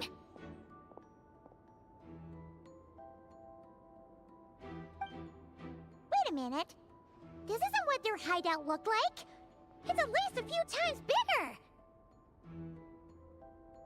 Yes, I remember it being much more run down. This place has far more structural appeal. The Lawrence clan lived here for a time, but this doesn't look like their handiwork. And I know for sure it's not the work of the Knights. Must be a bit of creative license on the part of our dear mages then. Alice said the original was too run down and didn't fit her aesthetic taste. So we repurposed some assets from the Golden Apple Archipelago. As you can imagine, Alice has always been a go big or go home kind of person. Yeah, this is go big, all right. Still, our mission remains the same. We're here to get back the Holy Lyre. Yeah, and this time we have a whole bunch of people to help us. Not just Diluc. Should be a total piece of cake.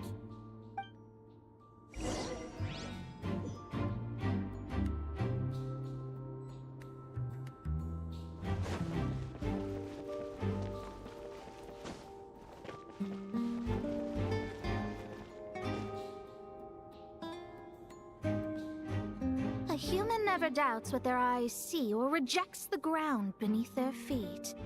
Both now warn you that this is the end of the road. Give up and turn back while you can. That voice. Is that Mona? Mona? Oh, you mean Barbarloth's student. You know about her? But Mona came to Mondstadt after your expedition left. Well, I had regular contact with the Hexen Circle, so her name came up now and then. The whole thing about her messing up and being too afraid to go back? Yeah, I know that too. What? But how? No one in the Hexen Circle should know about that. For real? Sorry, but I'm pretty sure all the mages know. All of them? I'm afraid so. Oh, except Rhindaughter, I suppose. Fine. That's just fine. It's not like the old hag's gonna come find me in Mondstadt to settle the score, right? Anyway, how do we cross? I'm not telling. Aw, come on. Don't take it out on us. I'm not. This is unrelated. Besides, I'm playing a Fatus whose job it is to issue riddles. You can't just ask me for the answer. All right. Almost forgot about that. If you want the answer, think back to what I said at the beginning.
Mika's guarding this spot. Oh, hey! It's been a while. Hello, Grandmaster. Hello, everyone. No. Wait, my line... how did you get in here? I would think you have bigger concerns right now. Tell us where to find the lyre. It's locked in the back room, but good luck getting in there. 3 crests are needed to enter, and each one is guarded by a Fatous. Wait, but in real life, we only needed 1 key. Yes, but there are 3 locations to visit. If there was only 1 key to be found, there's a good chance the encounters set up at the other 2 locations would go to waste. All our actors worked so hard to memorize their lines. It would be a shame if their part got skipped over. A fair point. They're playing through the story just like us, after all. To be honest, when I first read my lines, I was kind of confused at how I just give up the intel without a fight. But when I actually had to stand up against all of you, it made sense. I mean, Mr. Diluc practically had me in a cold sweat. Really? I only had 1 line. Aha! Yet in a game of cards, it's the ones that remain unturned that strike the greatest fear in your opponent. The same principle applies here. That's right! And I've been told you have quite a few tricks up your sleeve, Mr. Diluc. Anyway, you can head in now. Everyone should be ready. One moment. We can't quite end it like this. I believe you have 1 more line, Mika.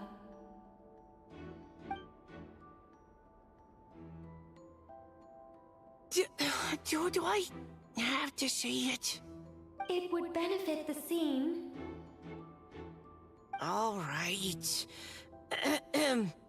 I told you everything I know. Now leave me alone. And off he goes.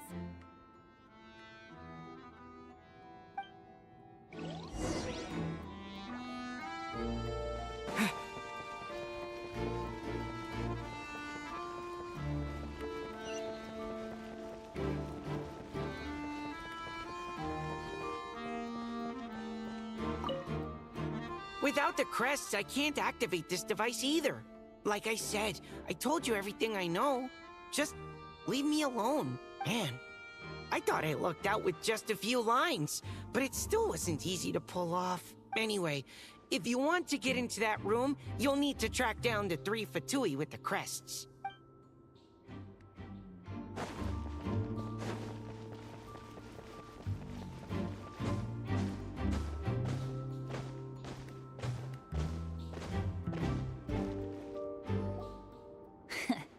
Looks like we were followed.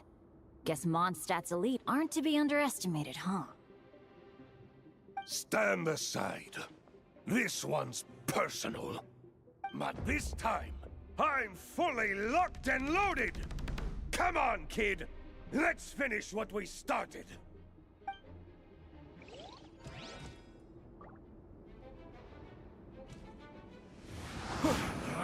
You can't run! Yahoo! Well, neither can I. Yeah. Burn! Don't be a killjoy! Looks like I... Okay. You win. Somehow this round wasn't quite as fun. Probably because you had to act like a Fatous. At this point, I could take down those with my eyes closed. True. Guess I didn't stand a chance, huh? Oh, so you were the one in the Fatous costume. Does that mean the auto-load bug is fixed now, Nicole? It would seem so. Man, their armor is heavy, and not breathable at all. You're telling me the Fatui in Sumeru and Natlan also wear this stuff? I can't even imagine. Rumor has it, Fatui recruits undergo rigorous training. I feel like there's some truth to that after all. Well, even though we lost, Dad had fun for sure. Here's the crest I was guarding. You've earned it. Oh, and Bennett told me about what happened in Natlan. How you helped him navigate his past. It's hard to believe we finally have answers after all these years. So, on behalf of all the adventurers in Mondstadt, truly, I can't thank you enough. Well, that's what friends are for, right? Speaking of, how have things been since you got back, Bennett? Same old, same old. Bad luck included. But that part's nothing new, so I don't mind. I do miss the Asha, though. I hope I get the chance to show them Mondstadt someday.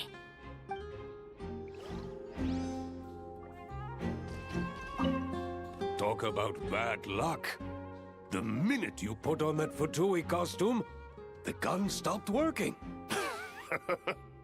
How weird is that? Yeah, thanks for stepping in, Dad. Guess I'll have to hand it in to Miss Nicole for repairs later.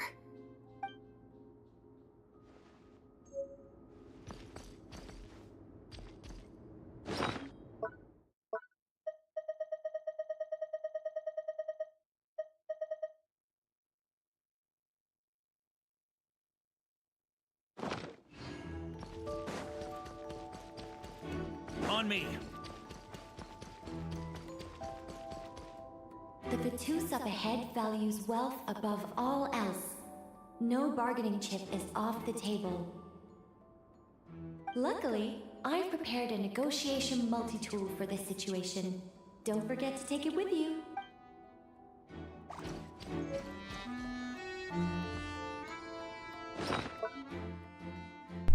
A negotiation multi-tool.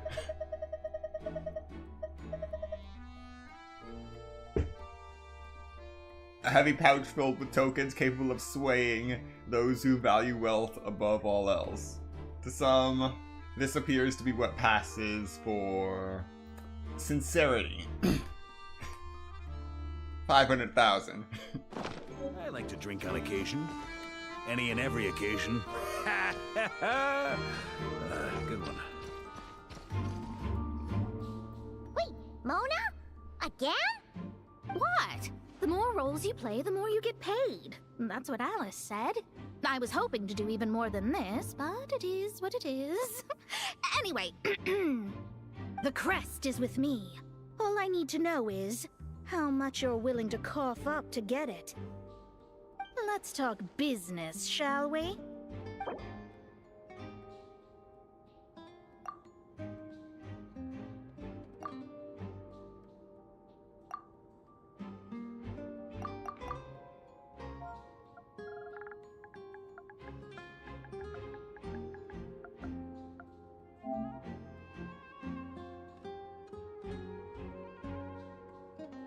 I did not expect this to be the middle ground of what was going to be offered. It's just the moment I saw that barter, I knew what I was going to choose. That's all. You have to at least make it worth my while. Alright.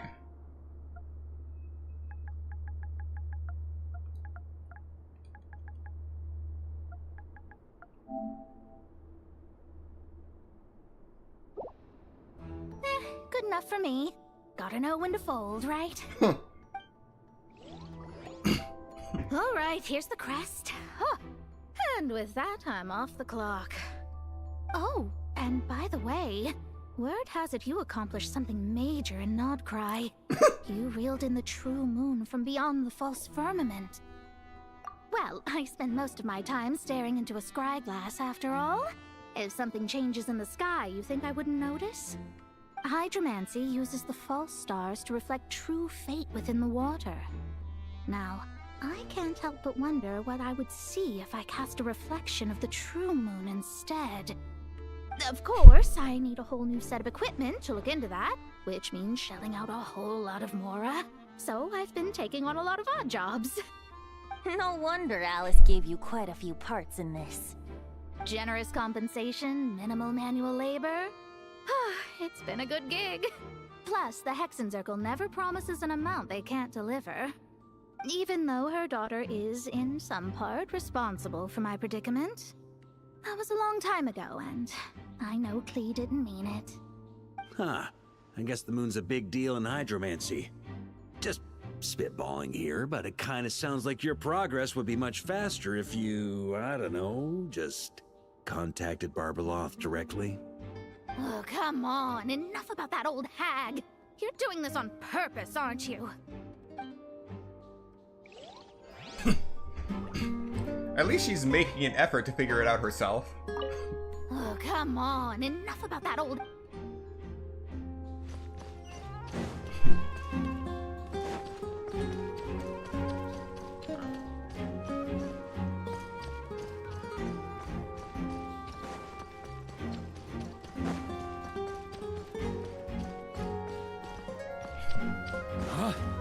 The road ahead is almost completely blocked. Looks like this person isn't taking visitors. Yes, we'll just have to be careful. Burn for me. We need that crest.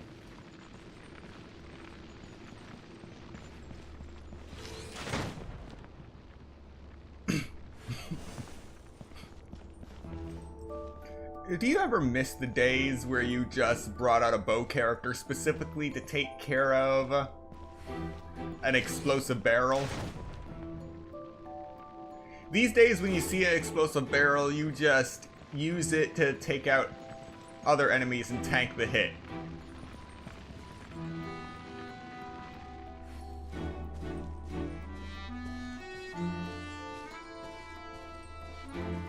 Looks like Durin has his role. What? They handed over their crests? Looks like the decision has been made for me then. Further resistance would be foolish.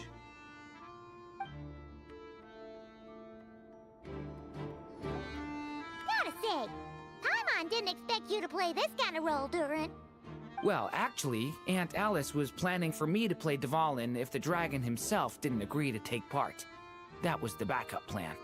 Apparently, there's a spell like the one used to make Simulanka that could change me back into an evil dragon.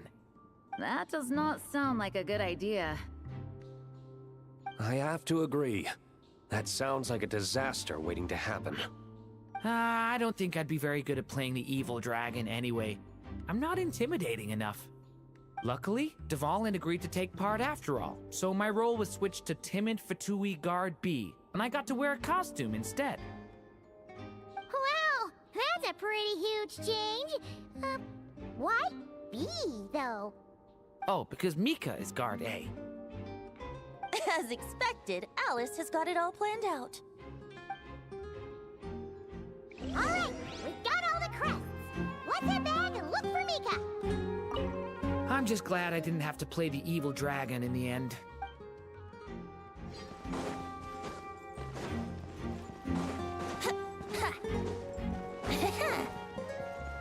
On me.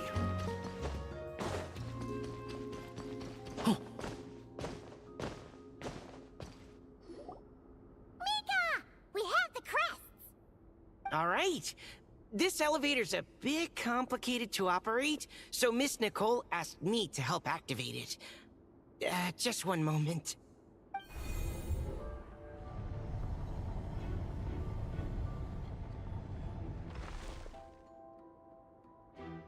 Thanks.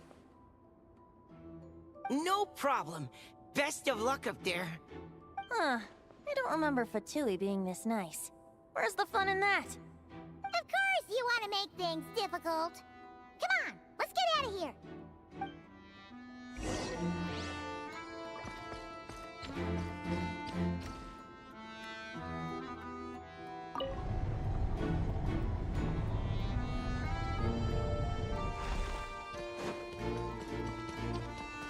Security's tight around here.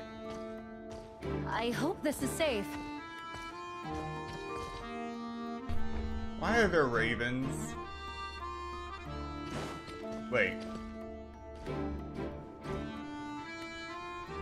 Glowing tiles are never a good sign. Huh. You know, I honestly expected raven eye beams. I wouldn't put it past Alice.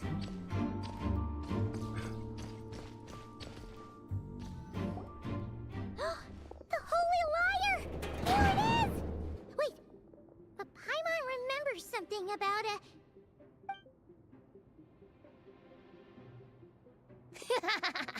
Hot-blooded, careless, and reckless heroes! Despair, for you have stepped into my trap! Wait, what? All it did was lock the liar up? Well, I wasn't the one who designed it. All Alice said was that activating it would turn the tables. I see. That checks out. They laugh as if they already know what is to transpire. I do not have a good feeling about this. Allow me to clarify before we proceed. How was it that the lyre was retrieved back then? From what I've heard, the Fatui agent guarding this place was given a thorough beating, and then the lock opened. So then, I'm the one who walked into the trap? Do not despair, mein Fräulein. Miss Alice provided us with backup, did she not? We are not entirely outmatched. 'Tis true. Though thine prinzessin stands on the cusp of defeat, courage has not yet failed her. Let this be our last stand! Come forth, my loyal servants! Smite all who stand against us!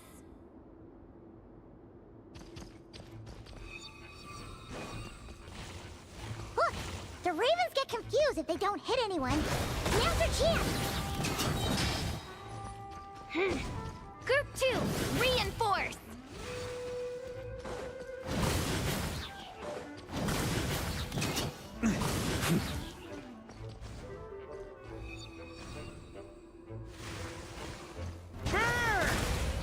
Up the ante!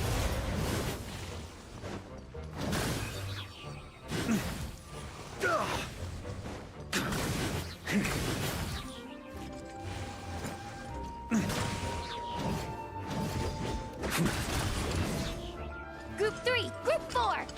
Oh, forget it. All of you, attack at once!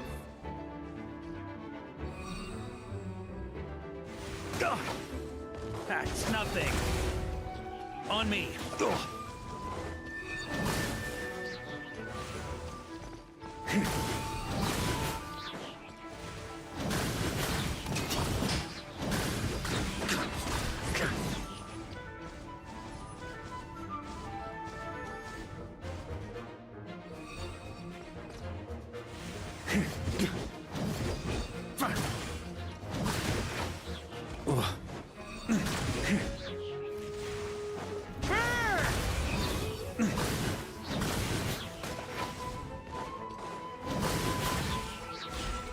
Well, well.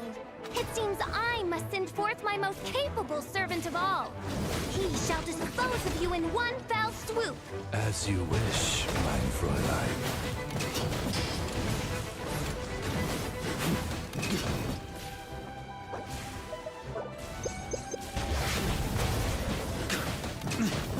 Think you can get away?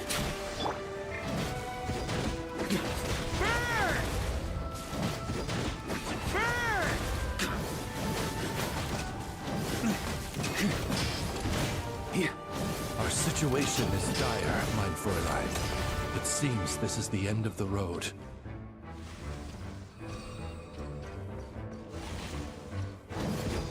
On me.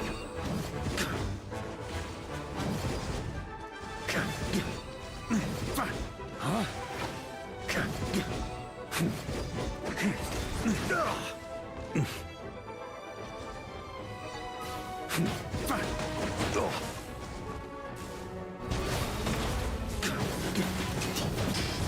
Got a bit too cocky.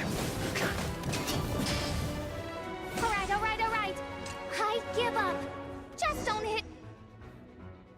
Alright. I know when I'm beat. You win. You were brilliant, Miss Fischl. The recording was fantastic. I'm certain future participants will have a great time. Yeah! This role was perfect for you! Huh. Your praise is a compliment to your own good sense. Yet know that this is but the least of your princess's abundant talents. Huh. It doesn't look like the lock is opened, though. True. This isn't what we were told would happen. I doubt the mages want us to just break it open. It's not their style. Perhaps we haven't met a certain condition then?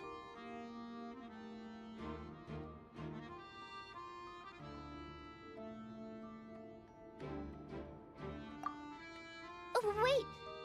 Does that mean the beating up part has to happen for this to proceed?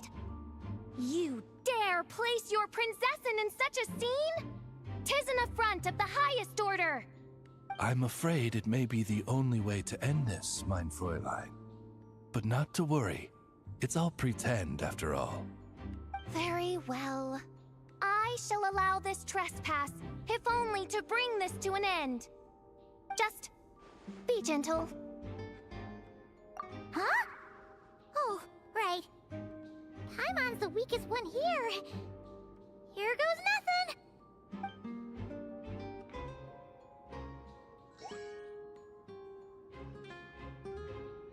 Ah, it's open!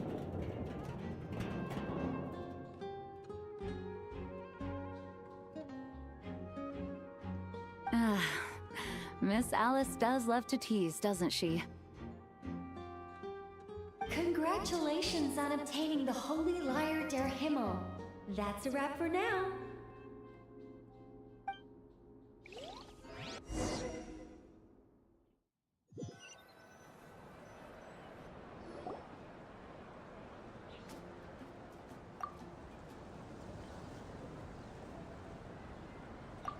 Wow! This is quite the gathering. And do you smell that? Is that the secret menu Varka was talking about? Oh, Paimon's stomach has been rumbling this whole time, so she's gonna dig in. Don't forget.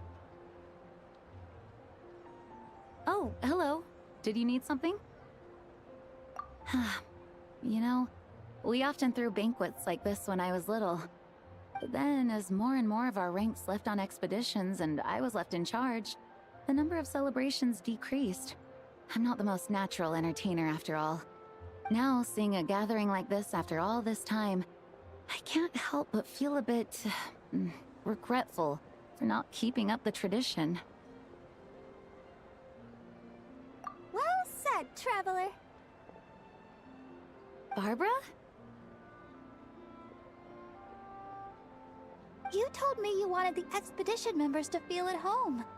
But in my eyes, the feeling of home isn't something you can force. Home is... what happens when we're all together like this? Ah, you're right. And you know what? I've been coming to the same conclusion. The location isn't the most important factor. No matter how far we get from Mondstadt, home is wherever we're together.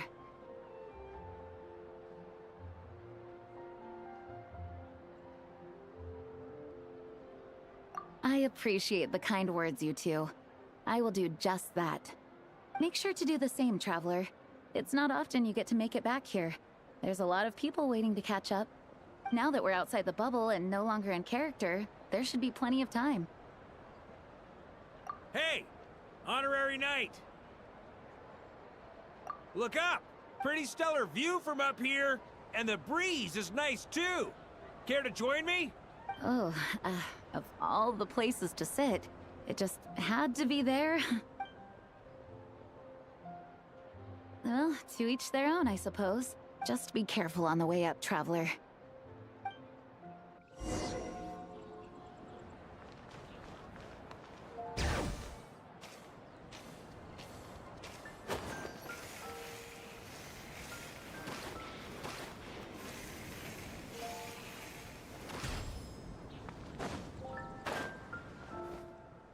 Have a seat. I come bearing drinks.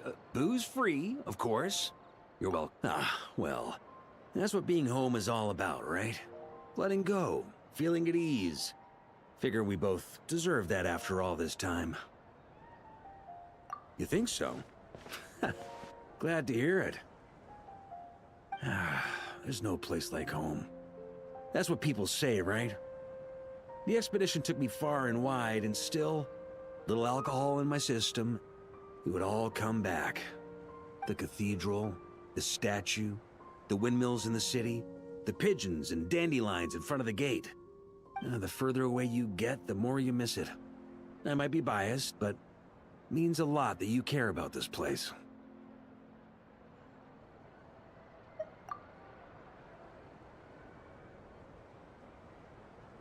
I get that.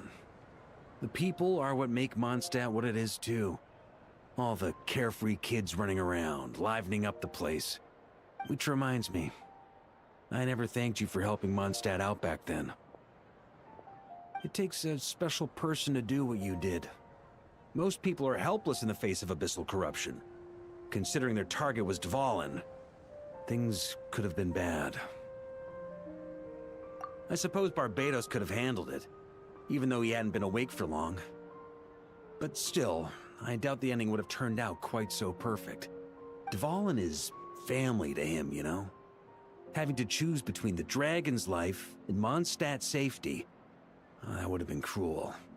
Not to mention, the Wild Hunt would have reached our borders sooner or later. We'd have been stretched thin without your help. Maybe you've never put two and two together, but what you did in Natlan also helped reduce the threat of the Wild Hunt. If Natlan's crisis hadn't been resolved, the two abyssal powers might have joined forces at some point, making our situation even more dire. Ha! Look at us, taking down the Abyss in two separate nations. Doing the Knights of Favonius proud, aren't we?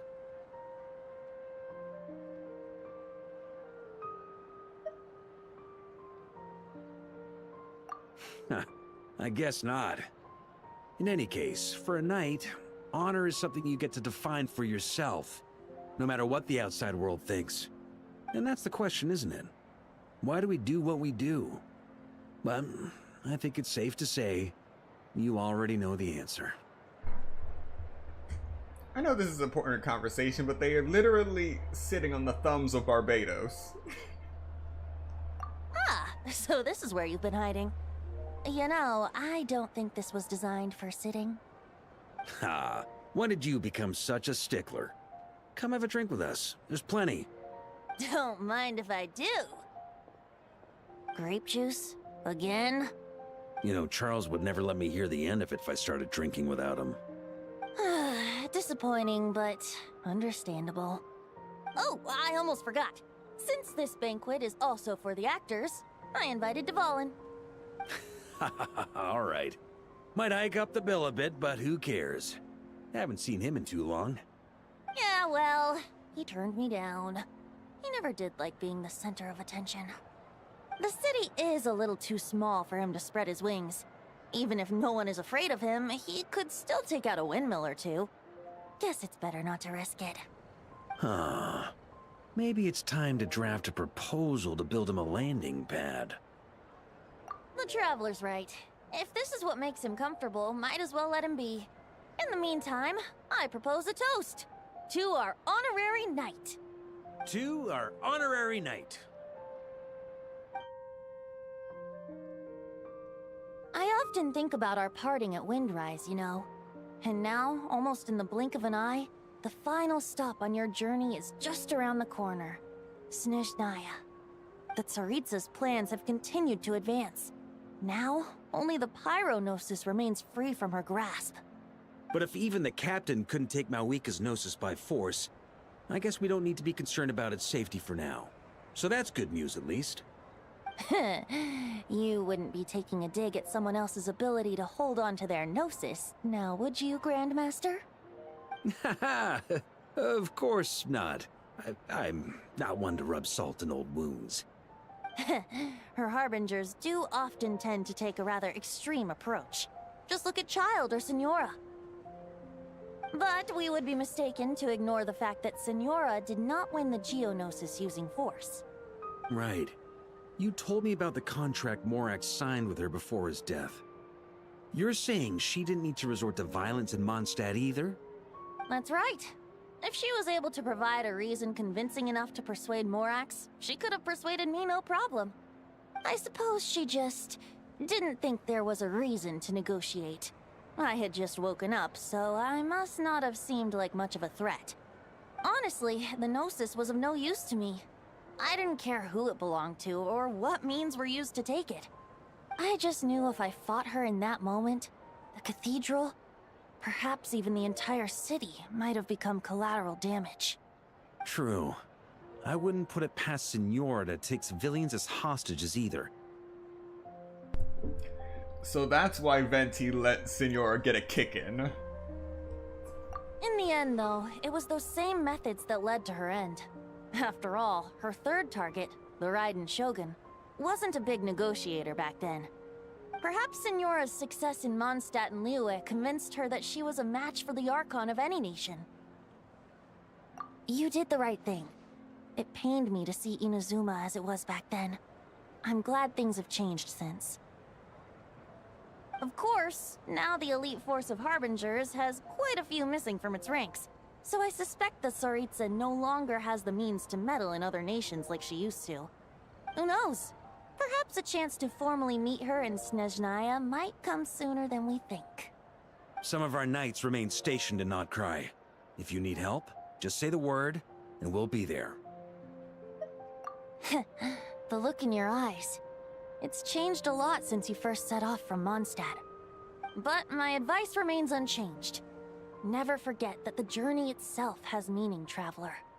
The birds of Tevat, the songs in the cities, the Tsaritsa, her Fatui and the monsters, they are all part of that journey. Perhaps earth-shaking truths and indescribable trials await you at the end. Just remember, there is more to life than that. Alright, that's more than enough acting like a real Archon for one night. And still, not a sip of drink for dear old Venti at a time like this? You're no fun, Varka.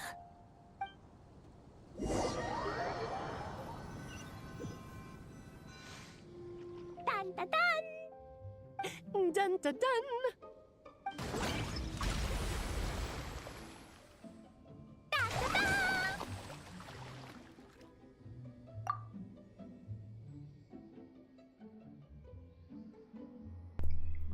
Wreaking havoc under the cover of night. Of course they are. Da da da!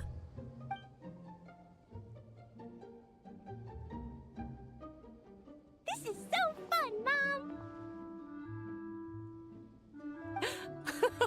I think so too. Come on, let's blow them all up.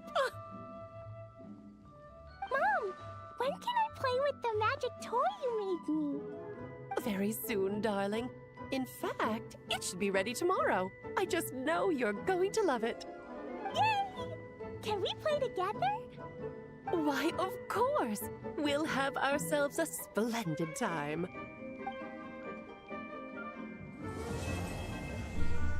If that's not foreshadowing, I don't know what is.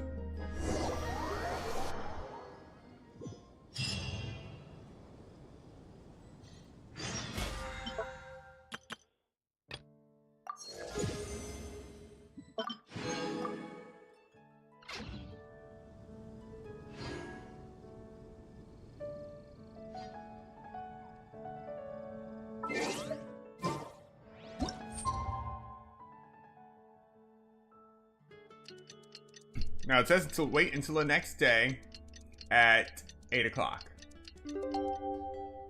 And yet for some reason it pushes me to 8:01. For whatever reason.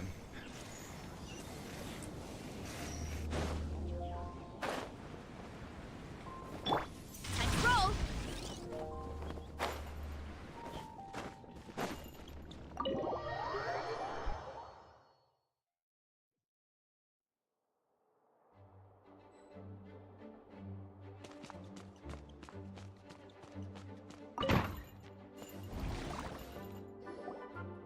Alright, we made it!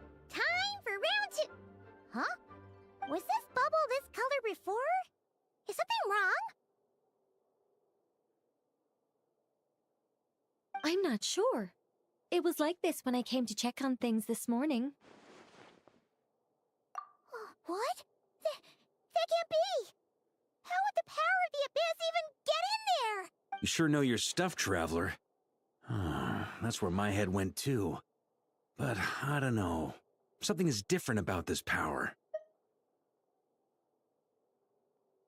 What does that mean? It seems to be in an embryonic state. Like an egg that hasn't hatched, the dark clouds before a storm, or an omen before disaster strikes. Of course, the world within the magic bubble is imaginary, so the same should be true of this abyssal power. At least for now. You created this magic, right, Alice? Do you have any idea what's going on here? Ooh, new magic does often come with its issues, so I can't say I'm entirely surprised something like this would crop up. As for a solution, however, I'm afraid I need more information first. I have a theory. Essentially, this world started from memories and was extrapolated through magic, which is why there are some discrepancies. But that abyssal shift in the dream bubble itself, that could be a indicator of a smaller source of abyssal power that you have encountered before, but you haven't resolved, which means there are still lingering issues dwelling in Mondstadt that have yet to rear their ugly head. One thing is for certain, at least. Given the current threat, we'll have to close off the bubble to event participants. My apologies, Miss Alice. I know you've made a promise to Klee, but I'm not sure you'll be able to keep it. Have we ever seen Alice look this serious?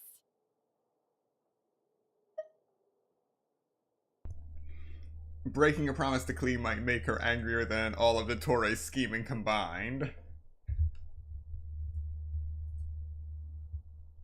Unprecedented crisis notwithstanding, it's too soon to just throw in the towel. What we should be focusing on is how we're going to fix this. Are we talking about the Klee situation or the Abyss situation? Both. Now, I have my suspicions, but I'll need someone to head into the bubble and confirm a few things. It's not like we can avoid going in there, right? We have to nip this crisis in the bud, after all. I agree. We have to take action. All right. I'll go convince Klee to play somewhere else for now and then head right back. In the meantime, Nicole, be a dear and keep observing the bubble from out here. Oh, and provide any fixes you can while the rest are inside. I don't know, Alice. There are quite a few unknowns here. It's not like I can force people to head in there and take that risk. We angels aren't miracle workers. You sure about that? Fine. I'll do what I can. Just be quick, okay? This is your magic, after all. Well, guess this is our best option. We're definitely not gonna sit back and watch.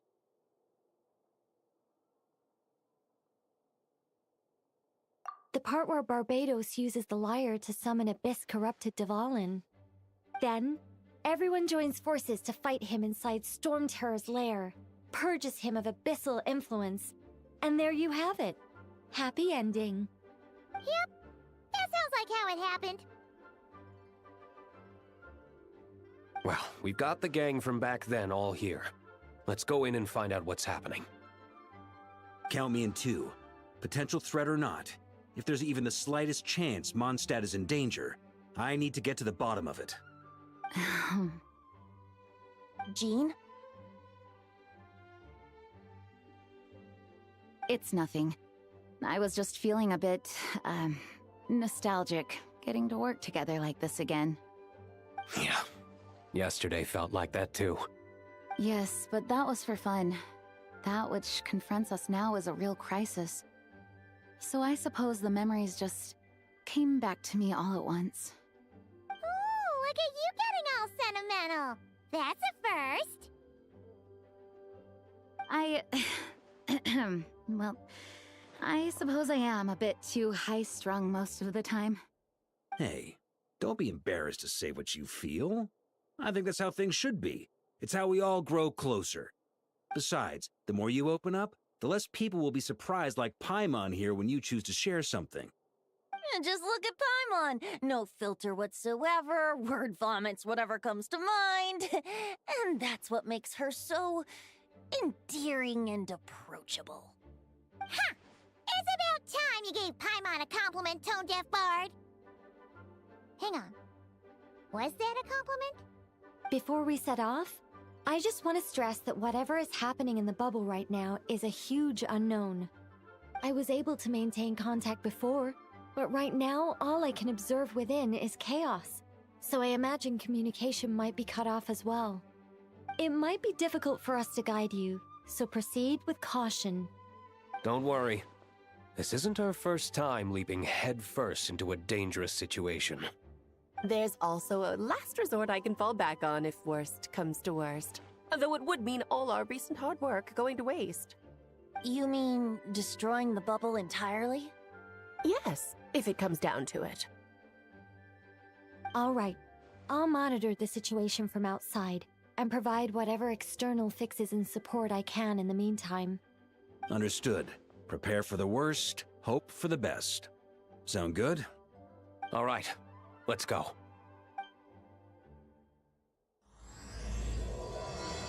Variations on the Song of the Dragon and Freedom. In we go.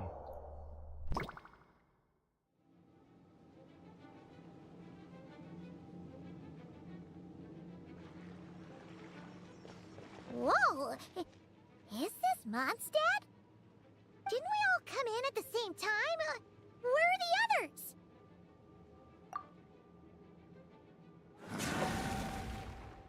Look!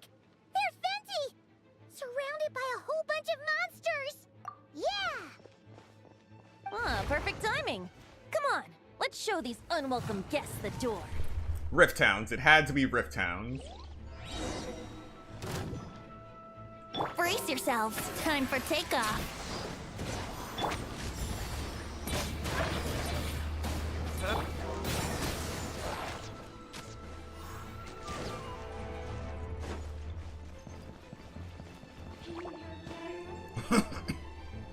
Together some communication and control stations, and managed to smash together some items that should give us an advantage. These elements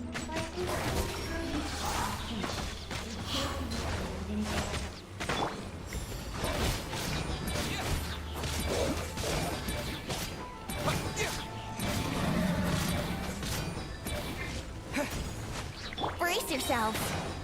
Think you can get away?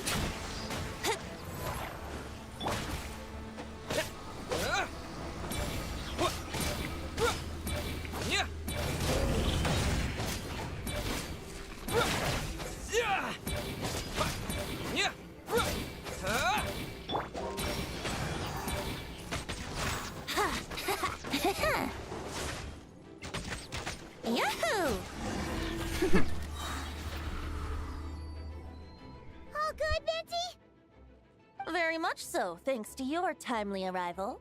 But Mondstadt looks like it's in bad shape. Yeah! The city's crawling with abyssal monsters. It's almost like we've already lost. I'm not sure what happened, but the rest of our group might need backup. Let's find them first. Good point. Let's go!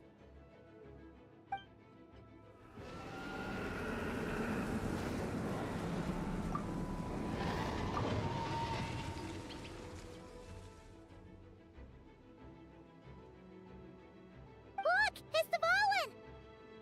Is that just Paimon, or does he look way worse than back then? You're right. The corruption has spread throughout his entire body. If we had failed to purify him in real life, I imagine this is what would have become of him. Wait! It looks like something's falling! It's his tears. Like the ones we purified in the past?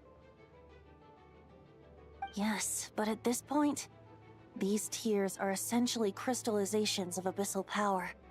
If left unchecked, they will continuously summon abyssal monsters, and this disaster will never end. We also need to get our hands on one of them. No, This degree of corruption cannot be cleansed. Besides, we need them in their corrupted state if we want to summon Dvalin. I doubt the pure sound of the lyre can reach him in his current state. Sounds like this whole thing is still gonna end in a confrontation, though. Just like back then. Yes. I wasn't certain before Dvalin showed up, but now I'm sure this situation is more than simple chaos. It seems more like an alternate version of events, and I have some idea of how it came to be. Well, monsters abound no matter where we look. You choose where to go, and I'll follow.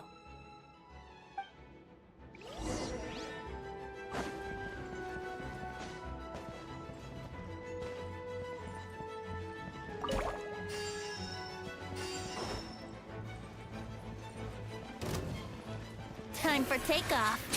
Let's play!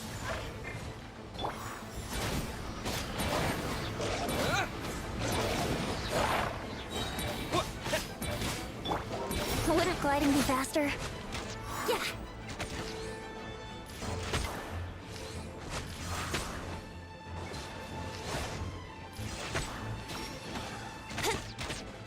Think you can get away?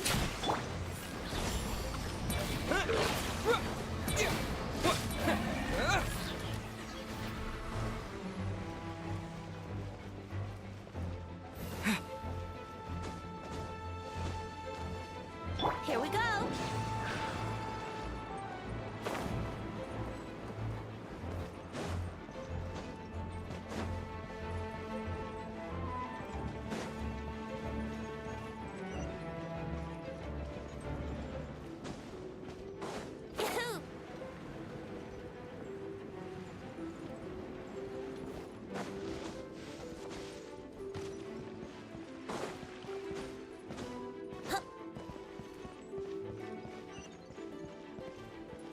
Brace yourself.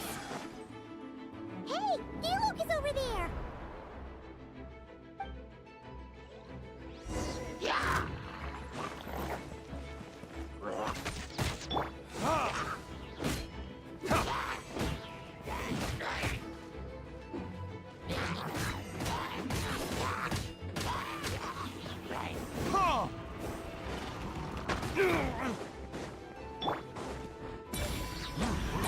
Here we go!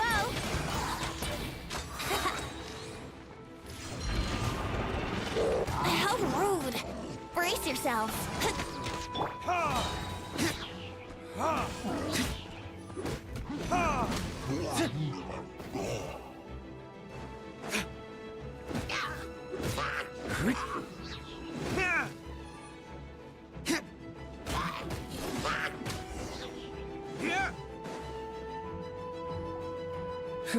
Made it. Thanks for the assist. It looks like Mondstadt is in dire straits. Did you see any knights or civilians on the way here? And my initial suspicion could be right. The knights have abandoned the city and evacuated all civilians to a different location. Abandon the city? In the face of unrelenting abyssal attacks, it's possible they had no other choice. But none of that matters now. An empty city has its advantages. We won't need to divert our attention to protecting civilians, for one. Oh, and this thing. It looks like one of Dvalin's tears. I don't feel good about just leaving it here. That happens to be just what we were hoping to find. Let's take it with us. Wait, what about Varka? Have you seen him? No, I'm not sure where he is. We'll just have to keep looking. Oh, I think I saw Jean on the other side of the city. I was going to head over after clearing out these monsters. We should go help her. Good idea.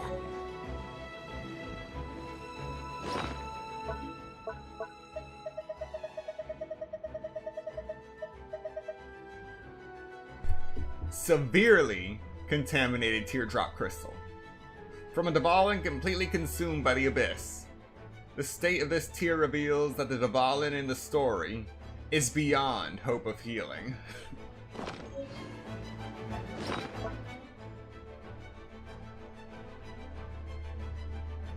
Then we also have the tainted blood. from when we originally defeated Dvalin.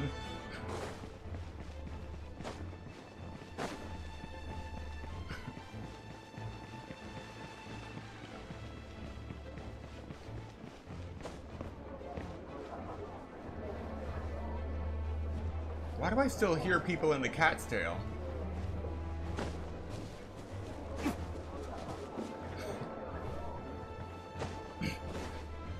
As if they're having a jolly good time in there. Look, it's Jean! Yeah!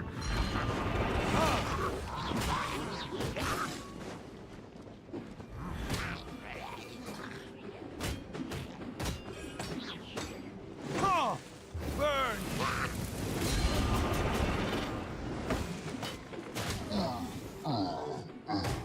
Yeah! Ha!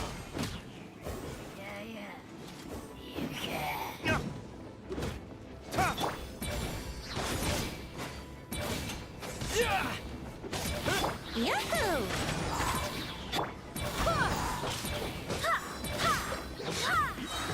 Barbados, guide us.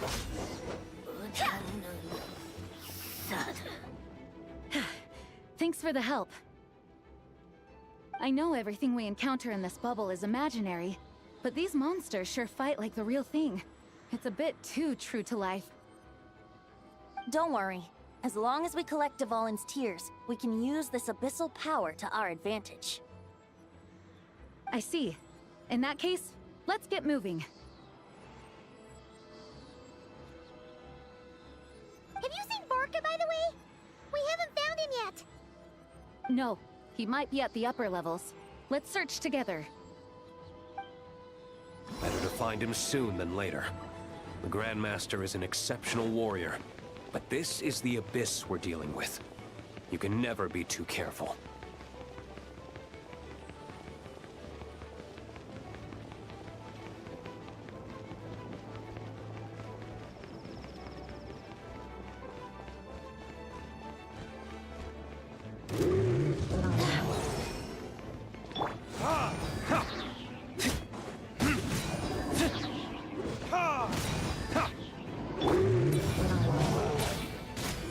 Time for takeoff.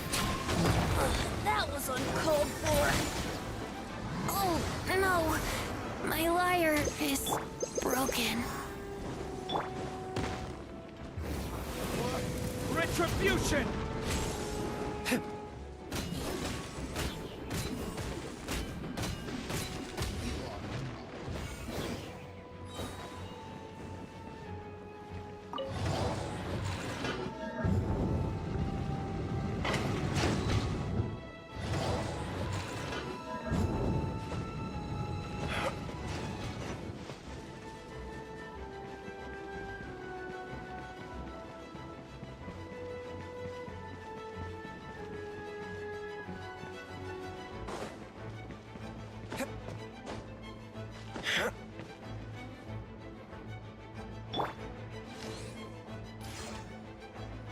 Yeah! Think you can get away?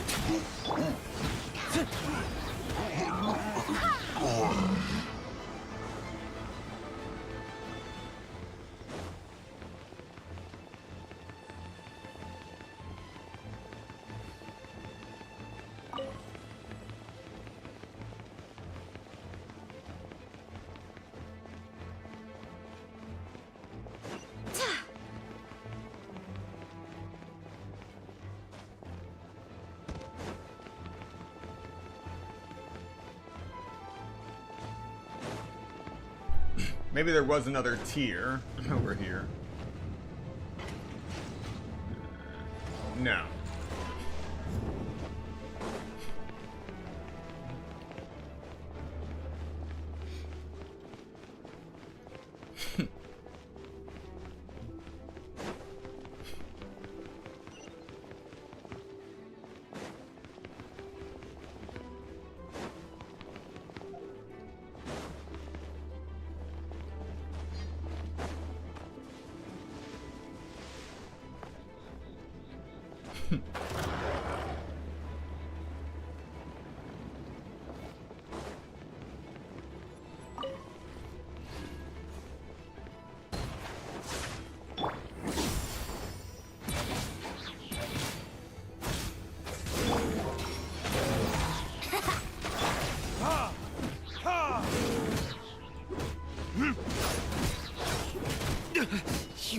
Let's play!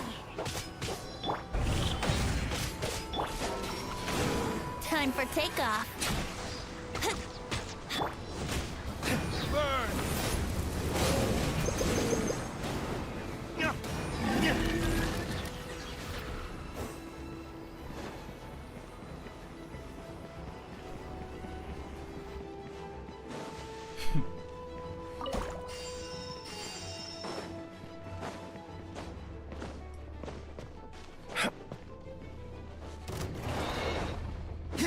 Let's play! Ha! Ha! Time for retribution!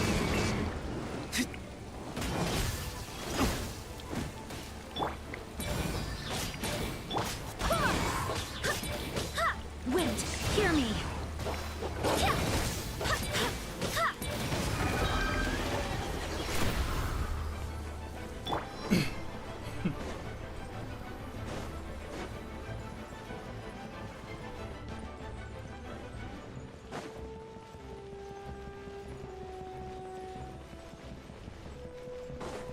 Wouldn't gliding be faster? So I did miss something.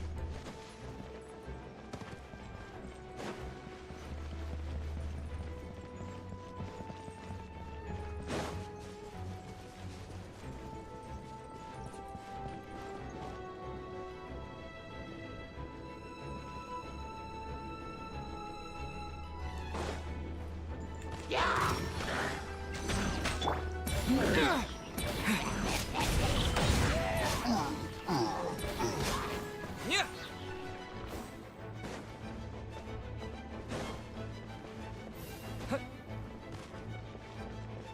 Brace yourselves. Think you can get away?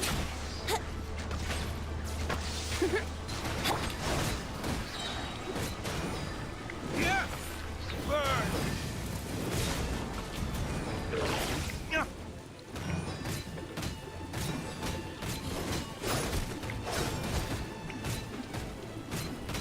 Yeah!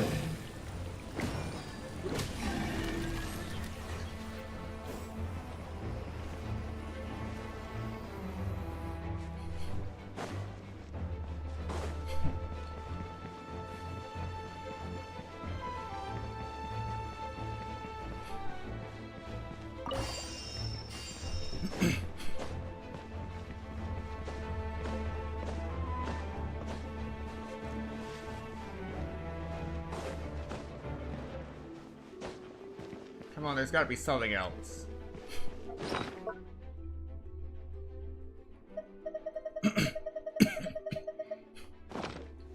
Only 3 tiers.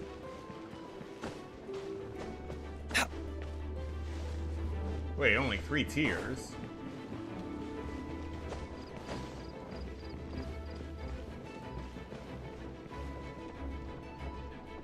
Ah, I didn't collect the one after saving Jean. Okay.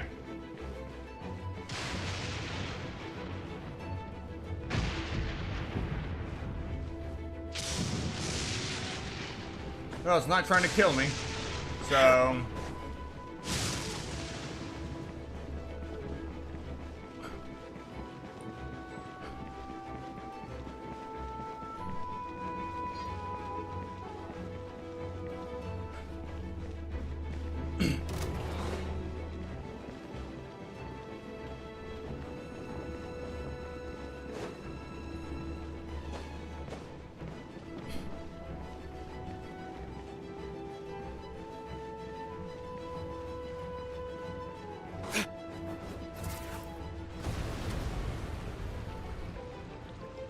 Huh? What happened?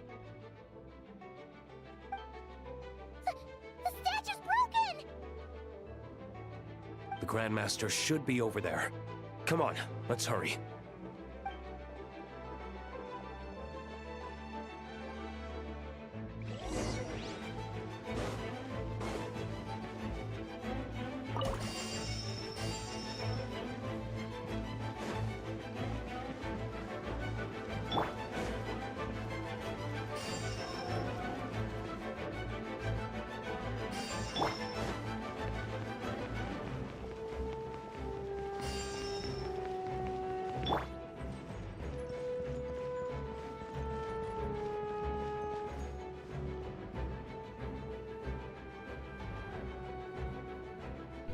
Broken wings and all.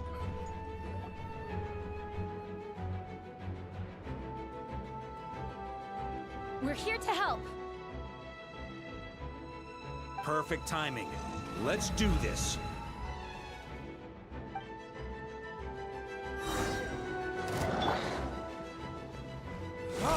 Time for takeoff.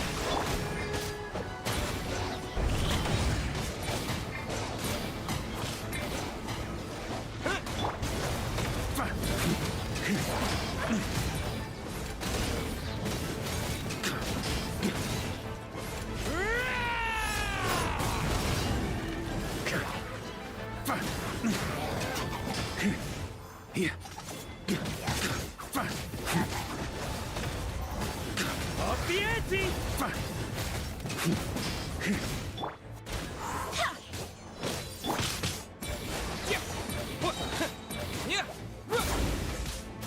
Here we go. Think you can get away?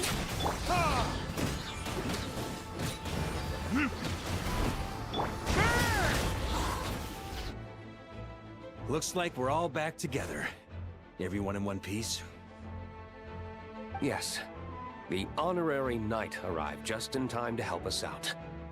Now that we've collected Dvalin's tears, the monster attacks appear to be easing up too. I'm sure you've noticed, Varka, but the city is pretty much a ghost town at this point. Yeah, we should get out of here. No sense wasting our strength.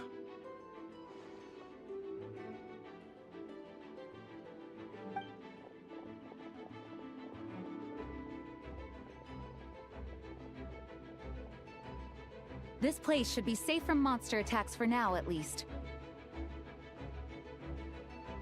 Anyone there? The communication function bugged out again. Do you copy? It's me, Nicole. Alice just got back too. Yeah, we can hear you now. What's going on? When designing this experience, we cut out the part where the traveler cleanses the abyssal power, and we didn't think to replace it with a different sequence of events. I think what we're witnessing is a direct result of that. Alice and I thought the events in the bubble would be independent from each other. But since the magic is contained in one place, it appears a casual link has formed between all the events within it. Not a casual link, a causal link. Causality. One thing leads to another.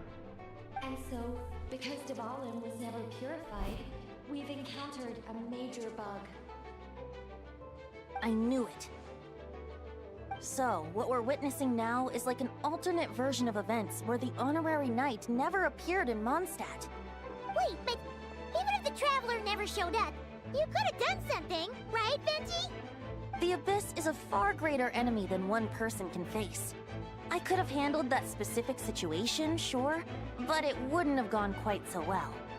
If I'm not mistaken, you've seen how that version of the story goes yourself, right, Varka? Through the mage's scryglass? Yeah, it was a kind of prophecy. It felt so real, I doubt I could ever forget it. In the end, you were able to seal Dvalin away, but you were wounded in the process. But if Dvalin was sealed, how did things get to this point? Because a seal doesn't solve the root problem. Over time, the Abyss would just grow stronger and stronger, deteriorating Dvalin's consciousness until there was nothing left. Wait! Does that mean what we saw earlier was... The aftermath of Dvalin breaking free from the seal. That's right. He is in dire straits. The power of the Abyss has fused with his flesh and bones. Purifying him now in this state is no different than sentencing him to death. So, if we want to resolve this crisis, We have to kill Dvalin. I know that sounds intense, but remember, this is a fictional world. The real Dvalin is right as rain and a lot more mellow than this one, that's for sure. We have our solution, so let's hop to it. Should be a piece of cake for a group like this. No time to lose, right? We've got Klee waiting for us after all. She's playing somewhere else right now, so we do have some time. Of course, the sooner we resolve this, the better. You're right. This is the only way. I know Dvalin means a lot to you. If this is too hard, you can leave it to us, you know? No need to scar yourself over a game, right? I'll be fine. I was prepared for that possibility back then, too. Let's go. Storm Terror's lair awaits.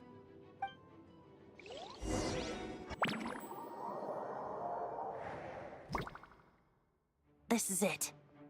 Ready, everyone? More than. Of course. I just hope I learned a thing or two since the first time around. Ha! Guess I'm the newbie, huh? Good thing I'm a quick learner then.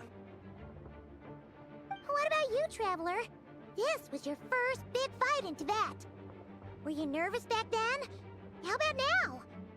I'm not nervous. We've all grown a lot since then. We overcame this challenge once, and we can do it again. Paimon believes in you! Then let the mournful cries of this lyre, tainted and defiled, summon a familiar now utterly warped.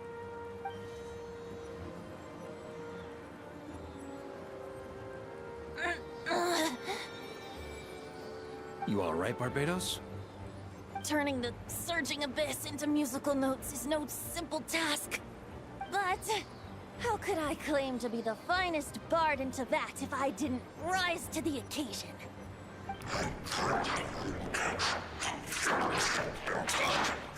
I have heard enough.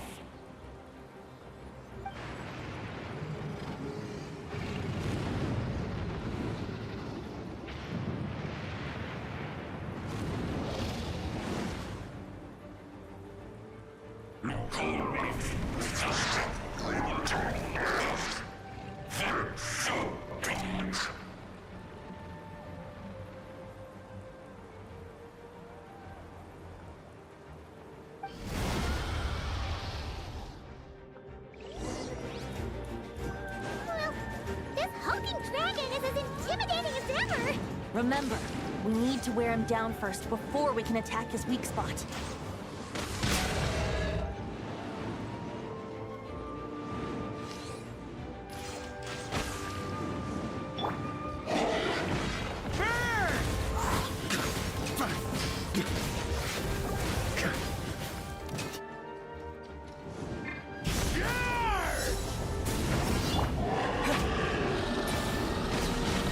Brace yourselves.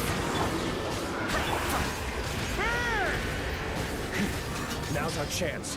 Climb up and attack the abyssal core.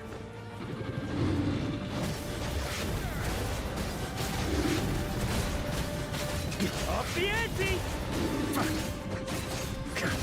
Burn! Up the ante! Maria sweeping in! Nice job! One more to go.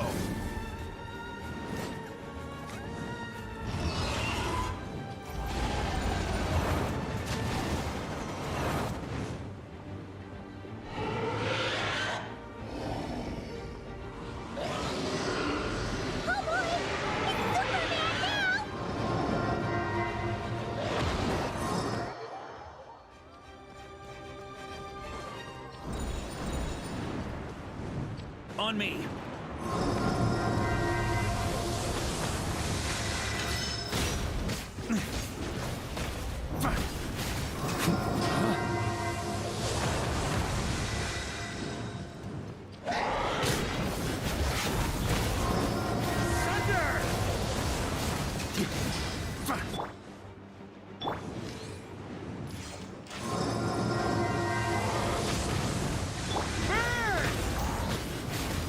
Up the ante! On me!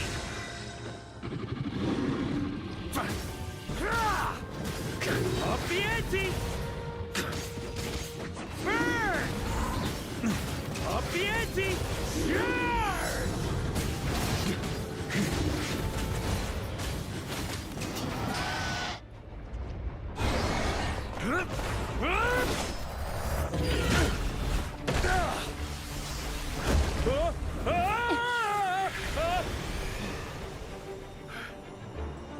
Thanks, Gene.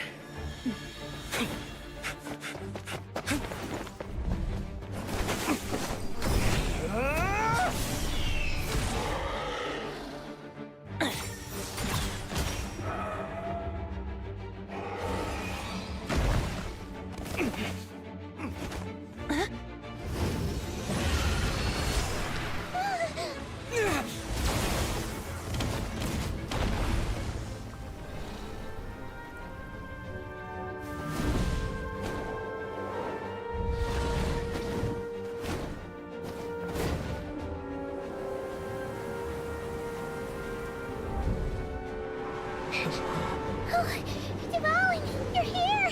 I follow the lyre's song, wherever it leads. Thank you.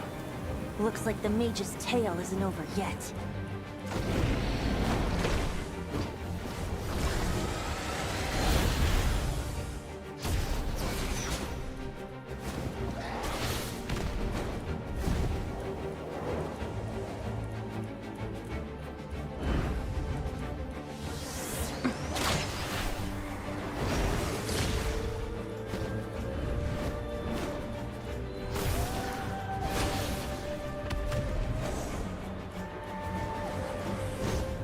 Might not be a happy ending, but someone's got to strike the final blow. It's your turn to be the hero. I'll take knight over hero any day.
La la la! Hmm? Oh.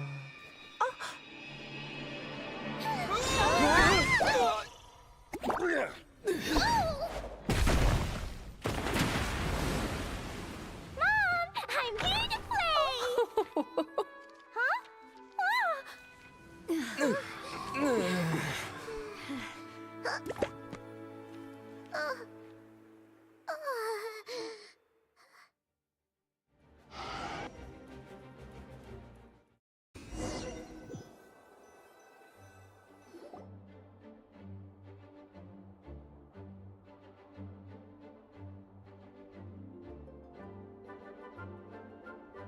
Well, that was definitely interesting.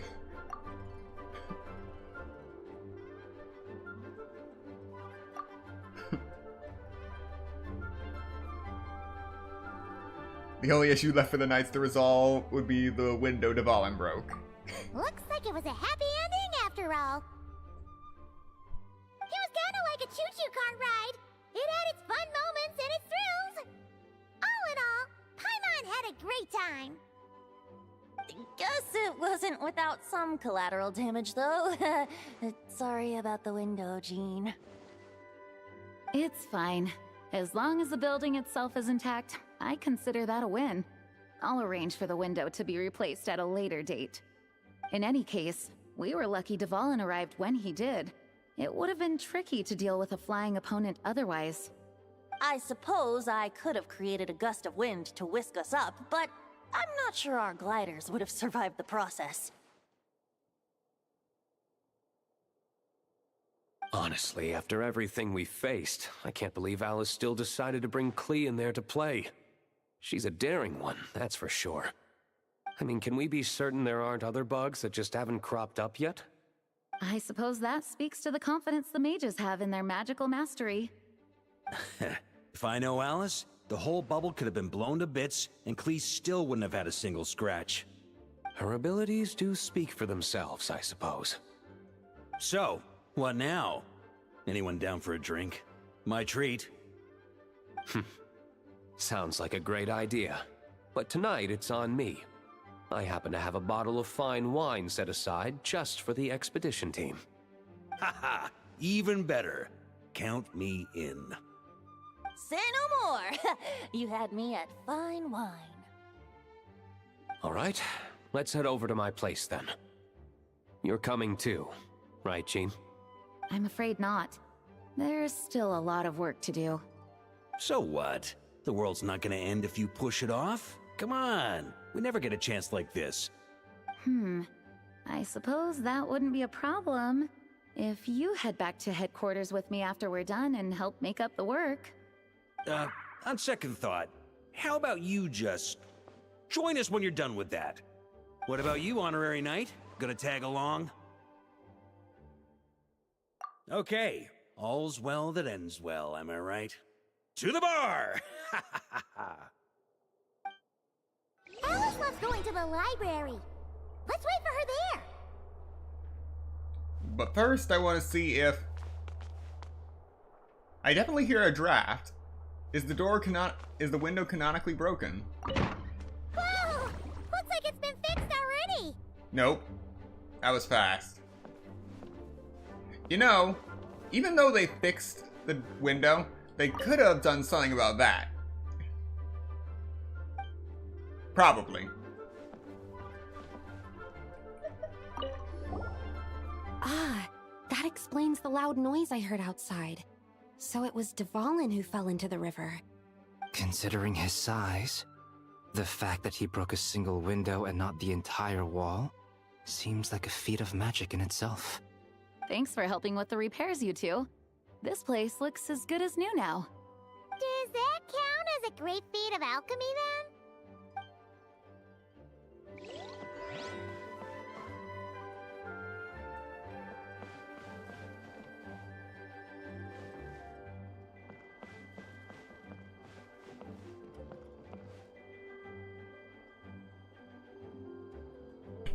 Wait a minute, so which... It doesn't look like either of these is exactly pointed towards the river.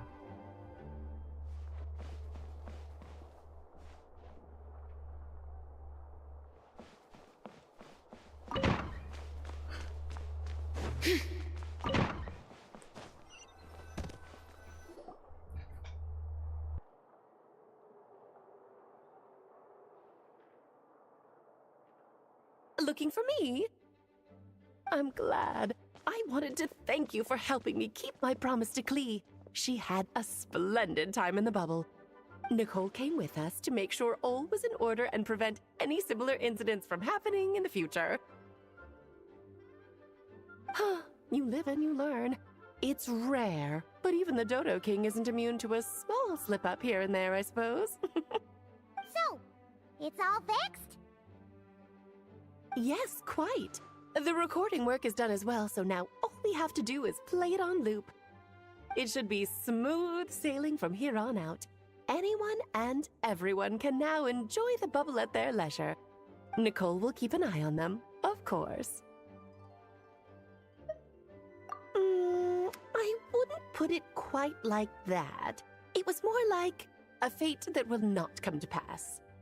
Huh? What's the difference between the two? Let us not forget the courageous dragon slayer in the story. Well, in real life, he had already left on an expedition to Nodcry at that time. Of course, that doesn't mean Dvalin would have escaped his destined death, for another hero would have come along and paid a painful price for victory.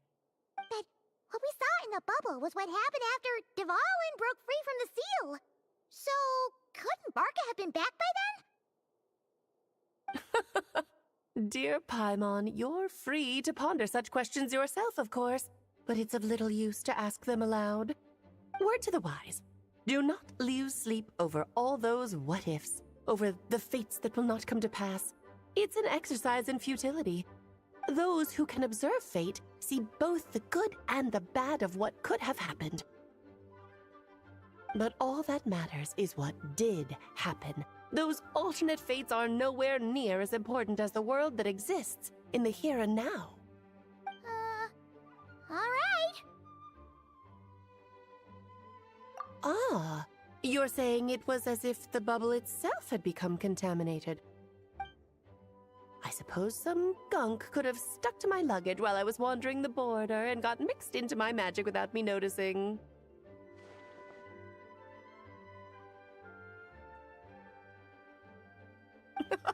Just kidding. I would never be so careless. Your intuition is spot on, Traveler. What developed in the bubble was a nascent form of abyssal power that, if left unchecked, would evolve into the real thing. What? So it didn't come from outside? It just appeared out of thin air? The abyss is perilous, cunning, dangerous, obsessive, and most infuriating of all, a complete and utter mystery. I'm sure you've seen for yourself how complex it can be. The Hexen Circle has been observing its energies for a long time, and I think Barbalot's interpretation is the most accurate. The essence of the abyss lies in the hatred carried by all the fates that will not come to pass. This world is filled with conflicting elements. That one thing should happen signifies that a different possibility has been eliminated. These events can be small, almost trivial. I had Sweet Madame for lunch today, for instance. That means the Alice who chose tea break pancakes instead is no more. Of course, they can also be events that threaten the world, such as my friend Rhindotter's decision to tap into the abyss. In that instant, the tale of a future in which she remained pure was gone forever. So then, the question at the heart of it all is this. Why must these fates be the ones to disappear? Paimon gets it. It's hatred that stems from not being chosen. Precisely. The magic we wove this time involved recreating the past. However, some of the variables we added allowed a certain amount of these unchosen fates to come very, very close to reality. And thus, the abyss showed its teeth. Of course, much like always, it is not existence that it seeks, but the destruction of all. In the end, though, it wasn't a huge issue. Things like this happen on the border all the time. It has quite the victim complex, that's for sure. It's obsessed with entering this world at all costs. And that is precisely why we must protect our lives and those of our loved ones. Because when you think about it, to exist in this world is to be a spark of luck amidst countless possibilities. How precious is that? Ah, Alice, you're here. I'm truly sorry about this, but per the regulations of the Knights of Favonius, I'm afraid I must send you to confinement. Whatever for? Things turned out just fine with the magic bubble. Besides, if that's what this is about, shouldn't Nicole come along too? It's not about the bubble. We received word that a number of fish have been injured as a result of explosions near Starfell Lake. As I'm sure you're well aware, fish blasting is strictly prohibited. Oh dear. Run, Klee! Save yourself! She's already inside. Guess it's a day of first for the Dodo King, huh? Oh, farewell forever, traveler. You shall never see me again.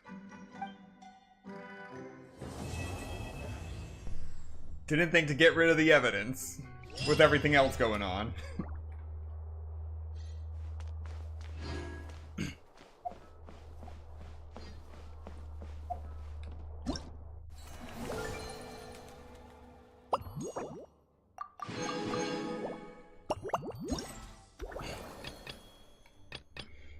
Alright, so there's no epilogue this time around. Alright. So I was going to do Lupus Majoris next, but given the fact that the story quests typically take 5 to 6 hours, I would be pushing it because we're already at 6 hours, and I don't want any of this to get cut off due to YouTube's 12-hour limit on streams. But we still have 2 days and 3 hours remaining to wrap this up, so we are going to end it here for today. Thank you so much to everyone who came to watch this stream today, and those who come to watch the playback later. Be sure to like, comment, subscribe, and turn on notifications so you'll be notified of the next Genshin Impact stream, and I will see you next time.